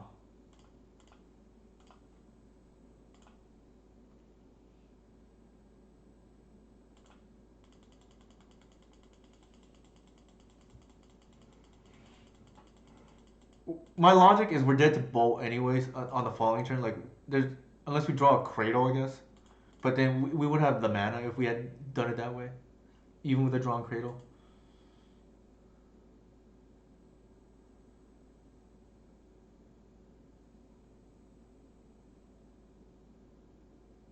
This attack seems aggressive on their behalf.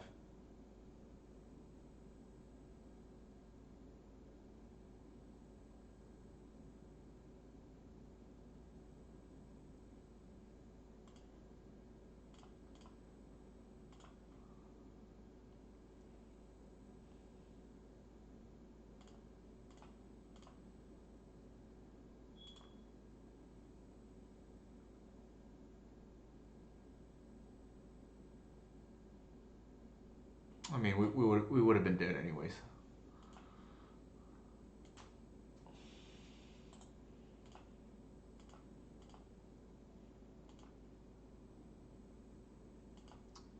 Yeah. Like we don't have a quick clock, unfortunately. I think they're smart enough to not attack, like, unless they already know they have lethal here. Um, Maybe they did it just to bait and see, but I can have a crop into something, for instance. But like that doesn't really get there. Like even if I glimpse next turn, was not bouncing Visionary and just eating stuff defensible. I thought about that, but I don't think we're gonna win if they have Bolt because it buys us really 1 turn. And unless we just draw insanely well, like and it definitely allows us to buy 1 more turn. I just did not want to play around that because I felt like we had a better chance if they just didn't have the Bolt. Was my logic because um, like I said, I felt like we needed to apply pressure. We just didn't have any pressure on board. The problem is they had turn 1 Delver and we just did not have a fast hand. That's the real issue.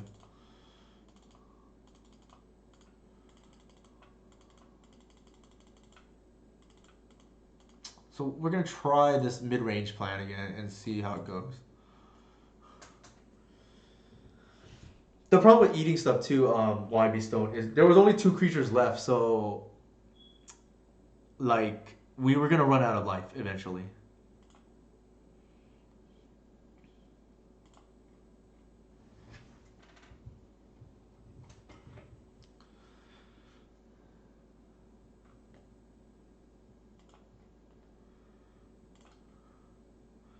So they likely have swords.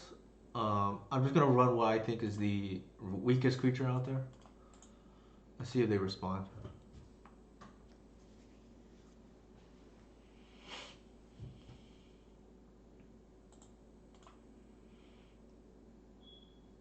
I'm gonna lead with Shepherd into Reclaimer into Wirewood to protect everything.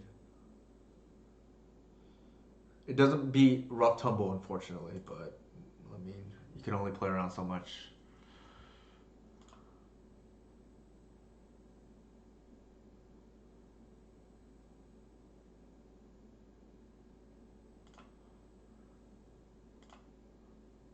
I'm gonna lead with a Wirewood here actually, and see how they respond.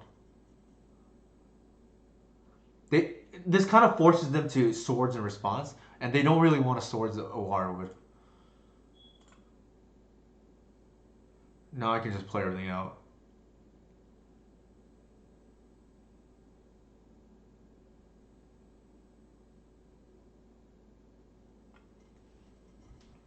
This is one of the good strengths of elves.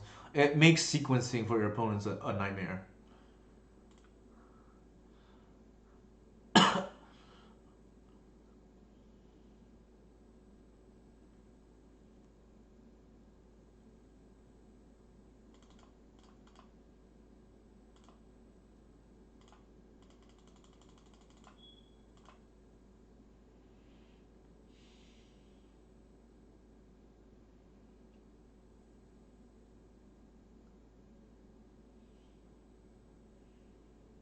This is almost like Force of Will as well. Or Mother of Runes, I guess, in this case.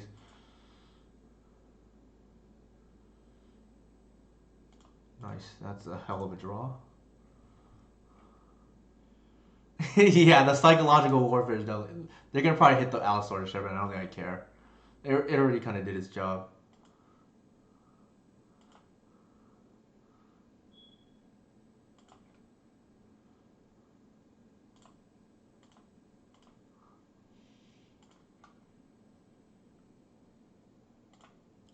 Uh, my gut tells me they have Rough Tumble here, or Blazing Volley. The fact that they swords the Wirewood. Yeah, that's what the vibe I get is one or the other, right? Because the swords on the Wirewood instead of the one of the other big pieces is kind of strange, or not strange, but suggests at least a sweeper. If I were to guess, we're gonna see a Blazing Volley right here.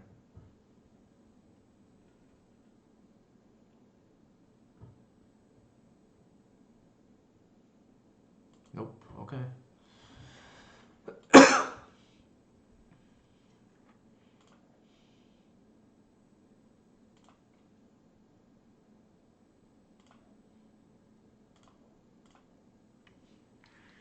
This is if they daze, like, for whatever reason. They try to, stop the glimpse bleeding. That I can pay with the Bayou.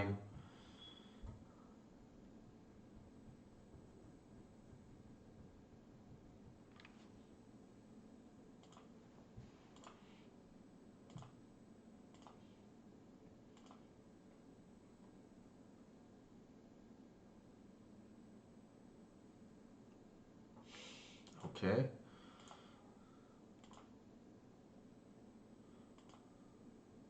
I mean, it's like a 3-for-1 already, so I guess I can't complain.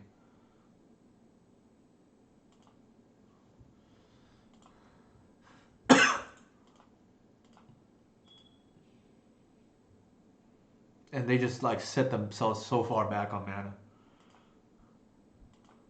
I mean, it was a nice try. I agree, Romero. I don't know if that's a winning line, but for sure a decent effort at it.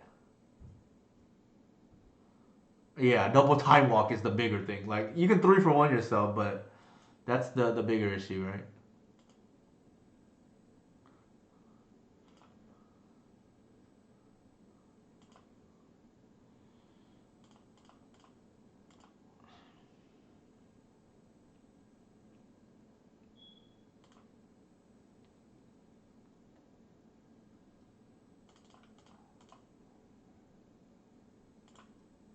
Actually,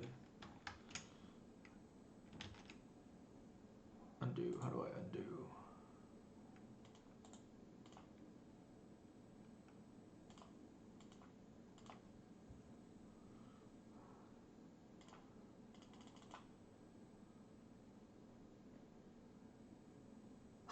What is tempo, anyways?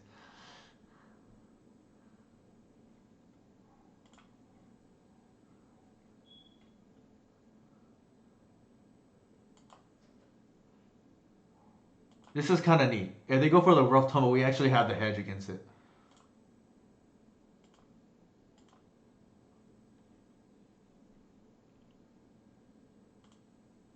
Oh, man, I am getting sloppy. Supposed to be attacking with that symbiote too. Like that's on me, chat. Can't blame anybody but myself for that one. Just getting sloppy, really.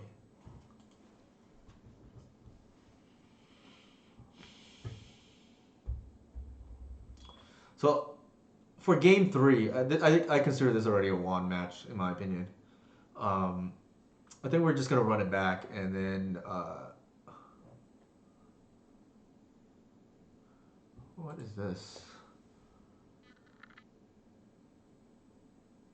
Sure.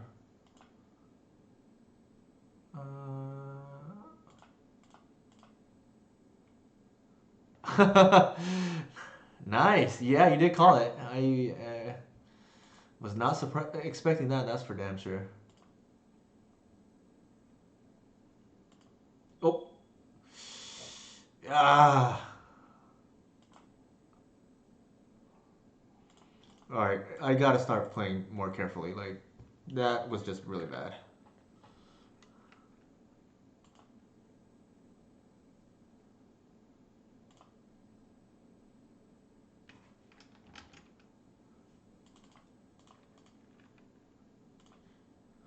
The good thing is I don't think it really matters. Like we're so far ahead.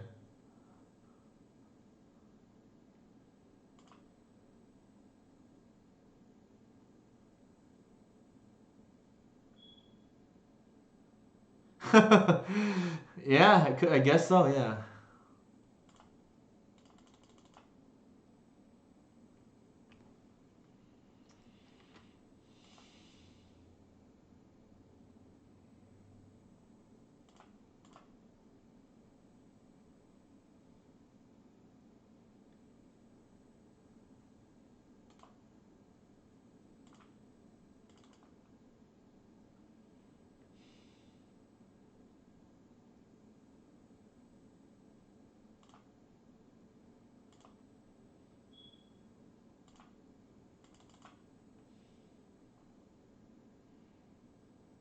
Probably. Yeah, that would make a lot of sense.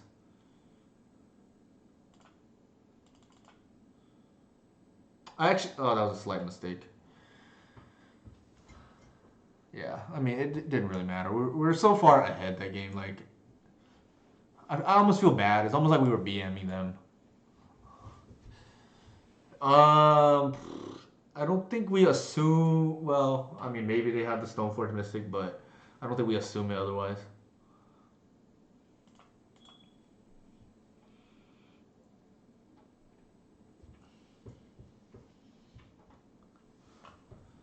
Rip Apart is a pretty cool card, I will say. This is like pretty ideal. I think like this is not great, obviously, but it's like a removal spell.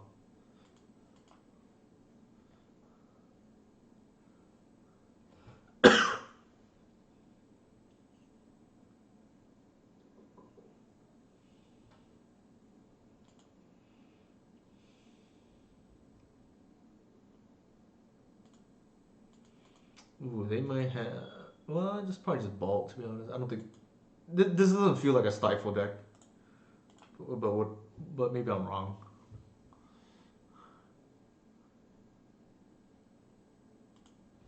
Could be days here. Yeah, I agree with that. Like, Meddling Mage is just insane right now against combo minus elves. Could be days. Yeah, I don't think I care about that card. I'm almost happy, to be honest, that they did that, because now I can just safely go. I think, given our board, probably that, because I want a glimpse as soon as possible. And without Green Sun there, I don't think we can. And I don't like running the Shepherd out and then just not having any creatures. Like, that's a sign of weakness.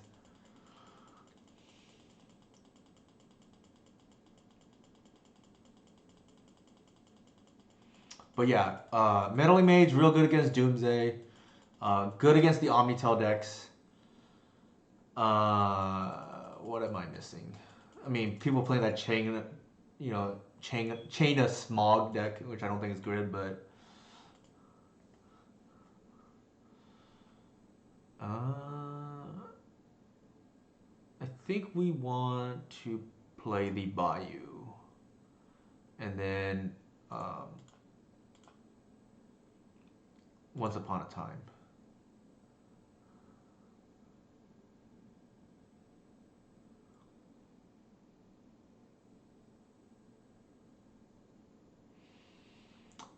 We gotta assume the Glimpse gets countered here, and if that happens, I think I like the Visionary better than the Warwood, even though that's counterintuitive. I think I lead the Shepherd up. I mean, lead the mana up in case they try to Wasteland or Bolt or Arbor.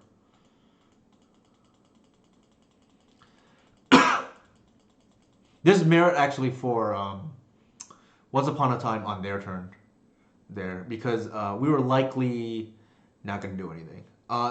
The exception is if we get a Reclaimer, I'm probably slamming down the Reclaimer there and like daring them to kill it. Reclaimer is typically a card you want down early, unlike some of the other cards that can wait.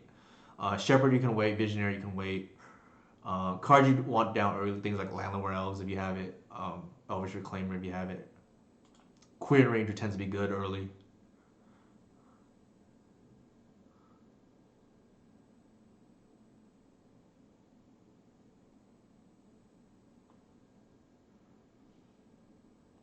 Yeah, I agree with that. Oh, the whale.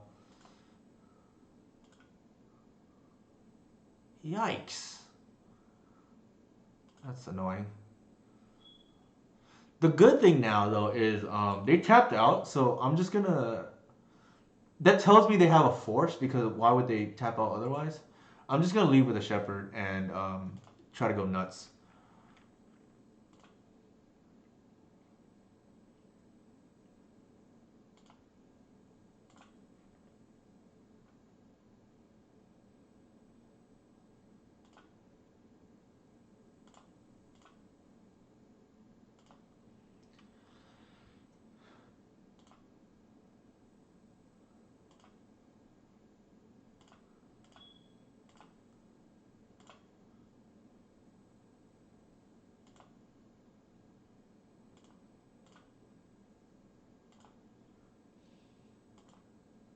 Alright, so we drew into the second Glimpse anyway, so I think I'm okay with that. So they get a free Snapcaster this turn, but they're staring down like lethal next turn. They likely have the removal in their hand, which is probably why they tapped out. I mean, sorry, they have the force probably in their hand. Yeah, everybody knows what's the best one mana Planeswalker ever printed is. It's got to be Brainstorm coming off here. It's Ponder. Okay, so they need an answer.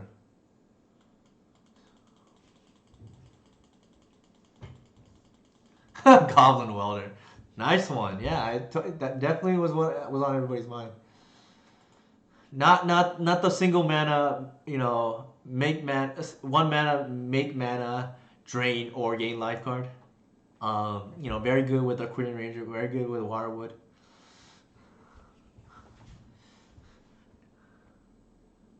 Not the black birds of paradise, exactly. Or secretly the blue birds of paradise. Unfortunately, the fact that you can cast it off Underground Sea is criminal. People who have done that need to be locked up for breaking the laws. Myself included. Sure. Yeah, that makes sense because they don't want to die, right? Like that's like 15 coming out. Oh, the cage is annoying because that's actually one of the ways we deal with the whale. But to be fair, the whale's only got 2 more things left. Oh, that's very unfortunate.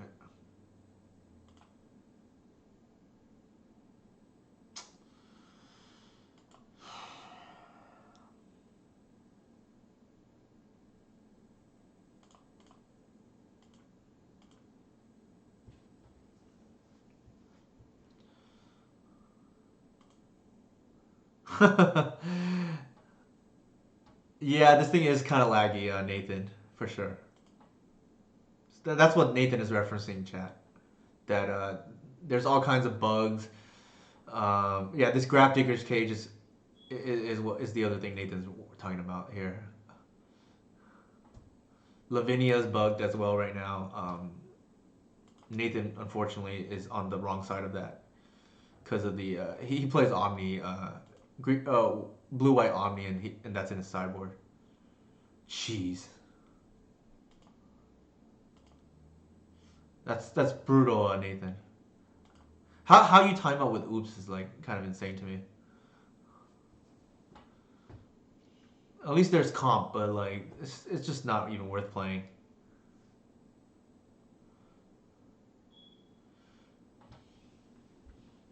Yeah, I think so. Our opponent played a cage, and we drew immediately after Green Sun, which is brutal.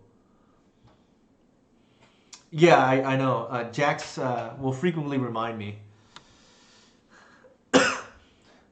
It's ironic too because with all the lag, I thought I would be running into more oops players, but I actually haven't run into any yet. I guess I should count my blessings, right? I don't know if that's like considered magic, but I don't think Mother of Runes has aged real well though. YB Stone. And the reason why I say that is because maybe it's just better to just run a better card instead of protecting your existing threats.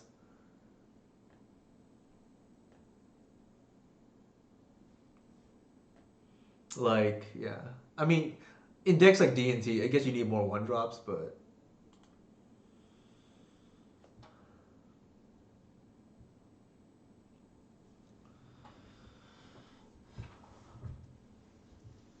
we're gonna start deck thinning real quick here.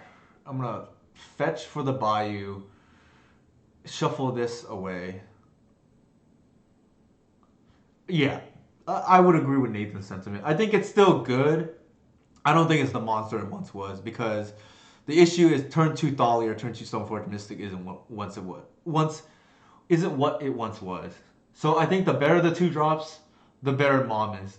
And unfortunately, the most broken 2-drop in a long time was Dreadhorde Arcanist, and I saw some when Lurrus Delver was a thing. Jeskai Delver played some number of Moms in some lists, just to protect Arcanist and Lurrus. So it really depends. Yeah, speaking of good 2-drops, Lavinia is a house in Vintage and decent in Legacy as a sideboard card.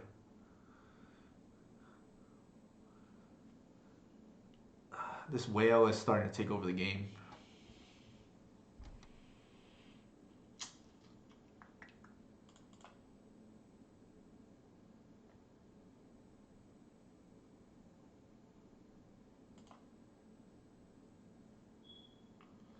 So we definitely want one land to fetch out, and Arbor's off. So I'm gonna leave the 4 still in the deck, just in case.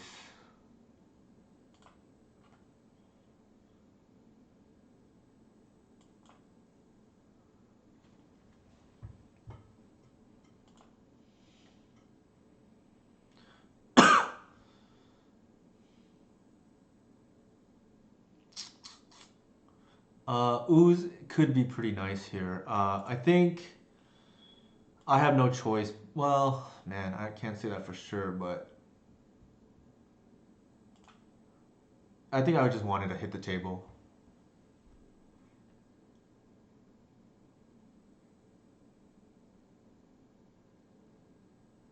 They probably have the force, which is fine. Like, I want Ooze to hit the board here.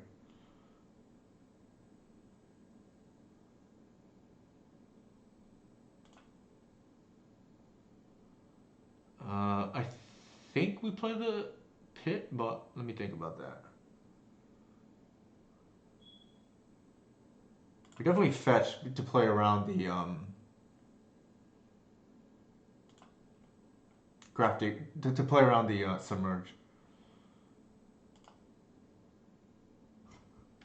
Actually, the fact that you see the life payment before the force hits the side feels like BM. It does for sure.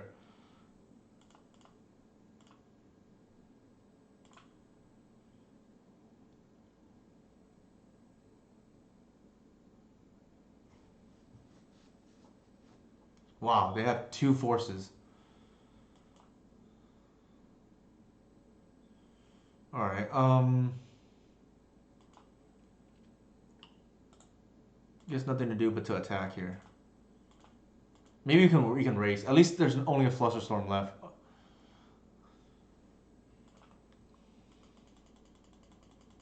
Yeah, I was gonna eat their whole yard here, but it is what it is. Like, I don't think we care about the Flusterstorm. Like, we can play around that easily now.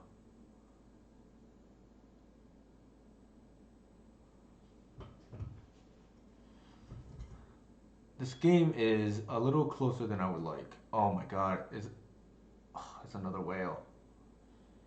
Did they know their next card? Yeah, they did. That's why.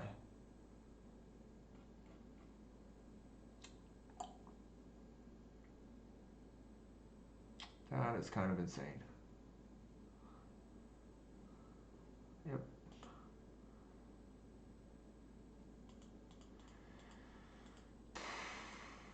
Man, and this cage... Okay, Decay is alive out. We need to kill the whale.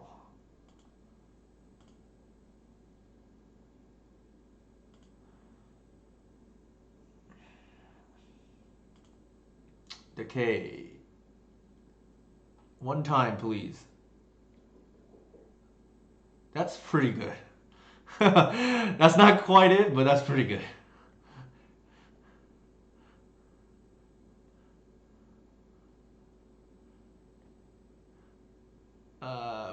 Four, yeah. So they have to block here. Like that's pretty good. Thank you, Magic Gods.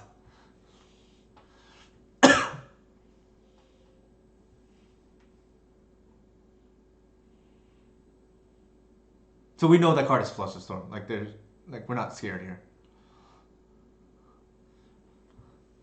And they just ate their whole yard, luckily. And I think they know what their second card down is too, because of their brainstorm locked, or so to speak. Here, they put one at the bottom, put the other one top, scry to draw, and then they brainstorm and then played island. So they know their next coming card and they've won or lost. Or sorry, if they know that they've lost. They don't necessarily know they've won. I mean, you gotta block. I don't understand, like, what the holdup is, yeah.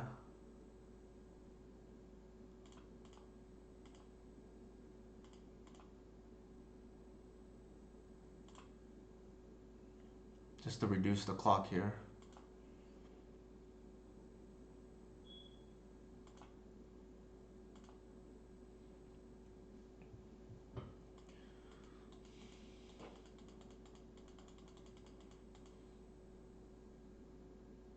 So our outs there were Decay, Shepherd, Wirewood or Visionary or redraws. We We had a couple outs.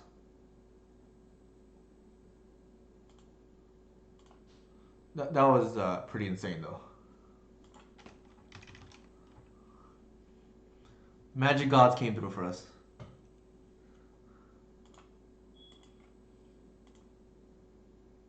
Actually, I'm gonna take a quick break and use the restroom, but this is the start of a promising league so far.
That's a good point, YB Stone. Yeah, I don't know what's with all the Tundra decks right now, but I guess we can't complain so far in this league.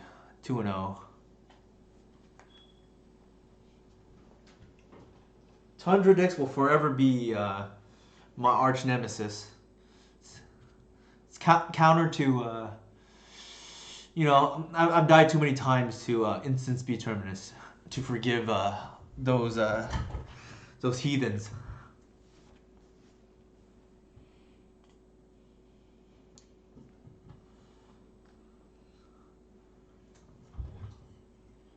Yeah, I mean, Plow is the best remove in the game. And Euro, I think, is the best creature in the game now that, well, in Legacy, now that Dreadhorde Arcanus is banned. I formerly thought Dreadhorde Arcanus was the best creature in Legacy. So we are playing Daniel G.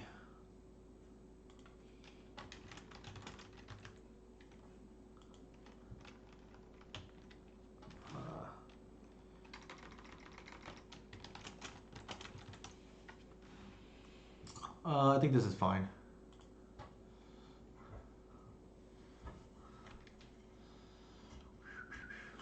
I think they're on like a Delver Whale deck.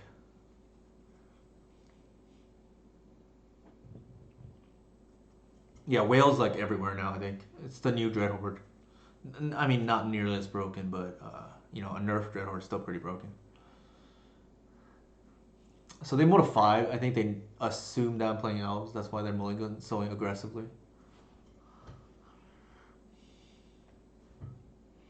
That's kind of the problem, I think, with playing on this account. Like, if you don't switch up decks, people know what you're on.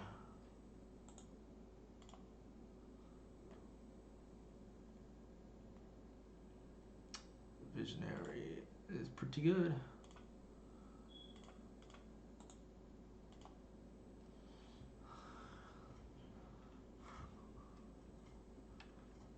I don't even know if I want to see Arcanus playing Infect. Maybe in Burn only.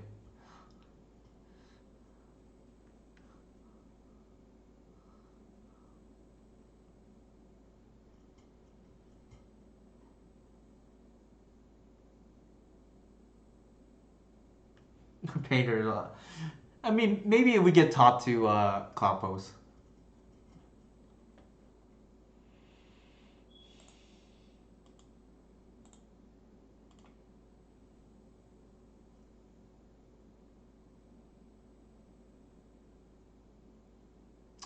So he's debating what to fetch. I wonder what that means for his hand. They didn't want to remove the shepherd, so we can safely tap down for visionary turn 2. I mean, I'd probably do it anyways, to be honest. I think, given that he knows he's a dog game 1, that's why he mulligans so aggressively. And I'm trying to think what he... Ugh, that is not what I want to draw.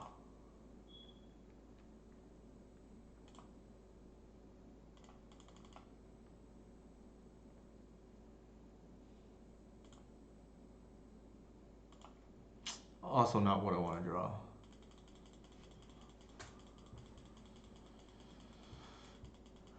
Maverick get 1 at red and 6. I mean, I don't want any Wasteland deck to get red and 6 again.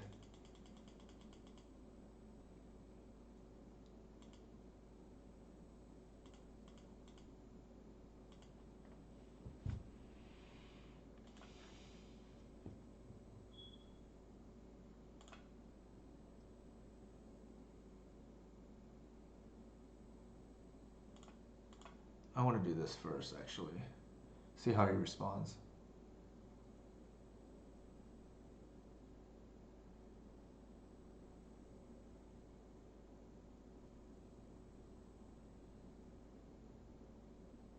Might be a bolt into force here.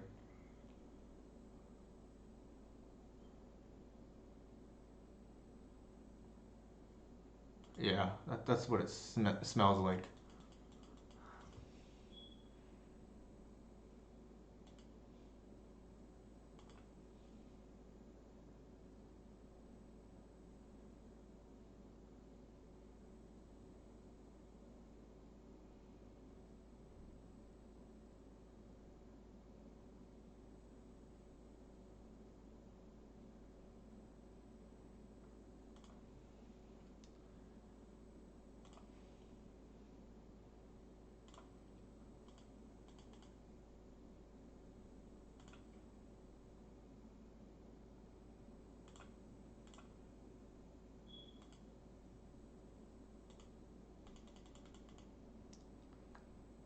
What's up, David? How's it going, man?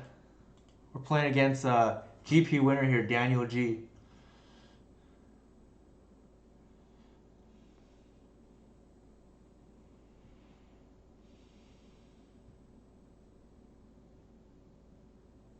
Could be the whale.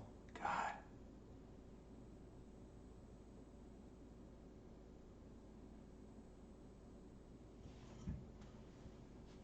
Yeah, I believe so. He's been trying to brew a new rugged over list, in my opinion. Opening hand started great, and then we just drew real awkwardly. We drew a hoof, and we drew a second crop rotation.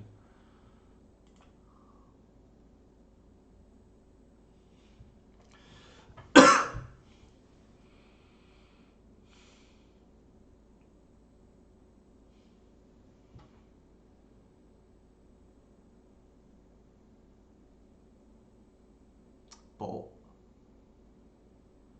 Oh my goodness. Yeah, that's fine.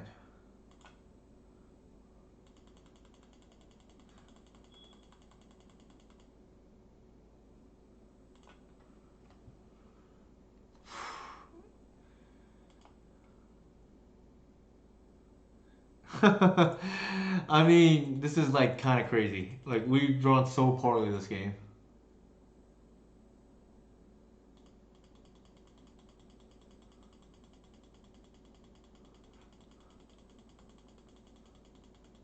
Yeah. I think if one of the crop rotations was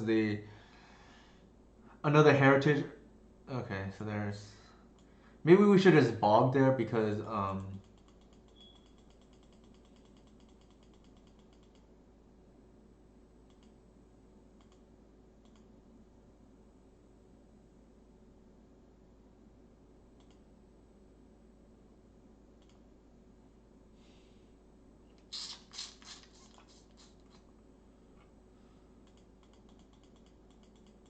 I think we're dead too. It's unfortunate too because I think we should win game 1 and we just drew really poorly.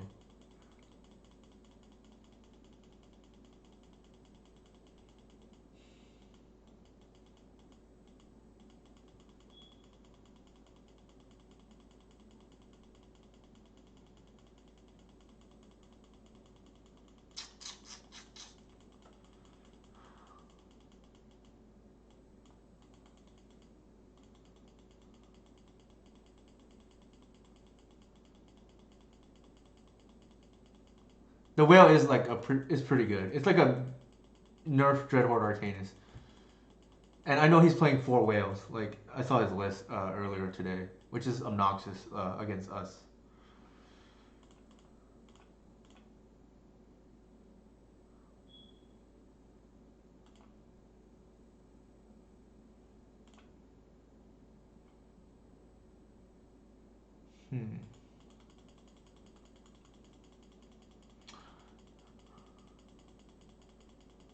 So he's gonna get back 2 lightning bolts here. Yeah, that is obnoxious.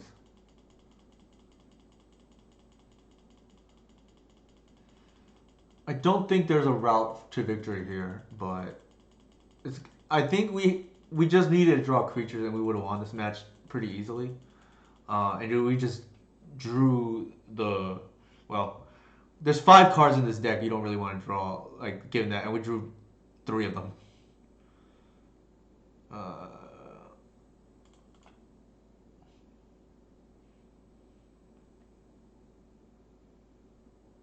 Sure. 3 bolts? I know he has 2. But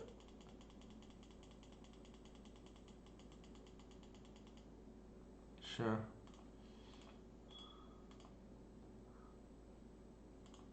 Pretty unfortunate.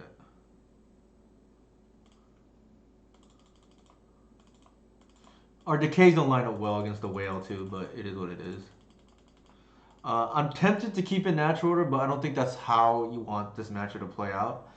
Unfortunately, whale means that they have pretty good late game. So I think we definitely want the harpooner.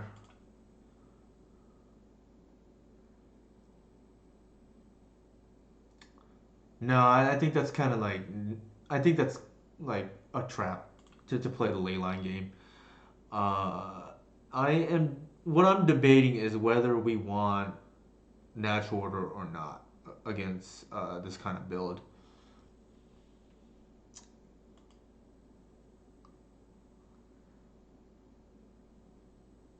I feel like we probably do because the whale is kind of a problem for us at the moment to beat. So maybe what we do instead is we don't. The bog is like laughable in this matchup, and then we just go over the top. Like that's the problem with delve threats, right? Like it's not really that effective. Like maybe things like relic that cantrip or spell bomb, but it's not particularly great. Leyline, if their deck is just like, well, I do know he has like 6 of those delve threats, so plus Euro, maybe it's worth bringing in. That actually is pretty, is somewhat appealing. It's a little narrow, but yeah, I think I might like that. It's a way to just cheese the game. You don't really want to draw it though.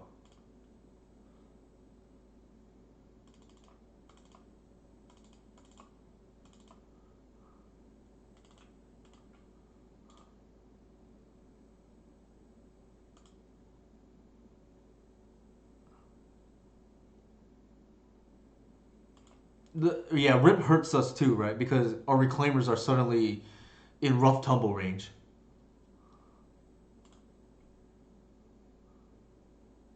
Nope, that's not gonna get it done. Nice. I don't think we like the Cabal Pit. Well, actually, that's not. I think the art. Does he have Goyf? No, he doesn't.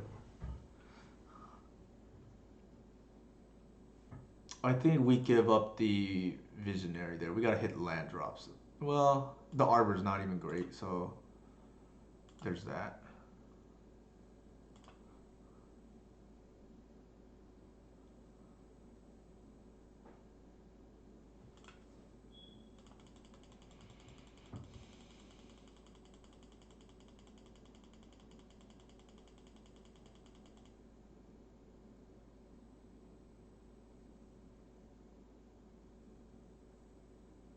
It might have been greedy to not keep the Arbor as a hedge against Wasteland, but I think I'm okay with it overall.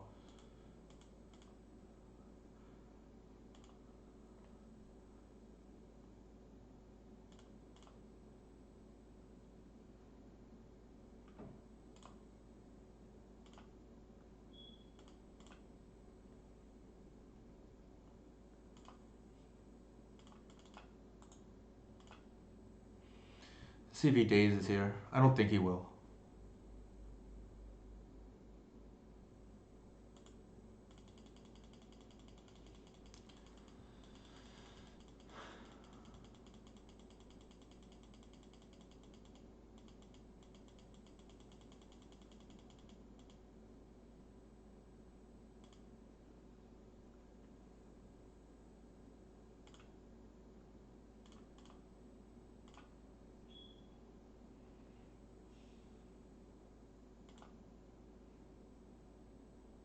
Nice draw.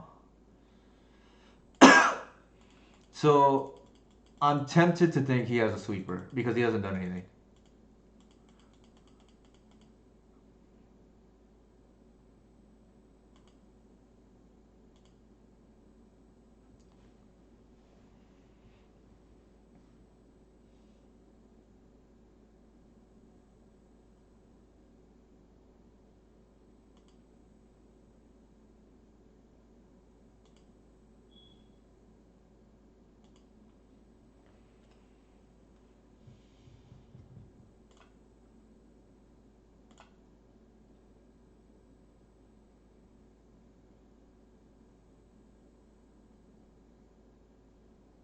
So it's meaningless to not to lead with a shepherd here because um, we're only gonna play a small amount of creatures anyways.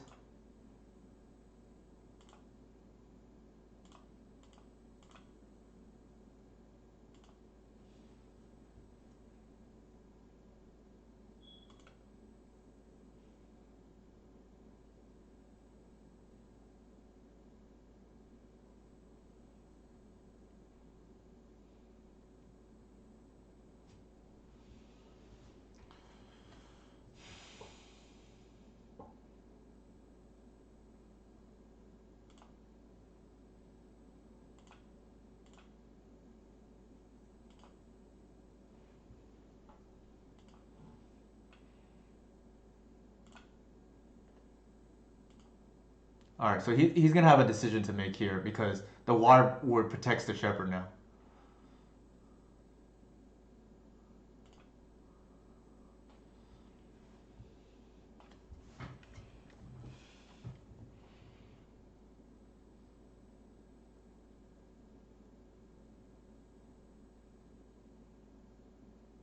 Like it feels a lot to me like he has a sweeper plus bolt in hand. Thanks, Ken Sportsman.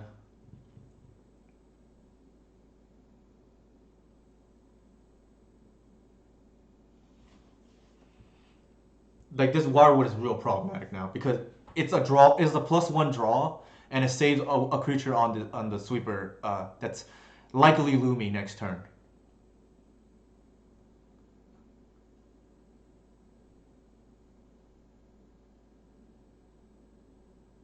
I mean, I don't know, but it like the way he's playing, it feels like he has sweepers.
I think we got this game locked.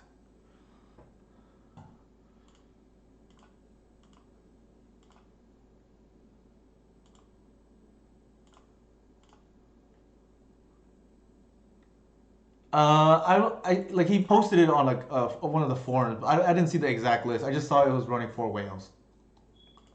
David.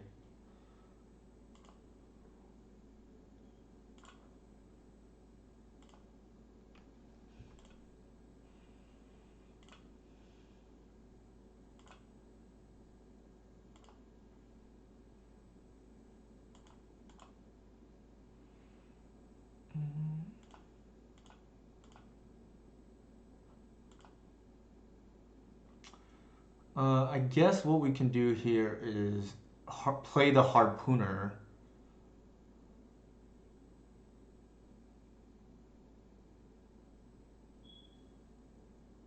I don't think we played a land yet, did we? No, we didn't. So we can just check off the Once Upon a Time.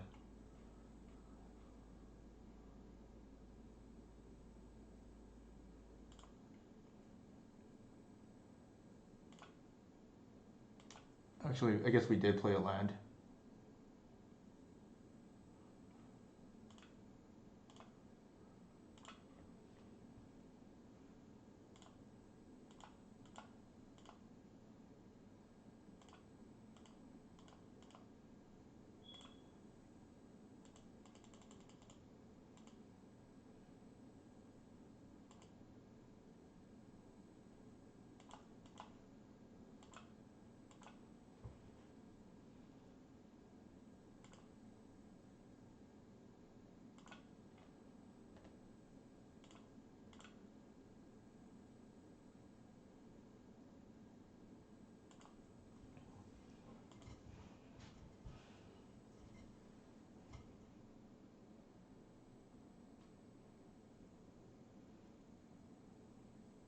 Good point, YB Snow.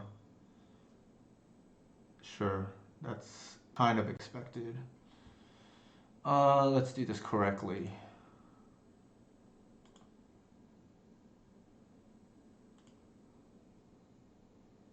Yeah, that's a good point. Like I didn't think about that, but that's a good point. Like I should have pitched the arbor there.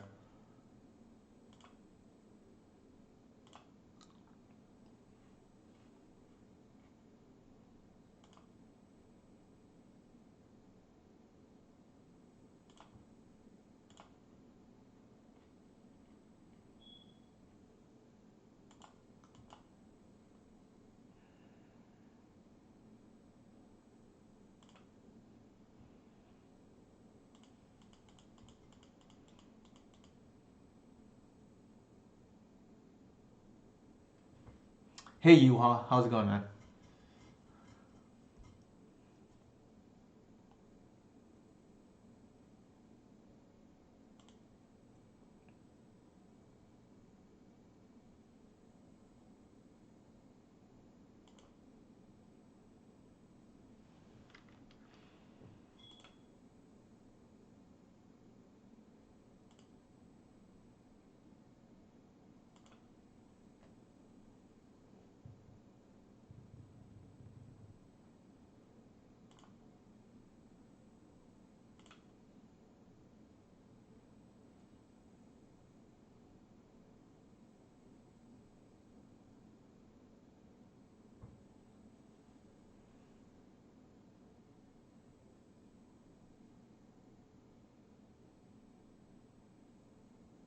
Yeah, see, this is what I mean. Ley line's like laughable here.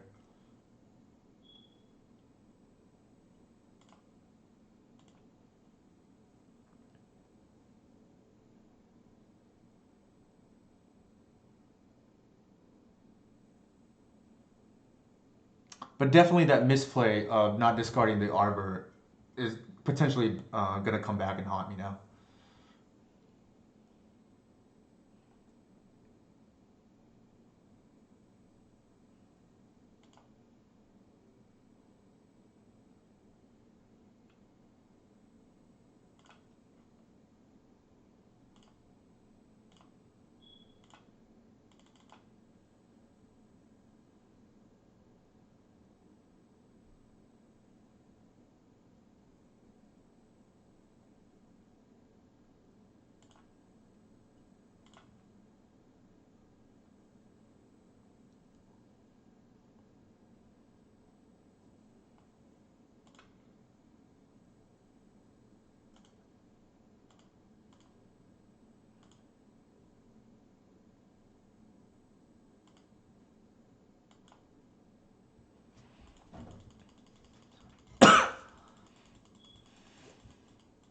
That's true. We do have threshold, for whatever that's worth.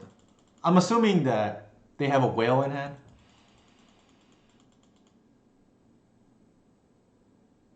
Yeah. Okay.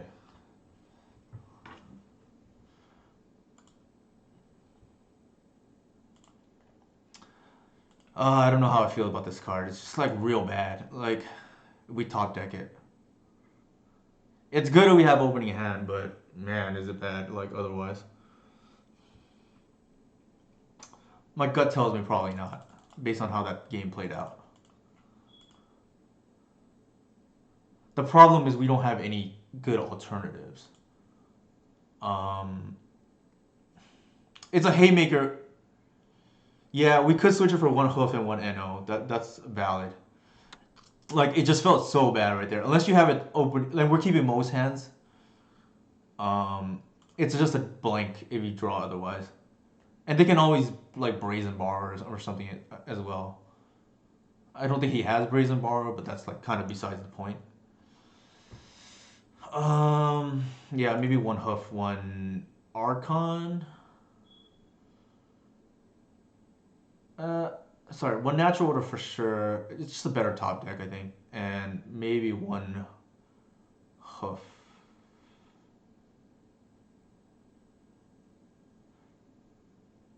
Archon is like reasonable too.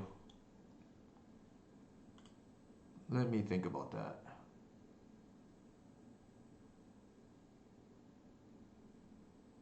Like this feels so kind of iffy against him.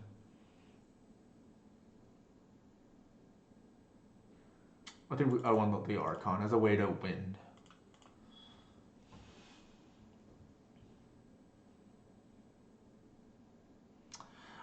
It is like a lot of times you can just like glimpse into the green sun. Sorry, into the green sun or the ooze. But the problem is, I just don't want to draw this card. Like,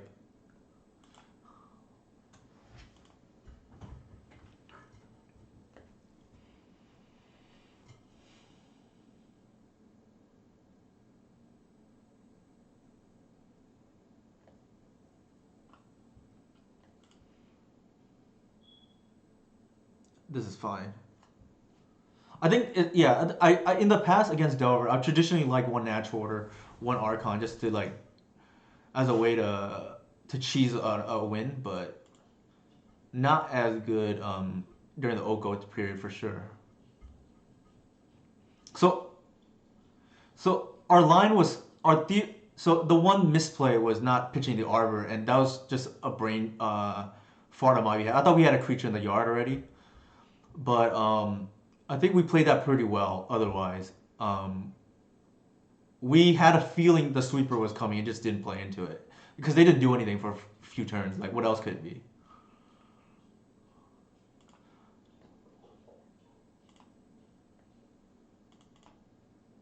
Here we have enough land, so I want to deck thin and look deeper.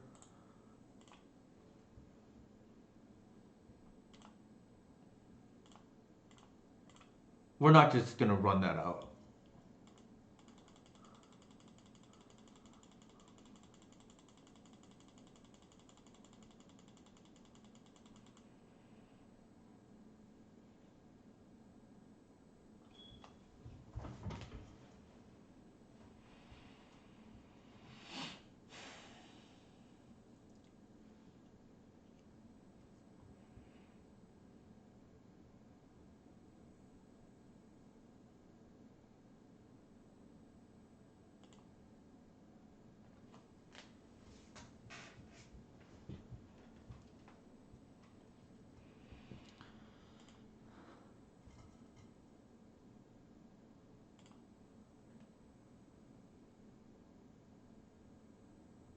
Yeah, I agree with that.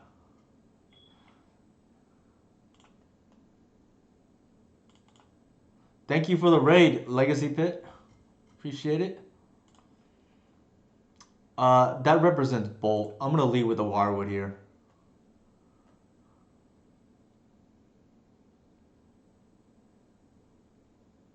They got a force.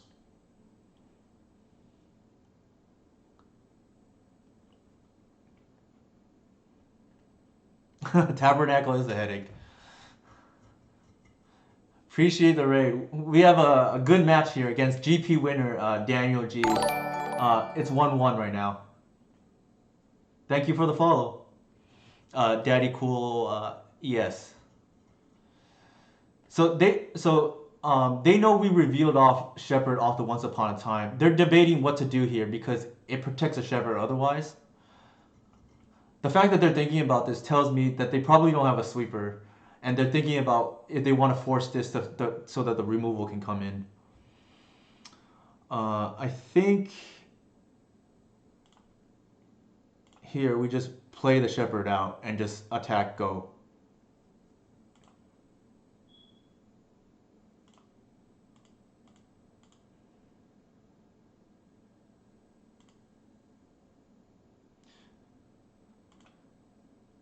Like, my rule of thumb is I can live with 2-for-1s, you can't live with 3-for-1s. And we have the Wirewood to hedge against that.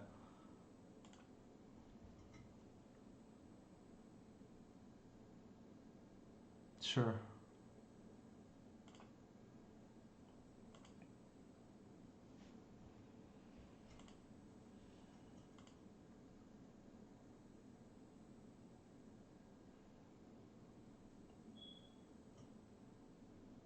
Maybe they're tapping out for whale?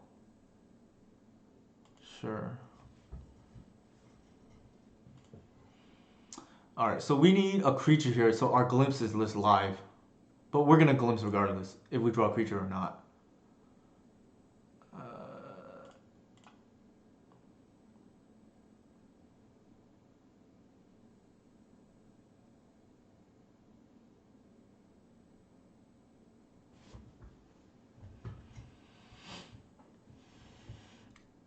Yeah, we're on 3 Heritage, 1 Queer and Ranger, right now. Decent.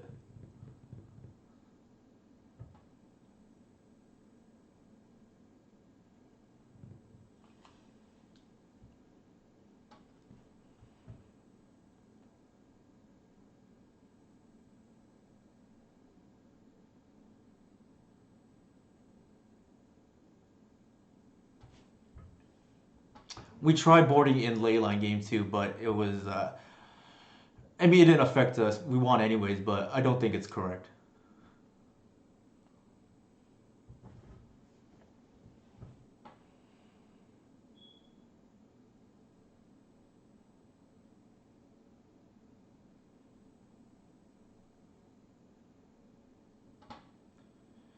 What do you mean by Upwind Legacy streams tomorrow, Nathan?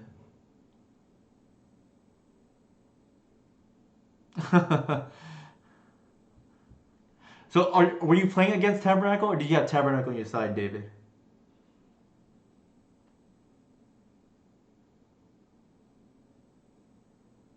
Ah, I see. Yeah, I hate playing it. The triggers are a nightmare.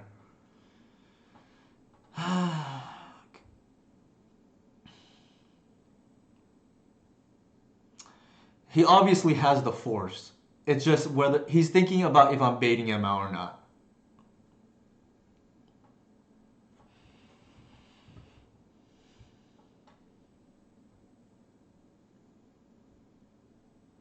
Okay, so he played it safe. I think here, I don't want the Cradle to get wasted, so I'm just gonna play out the Pit to play around Daze. Actually, I'm gonna attack first.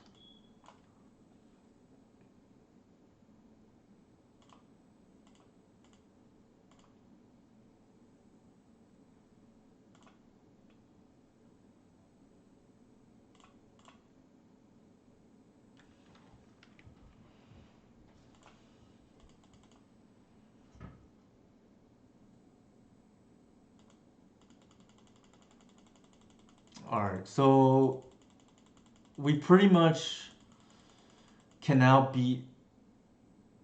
Okay, sure. That's actually kind of annoying.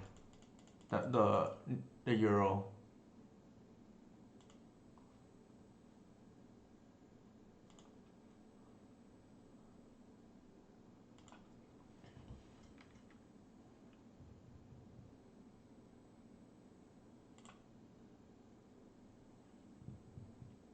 I think we have to get rid of the Euro here, unfortunately. In case he draws a land, and then we suddenly can't win.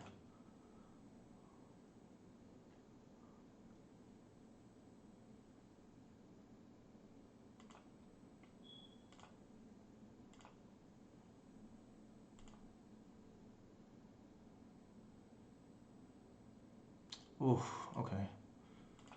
At least we didn't natural order into it.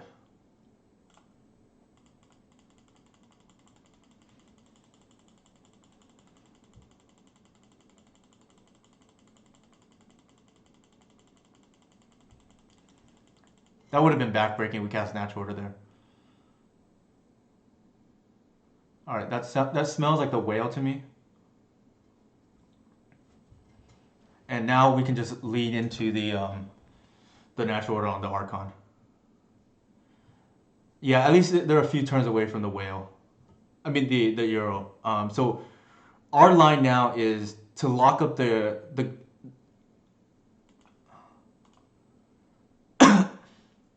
our line now is to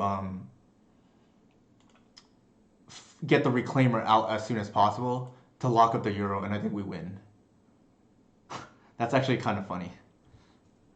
Irrelevant here, but funny.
I think at this point we just play everything out.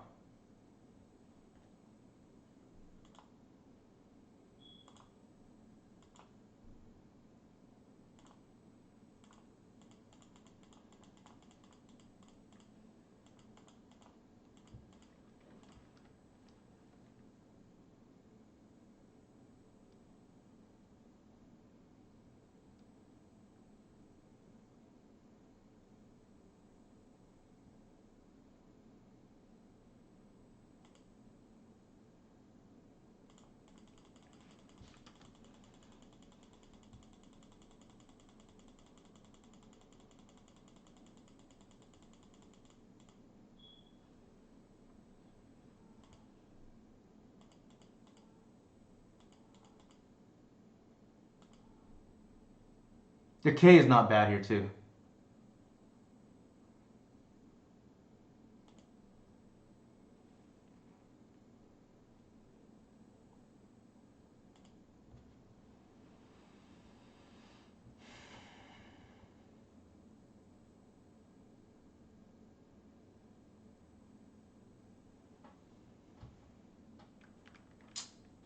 Not shuffle is not good for me.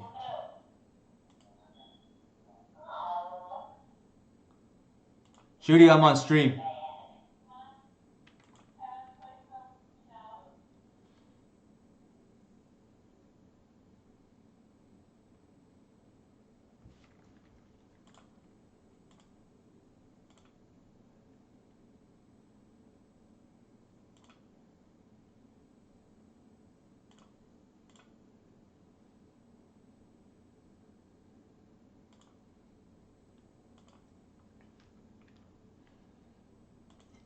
So, strangely, Reclaimer is not yeah. Strangely, Reclaimer is not a 3/4 right now.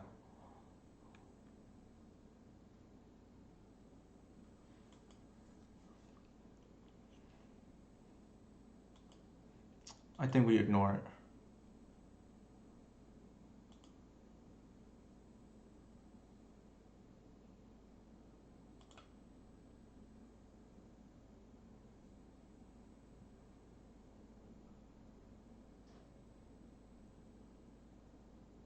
Tumble. Jeez. Sure.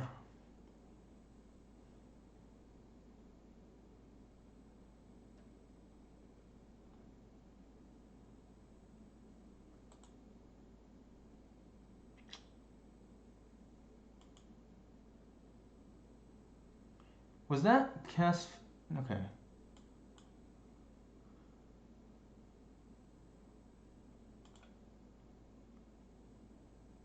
Yeah, I think so too. Same for me.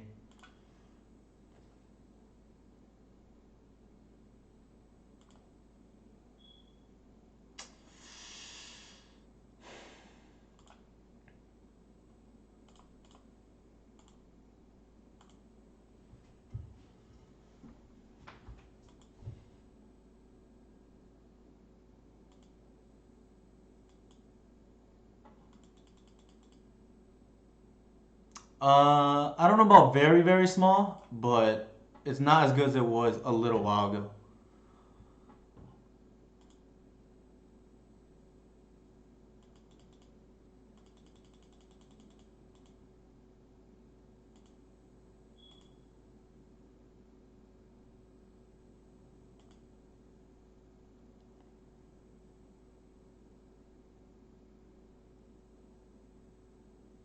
What is going on?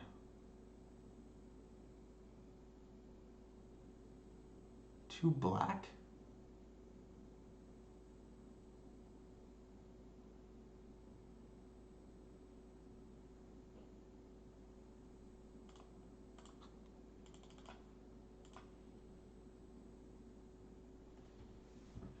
Oh, it's okay, sure.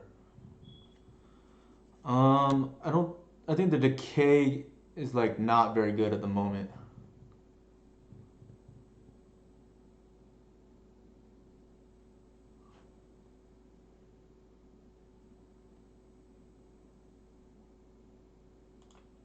I think I want the body.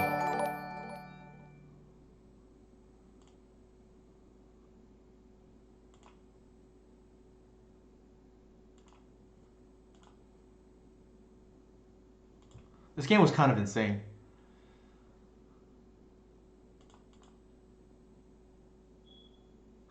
Not what I need.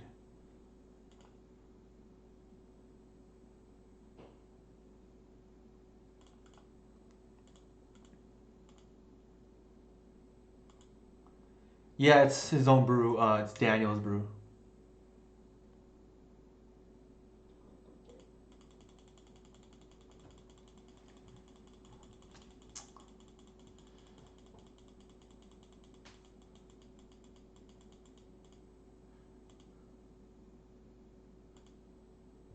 Yeah, I did not think we were gonna lose this game only because we had Archon out on instant, and then he was able to hard cast the tumble half.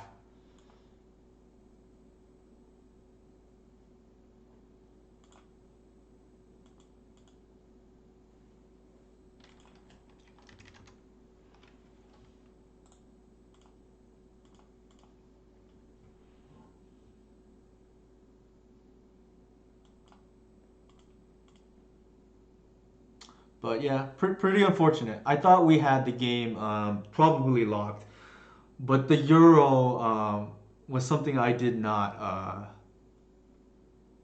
account for, so to speak. I think we could have won really all three games. Like game one, we just drew three blanks in a row to start the game, and that was pretty unfortunate. I think maybe we want the Caracas to be brought in case of situations like this. Yeah, Earl is pretty dumb. I think we actually would have beaten the Earl too, but then they actually got a hard cast the rough tumble for the tumble side, and that allowed him to race the Archon. I think.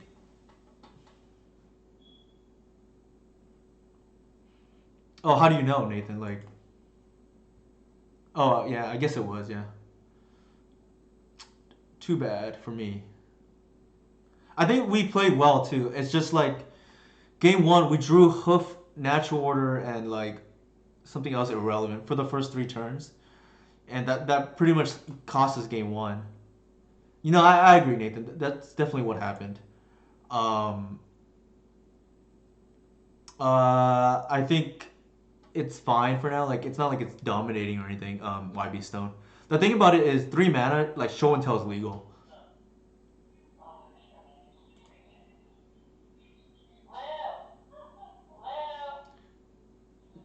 Judy, I'm streaming.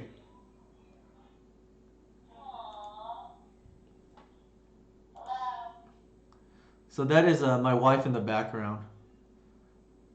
She's away, but she's checking up on the dog. Yeah, most combo decks don't care about exactly. I think we just leave with Shepherd here because I don't like to give my opponents like days if they kept like a one land hand and things like that. Yeah, I agree. Euro, I think Euro is fine. Like especially when like show and tell is legal, like Wasteland's legal for instance. Like not that like 3 mana is a lot in Legacy. It's not Dreadhorde where turn two you put a lot of pressure on your opponent, and really Euro is 7 mana if you think about it. It's three on the front end and then four on the back end.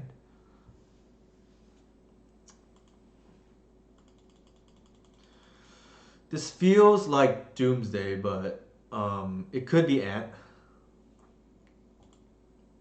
Wow, missing land drops. So they probably do have a daze, and I guess that they're probably on Doomsday.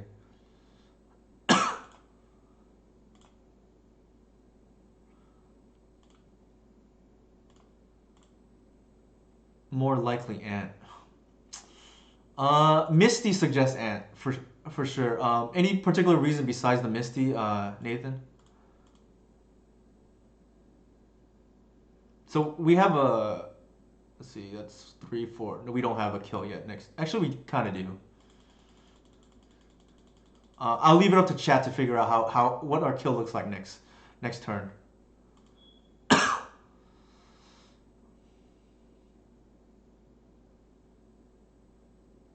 That's fair, Nathan.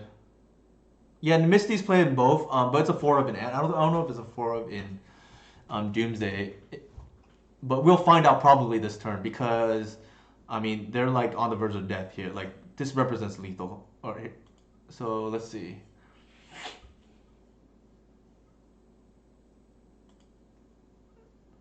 It's still unclear what they're on, but okay, they're on Ant. So Nathan's guess is correct based on the discard package. Props to Nathan for that, for sure. Tutor Chain or Ad Nauseam Light? Oof. That. Alright, so they're gonna go for the Ad Nauseam here.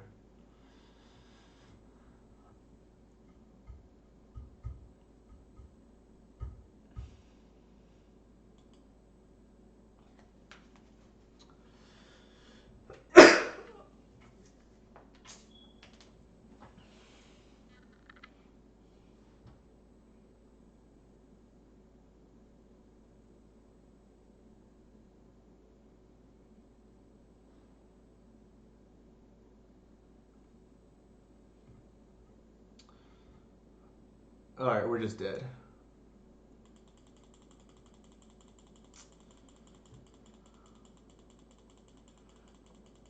This is another one of those. Yeah, we're dead. But yeah, YB Stone. That is the line. There's actually a couple ways to do it, but I don't want to get into it. Like.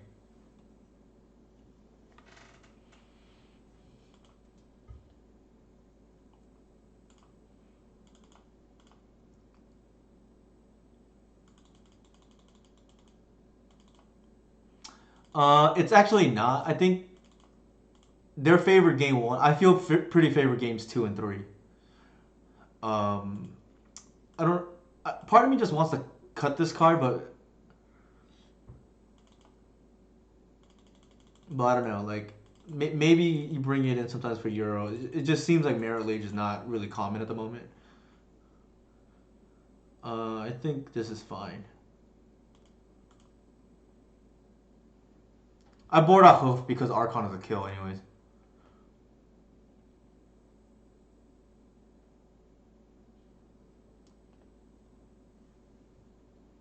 Sometimes you draw and it feels bad, but it's pretty rare.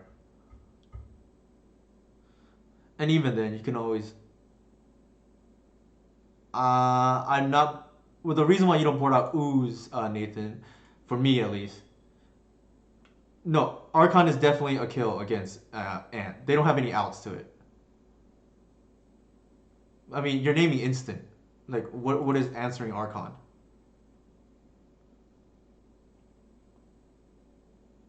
Yeah, but you're naming instant.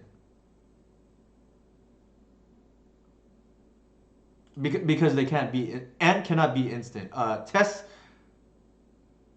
I would highly recommend you try it out, Nathan. Ant cannot be instant because ad nauseum they can't cast, and Pass in Flames doesn't really work because of the rituals. I've literally have never lost a game, Nathan, when Archon has hit the board.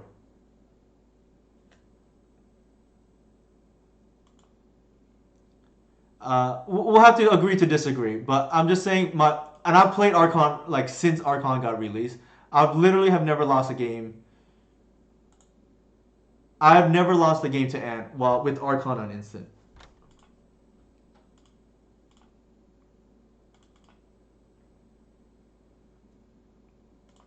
It literally shuts down their whole deck. And all the answers along with it.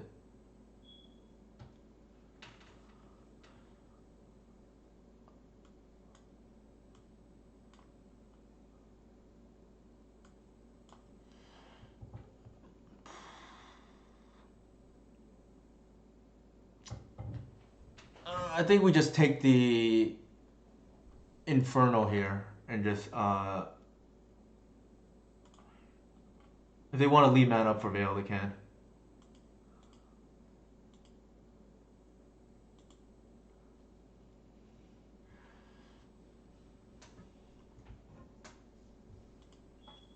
Yeah, but what are they wish? The thing is, like, what are they wish clawing into? They have Infernal Tutor too. I know. Sed has played a lot of Ant. Like, I guess we can ask him how many times have he's been an Archon on instant is the question, I guess. I've never personally have had it happen. Like I've lost. I think I've only lost to Test once with Archon, and that was because they were running Pass in Flames at the time in the sideboard as in part of the wish board, and I think it's only happened once. But Archon for me has always been a lock. I mean, the lines that beat Archon typically involve, well.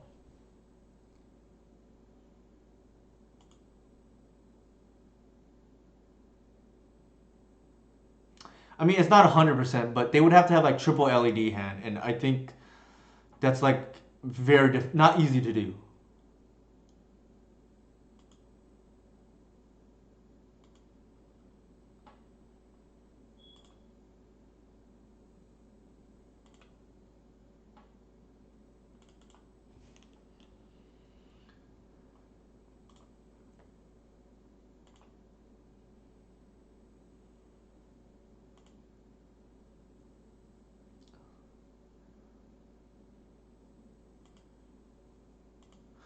Yeah, I mean that's fair too. Like Sed brings up a good point. Like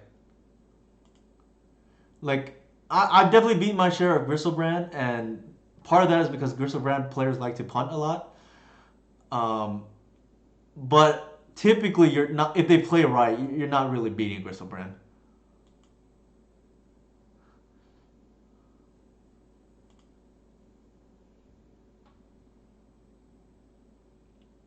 So we know about their Veil in their hand. Actually, let's see. Brainstorm, Delta.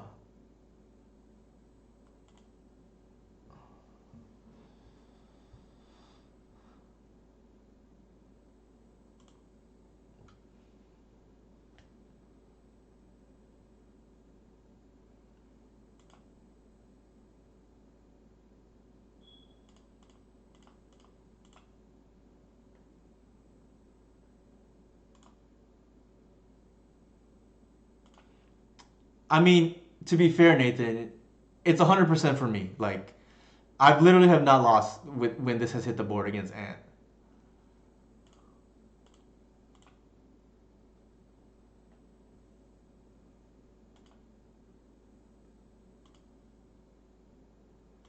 I mean, even Sid has said it's only happened once for him, and he plays the deck a lot too.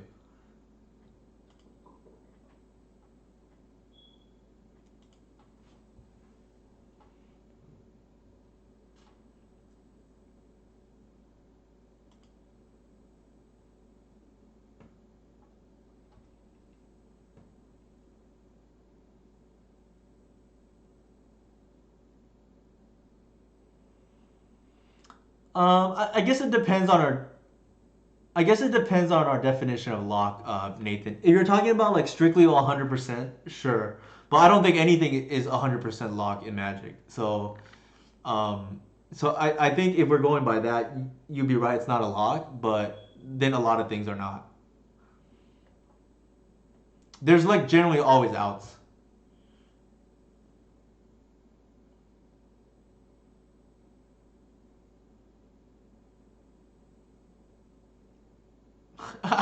Yeah, Griselbrand. Yeah, I don't know what it is, but if there is a losing line, and I apologize if you play Show and Tell out there or like Griselbrand,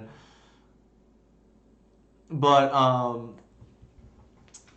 I've noticed that if there is a losing line, my opponents have been able to find it.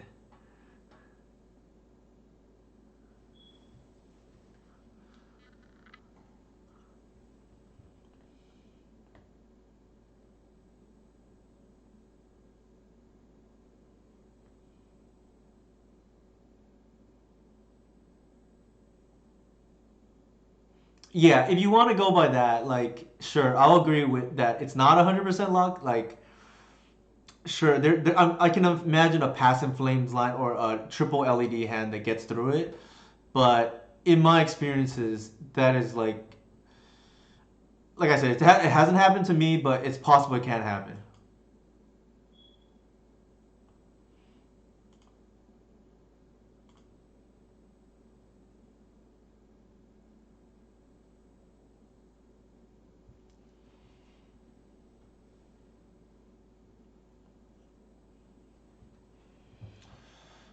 So they discard everything. Sure, I guess.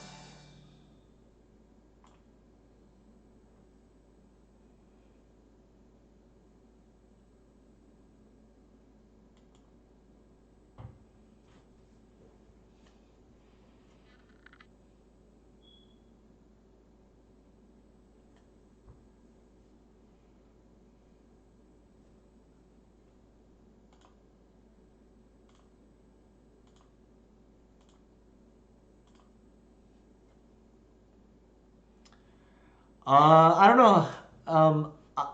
I haven't talked to them lately, but the ones I do talk to, I would guess that they think that it's a lock, Nathan. Like if you ask Cyrus, if you ask Cliffy, I believe they would think it's a lock, but I mean, we'd have to ask them to know for sure.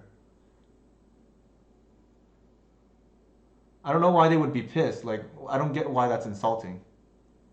Archon is a lock for a lot of decks. Like I don't think that's an insult at all, to be honest. Like it's why Ellis plays the card.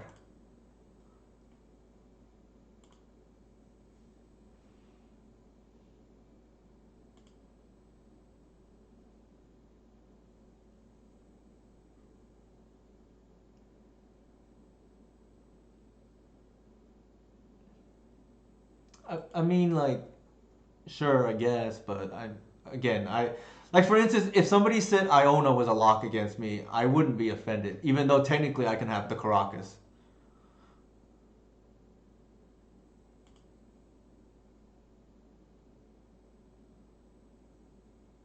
Like I think it's implicit what the what people mean, not so much like the semantics. Or even Alice Norn, for instance. Like again, like technically, I wouldn't be upset if somebody said that was a lock against me, but that just could be me. Okay, so we're just dead here.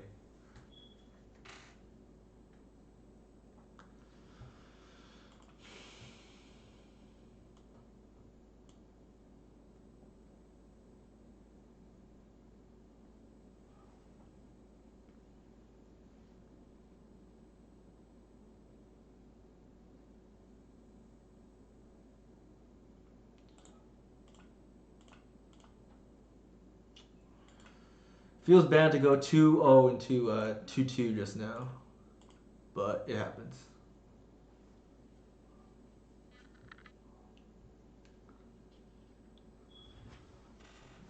I mean, I know there are lines, but it's like the what is it called? The triple LED line, right?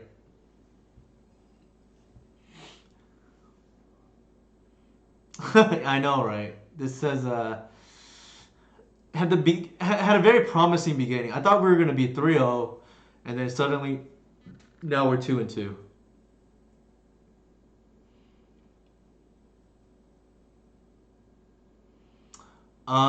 It. I mean, I'd rather not face it, but it's better with Leyline. Like it's. I feel like it's impossible without Leyline.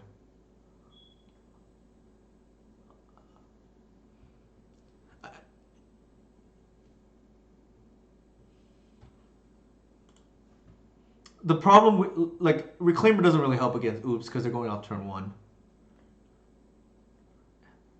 It's just nice as a secondary piece. Yeah, same thing. What said.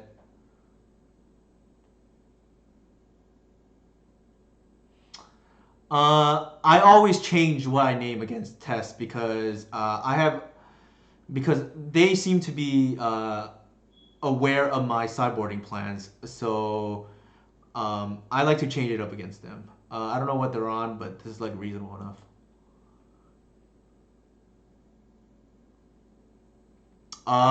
If I am running to Leyline and they kept 7, I'm going to 0 if need be, or 1 if need be, to find Leyline. Because I don't think you can win if they kept 7.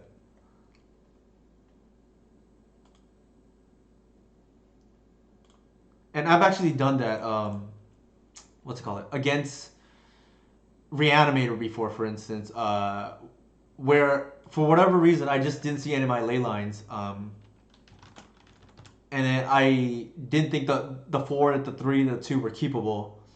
I went down to 1, I still didn't see the ley line, but I kept a hand with Karakas, and strange enough that Karakas got there. That's actually one of I think the only time I've ever mulled to 1 and won.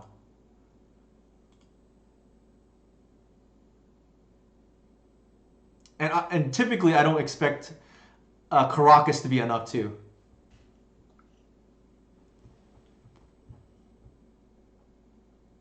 Yeah, it makes for nice stories. I definitely won on 2 and 3 before with Leyline, but that's not real Magic in my opinion.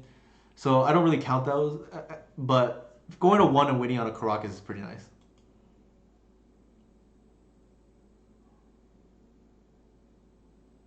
Sure.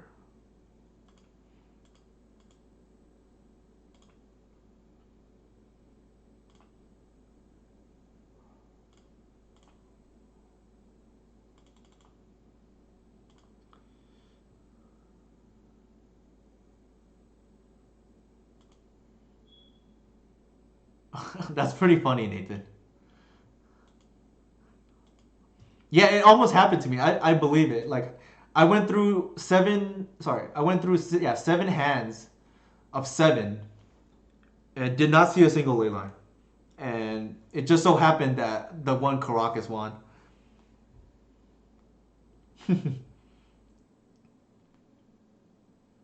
I think the only like fair matchup I've ever won on like a low mull is like mull to 4.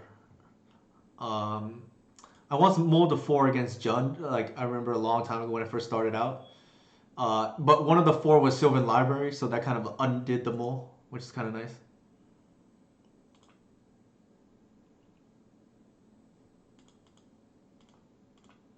Oops. Speaking of Sylvan Library.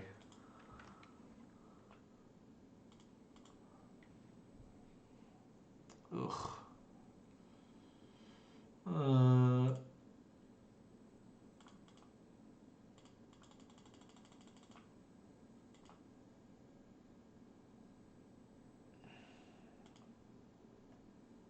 Yeah, I've also beaten Death and Taxes on a Motor 4.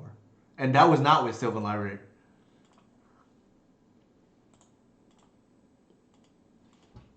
It was a very fair hand, to be honest. It was just like Wirewood, like a Green Sun or something. I don't remember. But I just happened to assemble Wirewood and Vision and they couldn't stop it. I think they were on 6 too, but I don't remember exactly.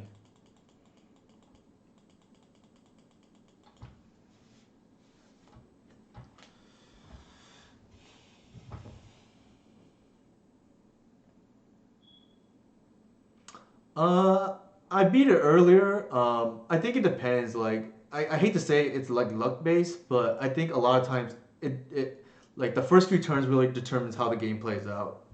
And if they have an early tournament, it can be hard. Deluge, okay.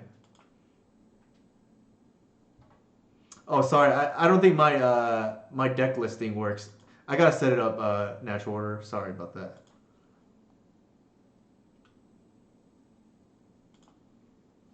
Deluge main deck is kind of strange though.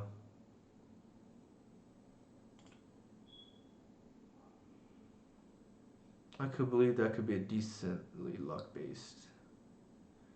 Yeah, I mean, I typically don't say like I mean, there's luck obviously involved in any game, but I think that one like I said if they can set up Terminus for the first few turns and depending it could be kind of a hard matchup, but like we did lose to a pilot earlier who has some suspect plays, but we also beat them again pretty convincingly the following game, although they probably conceded prematurely.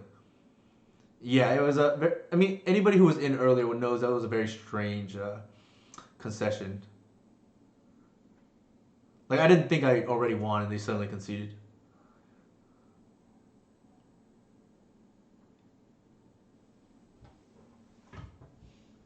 Maybe they're in a rush. That's the only thing I can think of. So they got back Richard Onport and Marsh Flats. Sure.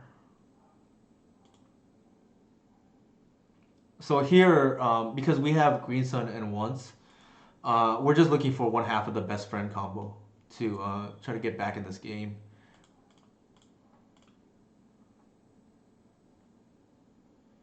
Ugh.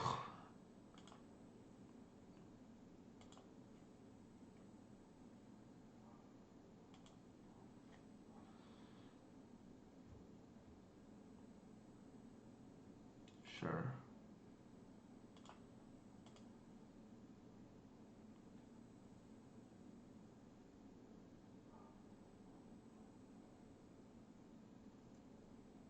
I don't think we want to see more lands, so we're just gonna fetch them out.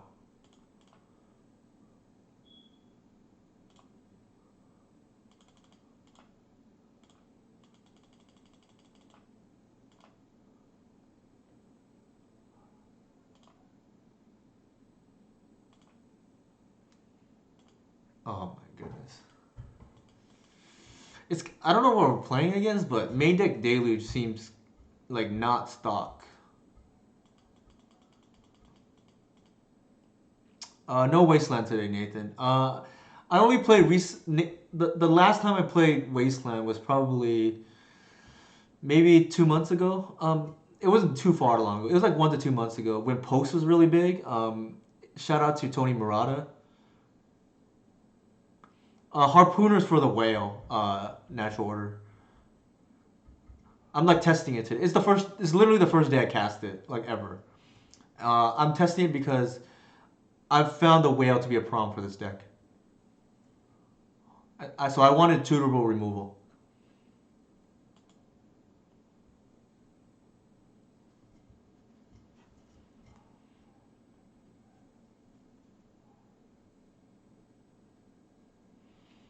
Yeah, 2 Leyline has been something I picked up from Dark Depths kind of a while ago.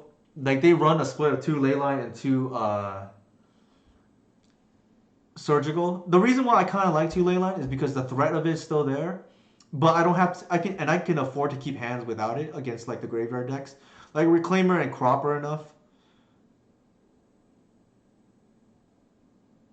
link the card.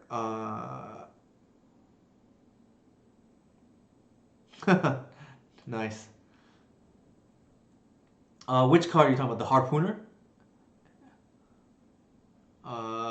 Chat, can somebody link that in the chat for a natural order?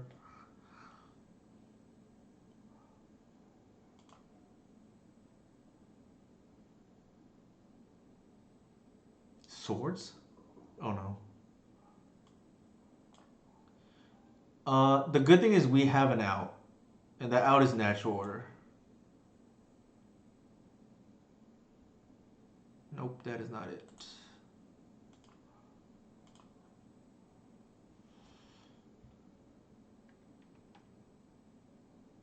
Let me see if I know the command. Like somebody had it earlier. There you go.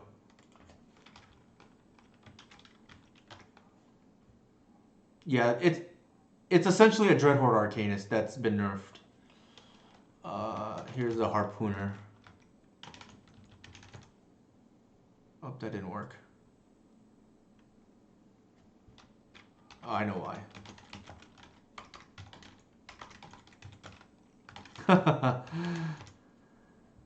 There you go. I think we want a Harpooner just to not get cheesed like out of the game, like randomly.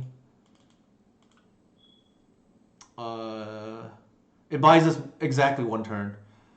I think we saw Life of the Loam, so Ooze is fine. I think we want the Progenitus here as a quick way to kill. I think we want the Karakas. Leyline the Void typically is good against these kind of decks.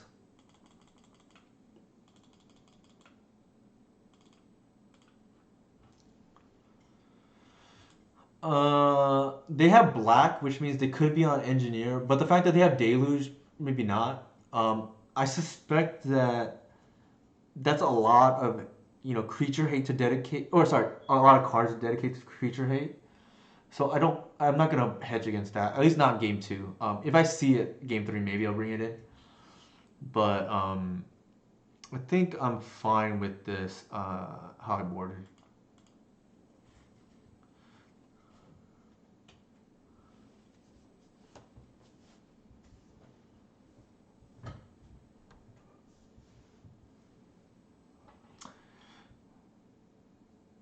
Exactly. Prog Daddy's pretty good. Yeah, Nathan is right. Or sorry, natural order is right. Like the nice thing about Leyline is if you don't mold to it, like if you know in advance that's not something you need to mold to, unless like you're playing Oops or something. Just having it there as just a KO against certain decks is pretty nice. Especially since in a deck like in the green decks particularly, like the Reclaimer decks, or the crop rotation decks where you already have like 2 to 4 crop rotation, maybe like some number of Reclaimer, or like Sylvan Scrying out of Dark Depths. You don't really need more graveyard hate, but it's nice to have like the KO if you happen to have it. Speaking of the devil. Man. Not great, but I think we keep.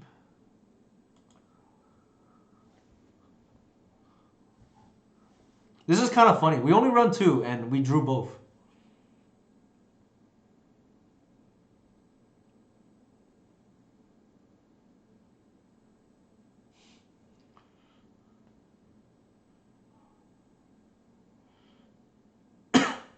It's times like these where I wish like, because I'm playing 2 crop because my logic is, I'll never draw both.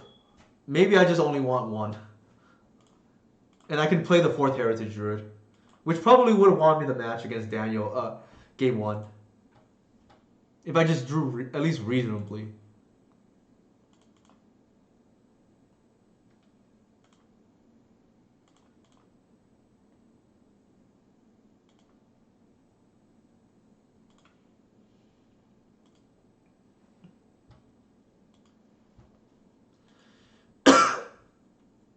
The awkward thing about both Arbors here is I can't even ramp with playing a dude next turn, Cradle, and then rotate the land for the Arbor.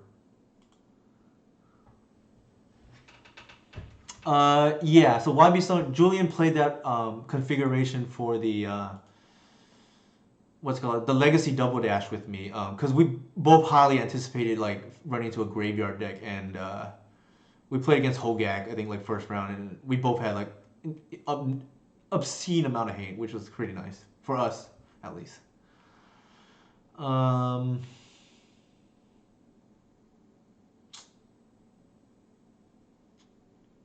think here we just leave with the Arbor. We want to ramp.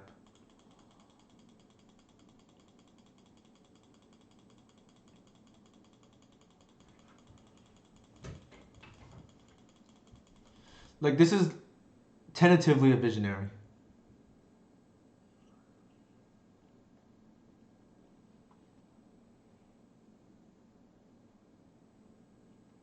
Hopefully we can salvage the break-even point here. I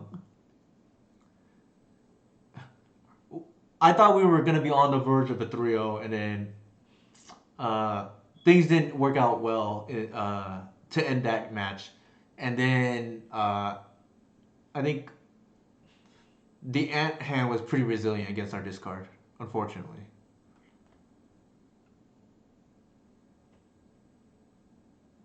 We didn't have a fast clock to punish, and we awkwardly drew, more than one Thoughtseize. Sure, that's fine. Ugh. It's not that this card is like unbeatable. It's just miserable to play against.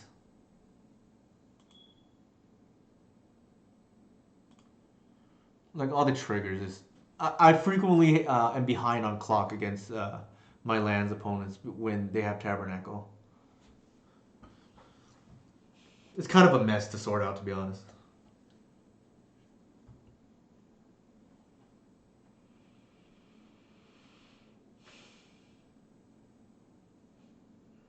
I have a nice screenshot somewhere of I have to look it up. Maybe I'll bring it up later, but I have a nice screenshot of a lands opponent who had 2 reclaimers out and then got fed up with their own tabernacle triggers and then reclaimered it away.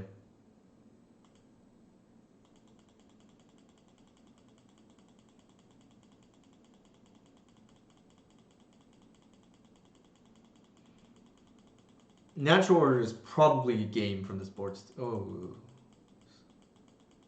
interesting.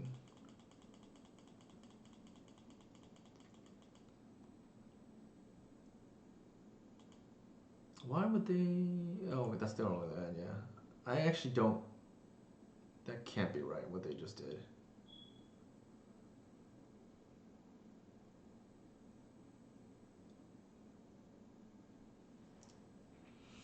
We're against like Golgari lands deck, Nathan. Sure.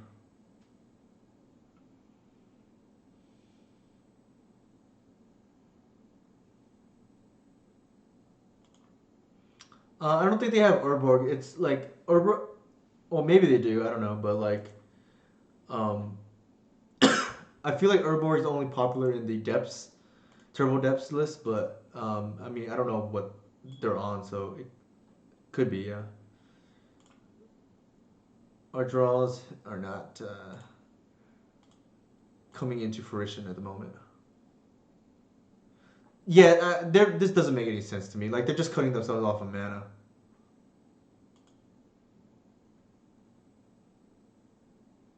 Yeah, it might just not be a good play what they did.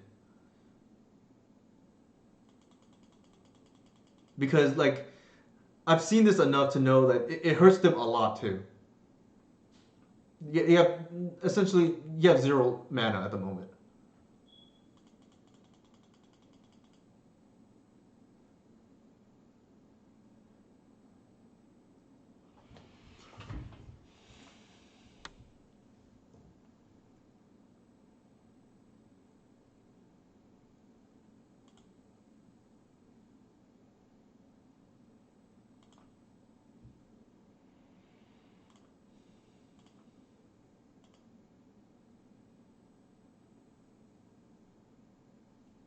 There's the Natural Order. But we need mana.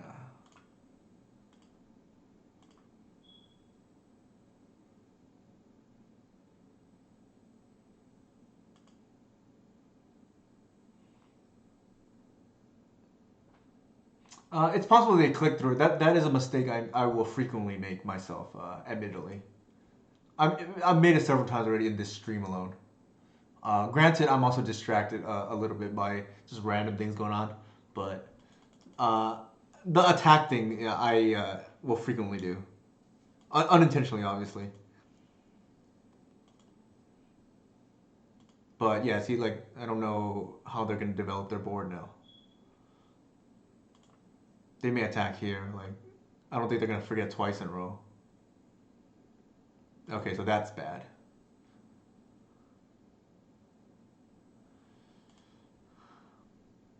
Yeah, these are some questionable plays for sure. But let's try to be respectful in natural order, like regardless of whether they're doing things right or not.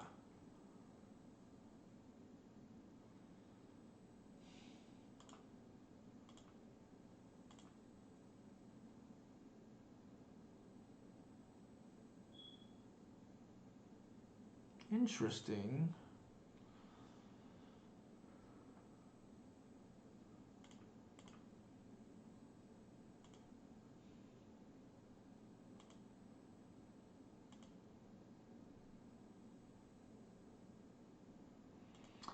Yeah, let's just try to be cut the opponent some slack here. That's just try. That's all I'm saying.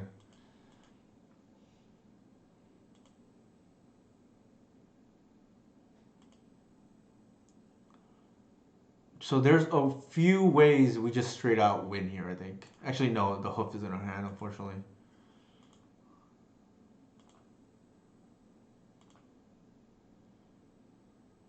Ooh, that is one of them.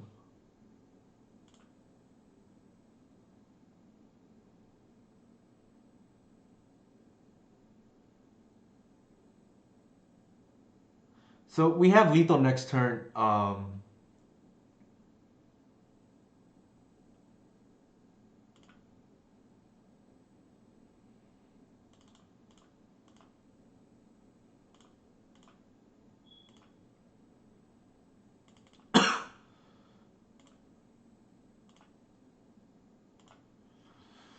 With the Progenitus. Because the hoof is in our hand. I think it's game. I don't see an out here for them. Like, they need white, like Counselor's Judgment or something. So I know, I think it was you, YB Stone, who asked earlier, how many games does Progenitus win? I think this kind of counts as one. Maybe we win this regardless, but it takes away any room for error now from our opponent.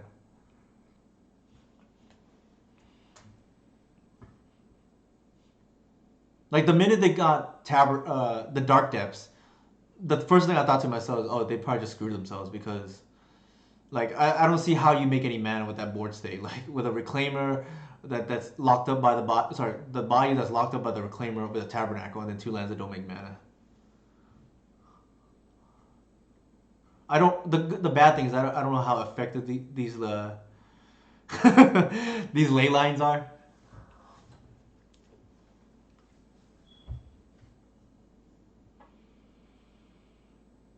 There shouldn't be an out. Like I can't even think. Besides the Radiant Fountain into the Deluge hand, like YB Stone said.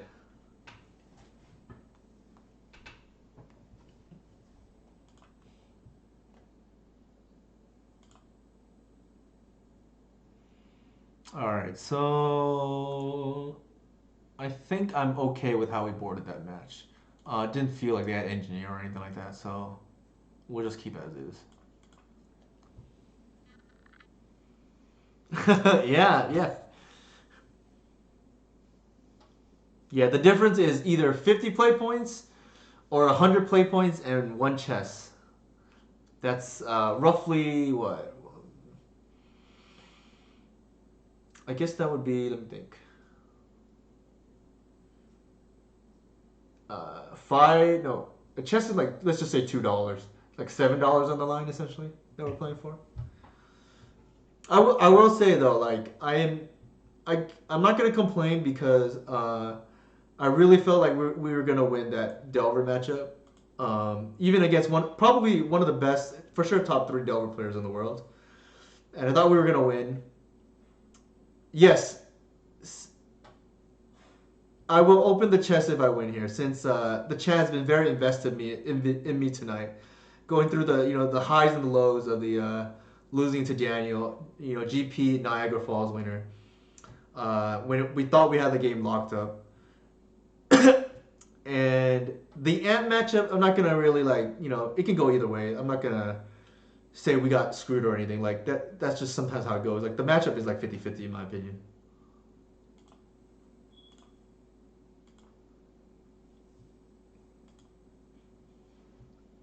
Like I said, I feel like they're favored game 1 and we're favored game 2 and 3.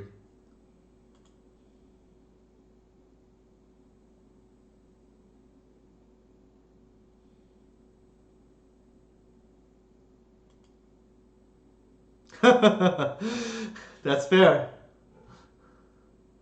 This hand is definitely like miles better.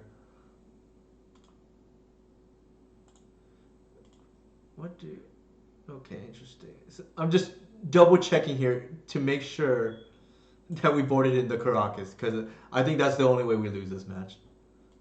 They could have the Force of Vigor, but that seems very bad to board in.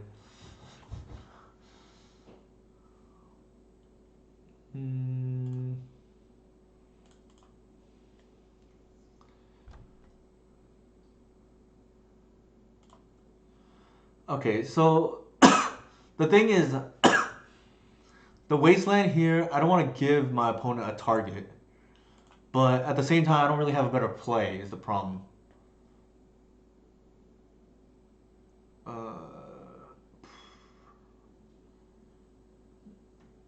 I think we want the Reclaimer here.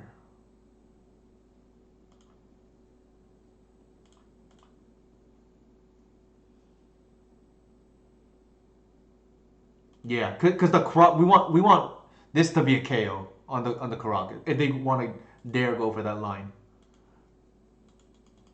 The Reclaimer also gets like whatever we need, so that's the other reason, right?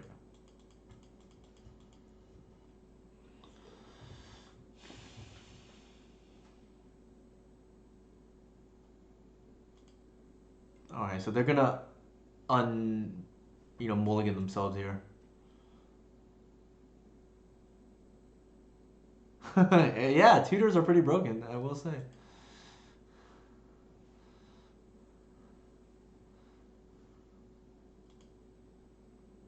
Force of Vigor would be so good right now, but we are running the ley line.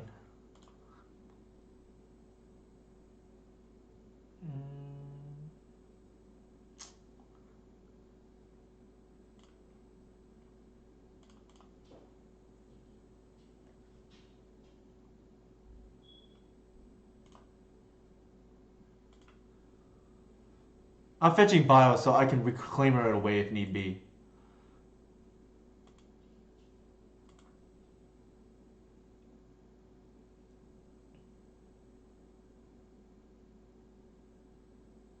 Like, this is gonna be a grind. Like, we don't have to kill anytime soon.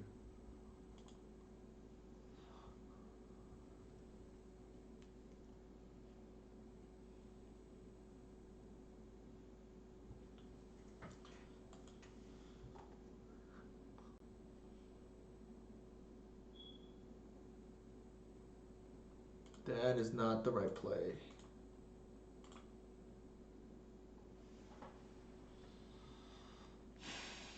Sorry, opponent. You have to learn the hard way. I gave you the benefit of the doubt, too.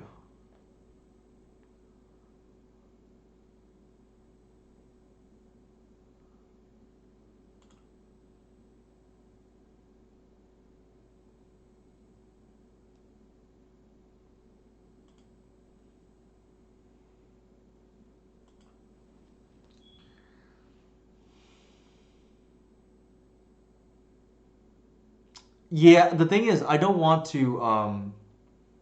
I want to leave this in case they go for the Tabernacle line, because I think this is our route to winning. Or if they go for a Merit Laser line, this is the blowout. That's the reason why I didn't. I thought about what you said, Natural Order, but that's why I didn't do it that way. And actually, they actually played into our hands with that was not a very smart wasteland that they did there.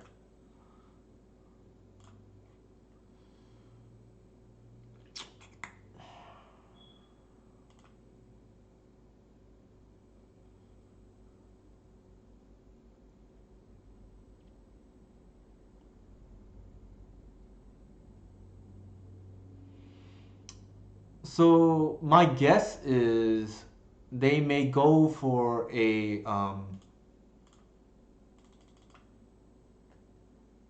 Merit Lage line. If they wasteland here, I don't think we care. Like we can just get another one.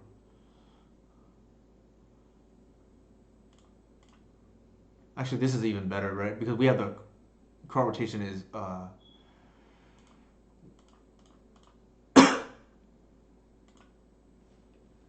disguised, so to speak.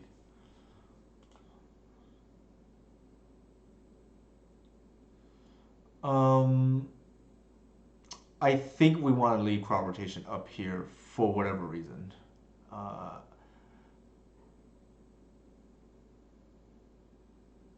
Well, we could still do it on their turn, so I think maybe it's fine. But we lose to something like Wasteland into Tabernacle, so I think we want to leave it up. Like I'm trying to see how we lose this game now, because I think we're pretty ahead. This thing is like Force of Will against them.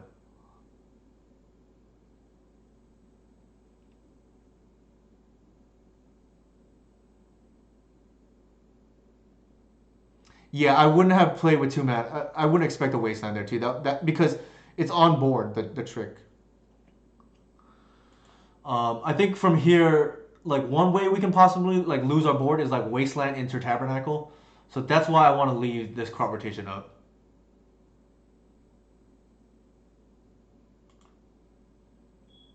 Because I think that's how we potentially lose from this advantageous stage. There's one half of the equation, right? So if the wasteland here is and Tabernacle is here. Alright, so they fell for it. They also have Deluge, yeah, for sure.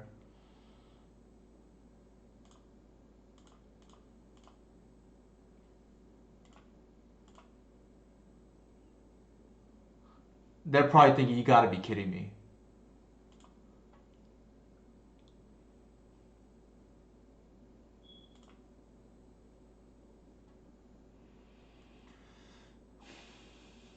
Yeah, if I were them, I would be probably thinking, you gotta be kidding me.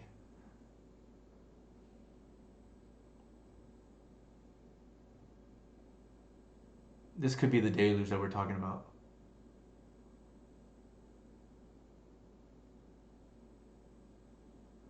Alright, so this is a trick that... Oh, man, this is tough. I want to keep the Reclaimer. But then I lose the Arbor otherwise. I think that's fine.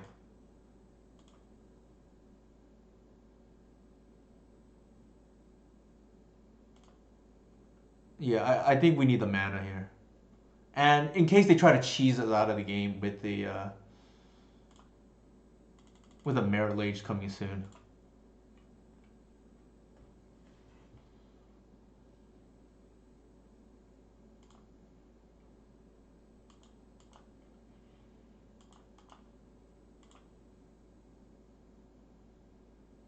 What's up, Levi? How's it going, man? We lost a very close game to Daniel earlier, and we lost to Ant. So we started out 2-0 in this league, and now we're 2-2. Game 1 we lost because we drew 3 blanks in a row to start the game, unfortunately. Speaking of counterspell, we drew another one. He mold a 5, and I think we would have won if we drew anything for 3 turns to start the game. And then we just drew like Hoof, Natural Order, just like unplayable cards. And we lost game 1 as a result. And then game 2 we won because he was telegraphing rough tumble, and we just played out a bunch of reclaimers, and he eventually just conceded. Game 3, we got an Archon out, and he hard cast the tumble side, so that was kind of brutal. I think there's no reason to Green Sun here. I think we just which screenshot? Oh, yeah. Daniel probably posted somewhere. I'm guessing then. I didn't realize he posted that. We had more cards to bring in, Levi. We didn't have enough cards to bring out. I didn't really want to leave the natural order package in, but that was the only thing, and I didn't want to leave Leyline in. Yeah, I'm not surprised that's his first time casting Tumble. It's just very unfortunate how the game lined up because I thought we were way ahead. The only thing was Euros in the yard, and we needed him to not hit a land drop. And that's exactly what ended up happening, unfortunately.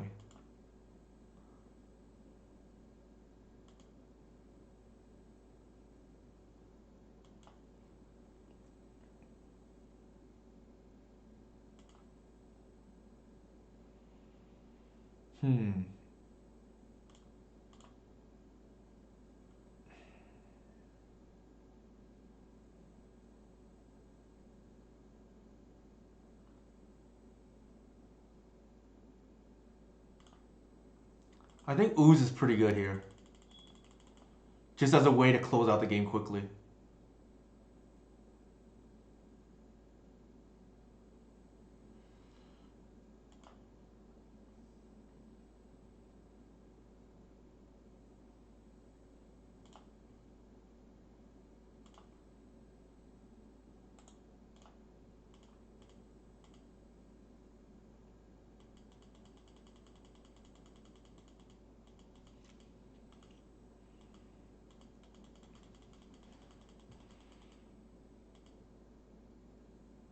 Yeah, that too, and then this buys another turn even. I don't think there's many ways our opponent can win from here.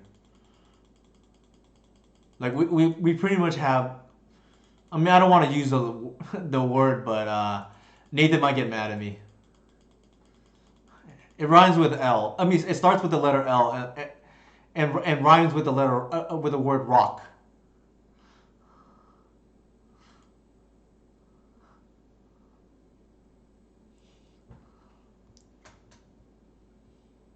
I'm not gonna say the word, Nathan, just out of respect for you.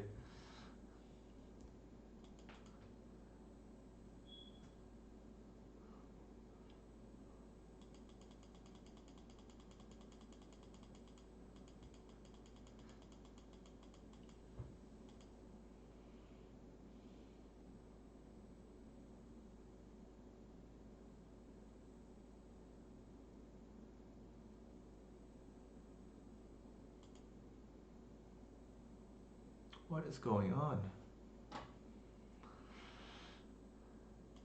Sure.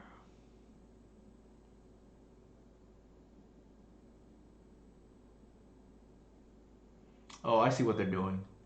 They're trying to give. Well, actually, that doesn't even make sense. I don't think that matters.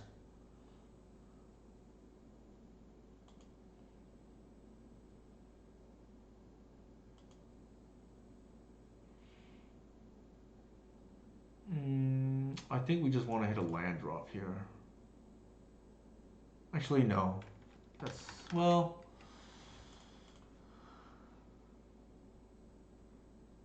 Yeah, I think we just want to hit land drop here. I don't care about Wasteland at this point.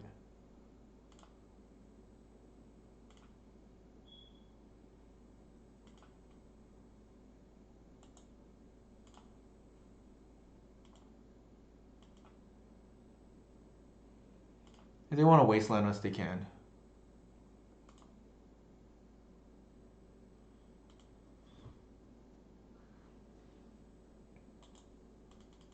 Deluge is not even an out now.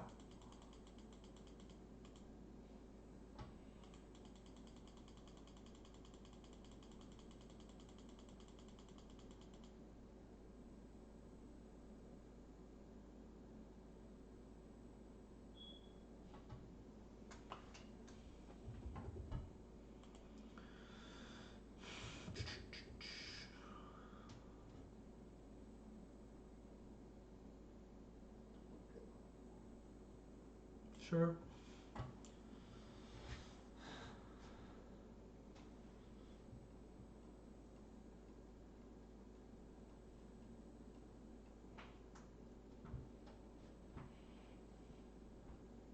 So Nathan, would you classify this as what we're talking about? Well, this, to be fair, they're playing lands, like, and I am streaming too, Nathan, to be fair.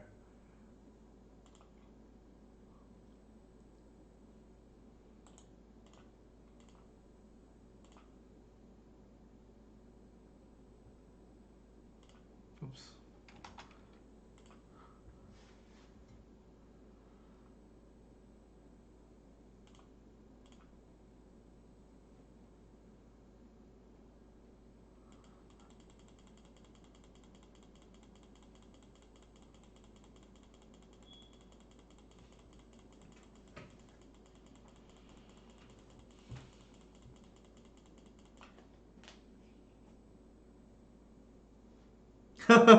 That's fair, Nathan. Yeah, Harpooner here is just to like chump one time. Sometimes matters.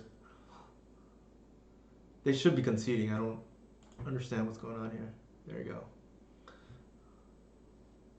Harpooner is basically a lot. I like it. All right, so we we started off hot 2-0.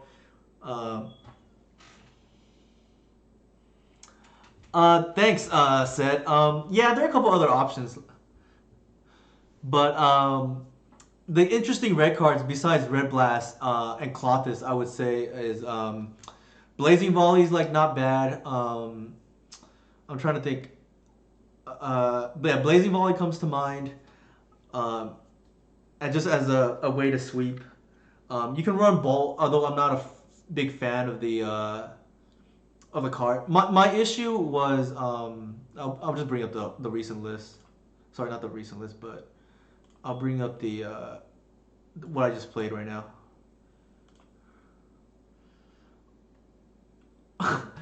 So you can technically run Blood Moon, although I'm not a big fan of it, like because it hurts us too. I think there's a reason why people board in Blood Moon against elves, although it's not great, it's not nothing. But the reason why I tried it for fun, but I don't think it's as good because people will play random things like Chain of Smog deck and like the Mirror, for instance, which the red doesn't do anything against. I think Thoughtseize and Decay are just too flexible of cards to not run. So that's why I'm running it again. It was just for fun, to be honest, to try out, Sid. But yeah, the 4 Thoughtseizes and the 3 Abrupt Decays, I think means that you don't randomly face against like D&T and just have no cards to bring in.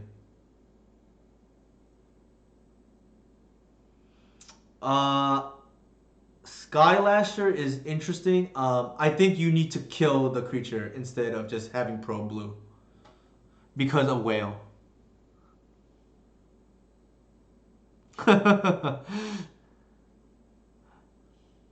Yeah, Blood Moon and Reclaimer is definitely a nombo. I mean, we just beat lands there, to be fair. Also, Natural Order. Yeah, they just get both. The thing is, you have to actually answer the Whale, and I think one of the reasons to play red is to answer the Whale, for instance, like because Pyroblast, it's awkward to play Decay and not be able to hit the Whale. Decay hits everything else, but maybe that without Dreadhorde Arcanist in the format anymore, maybe that means we just play 3 Assassin's Trophy. The flash can matter, but like it's more important to actually kill the thing than to actually have Pro Blue, in my opinion at least. And just chump blocks is like decent. It didn't come up today, but if it had come up, I think this would have been pretty good, to be honest. Nice, that's awesome, said.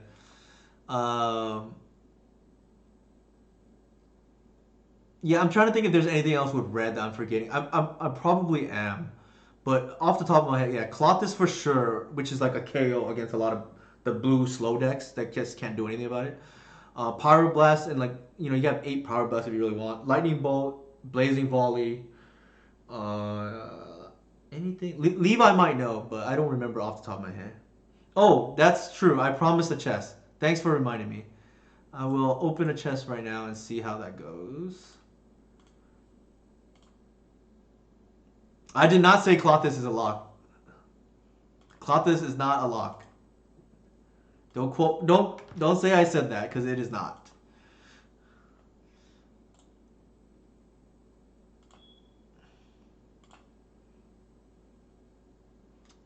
Alright, what do we open up here? We open up a Simone, which is pretty awesome, I guess. Quandrix Prodigy. And then Cloudhoof Kirin. So, Yeah, it's a decent amount. I guess it's not bad, YB Stone.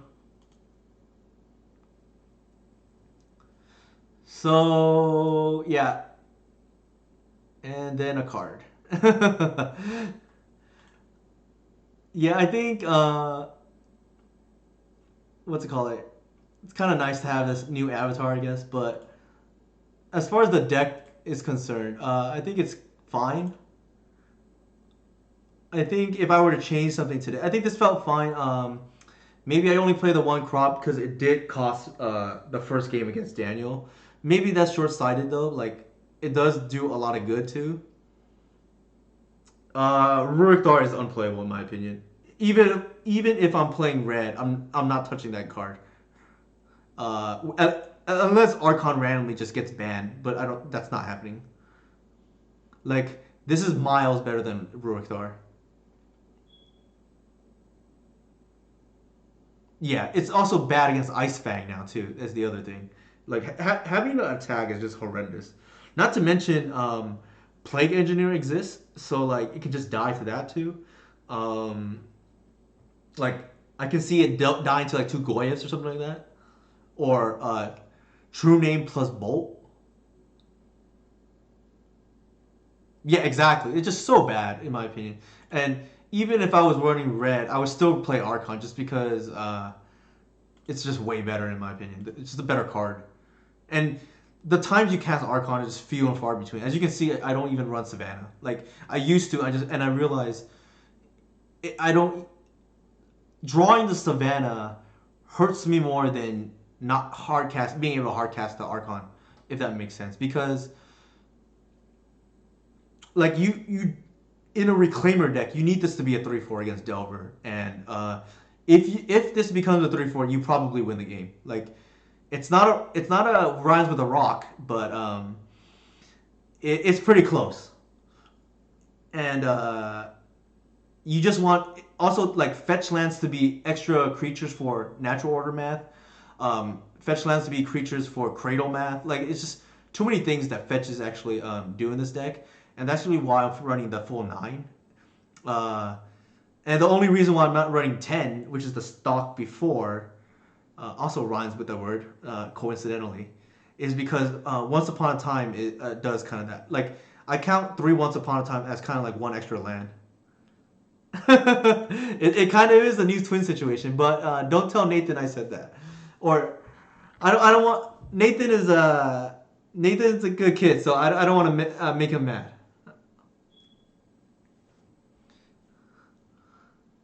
But yeah, I think we went 3-2 in this league, and even though we didn't do well in the leagues, I feel young adult, fair enough, okay.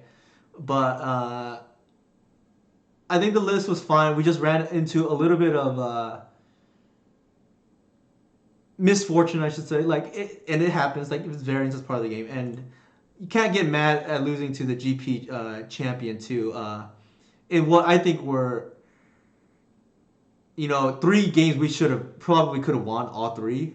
And because game 2 we won pretty handily, and game 1 I think we could have won. We just drew like anything. Against the Ant deck, sometimes they have it. Like, the matchup is 50-50. Like, you lose some, you win some. And then we beat Lance, which I think is a bad matchup. We beat Hogak without having... was it Hogak? I forget who we beat in the first... let me go back. Oops, I think it's too late to go back. Oops, maybe not. Oh, we beat Bant Miracles in our first matchup. So Hogak was the previous league, which wasn't too good as well. But I think if I were to change something, maybe I'd take the crop rotation to make sure we don't draw two. Like I said, in theory, we're not going to draw two, and we happen to draw two today. So maybe that means we cut one and play the 4th Heritage Druid for the speed. I mean, the crop rotation is pretty damn good too, to be honest. And to be fair, it's highly likely that crop rotation won us the game, if we're being fair, to against Lance. So hard to fault that too. And maybe we don't win our matchup against the Lance opponent if we don't have the 2 crop rotation. Yeah, that's the reason to run it. And maybe we just accept that, you know, we got kind of unlucky against Daniel in game 1. And then game 3, like, sometimes that happens, right? Like, we couldn't beat Oro there, like, randomly. Or not randomly, but they had the tumble too. Otherwise, I think we win the race.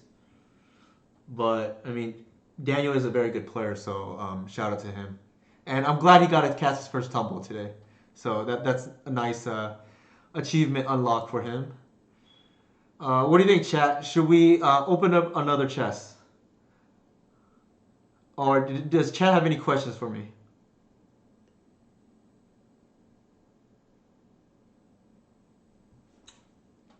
Open all. Unfortunately, my luck is pretty bad, Nathan.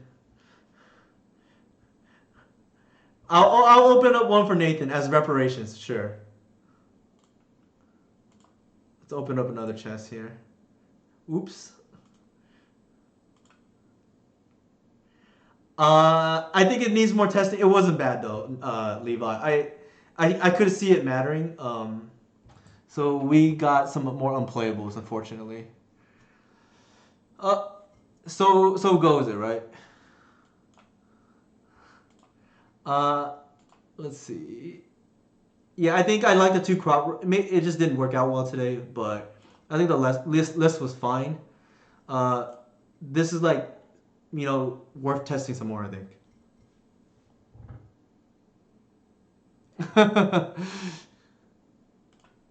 I'm sure he probably had to read this twice, or maybe Daniel already knew what this did. All right, let's see. Who would we like to raid now? Maybe we raid Big Magic Live or Lana Bear X. Any suggestions for a raid, chat? I think I'm done for tonight. Okay, so we'll go to Big Magic Live then. Thanks for everybody for tuning in tonight. They do stream Cloud Pose. So let's go to Big Magic Live.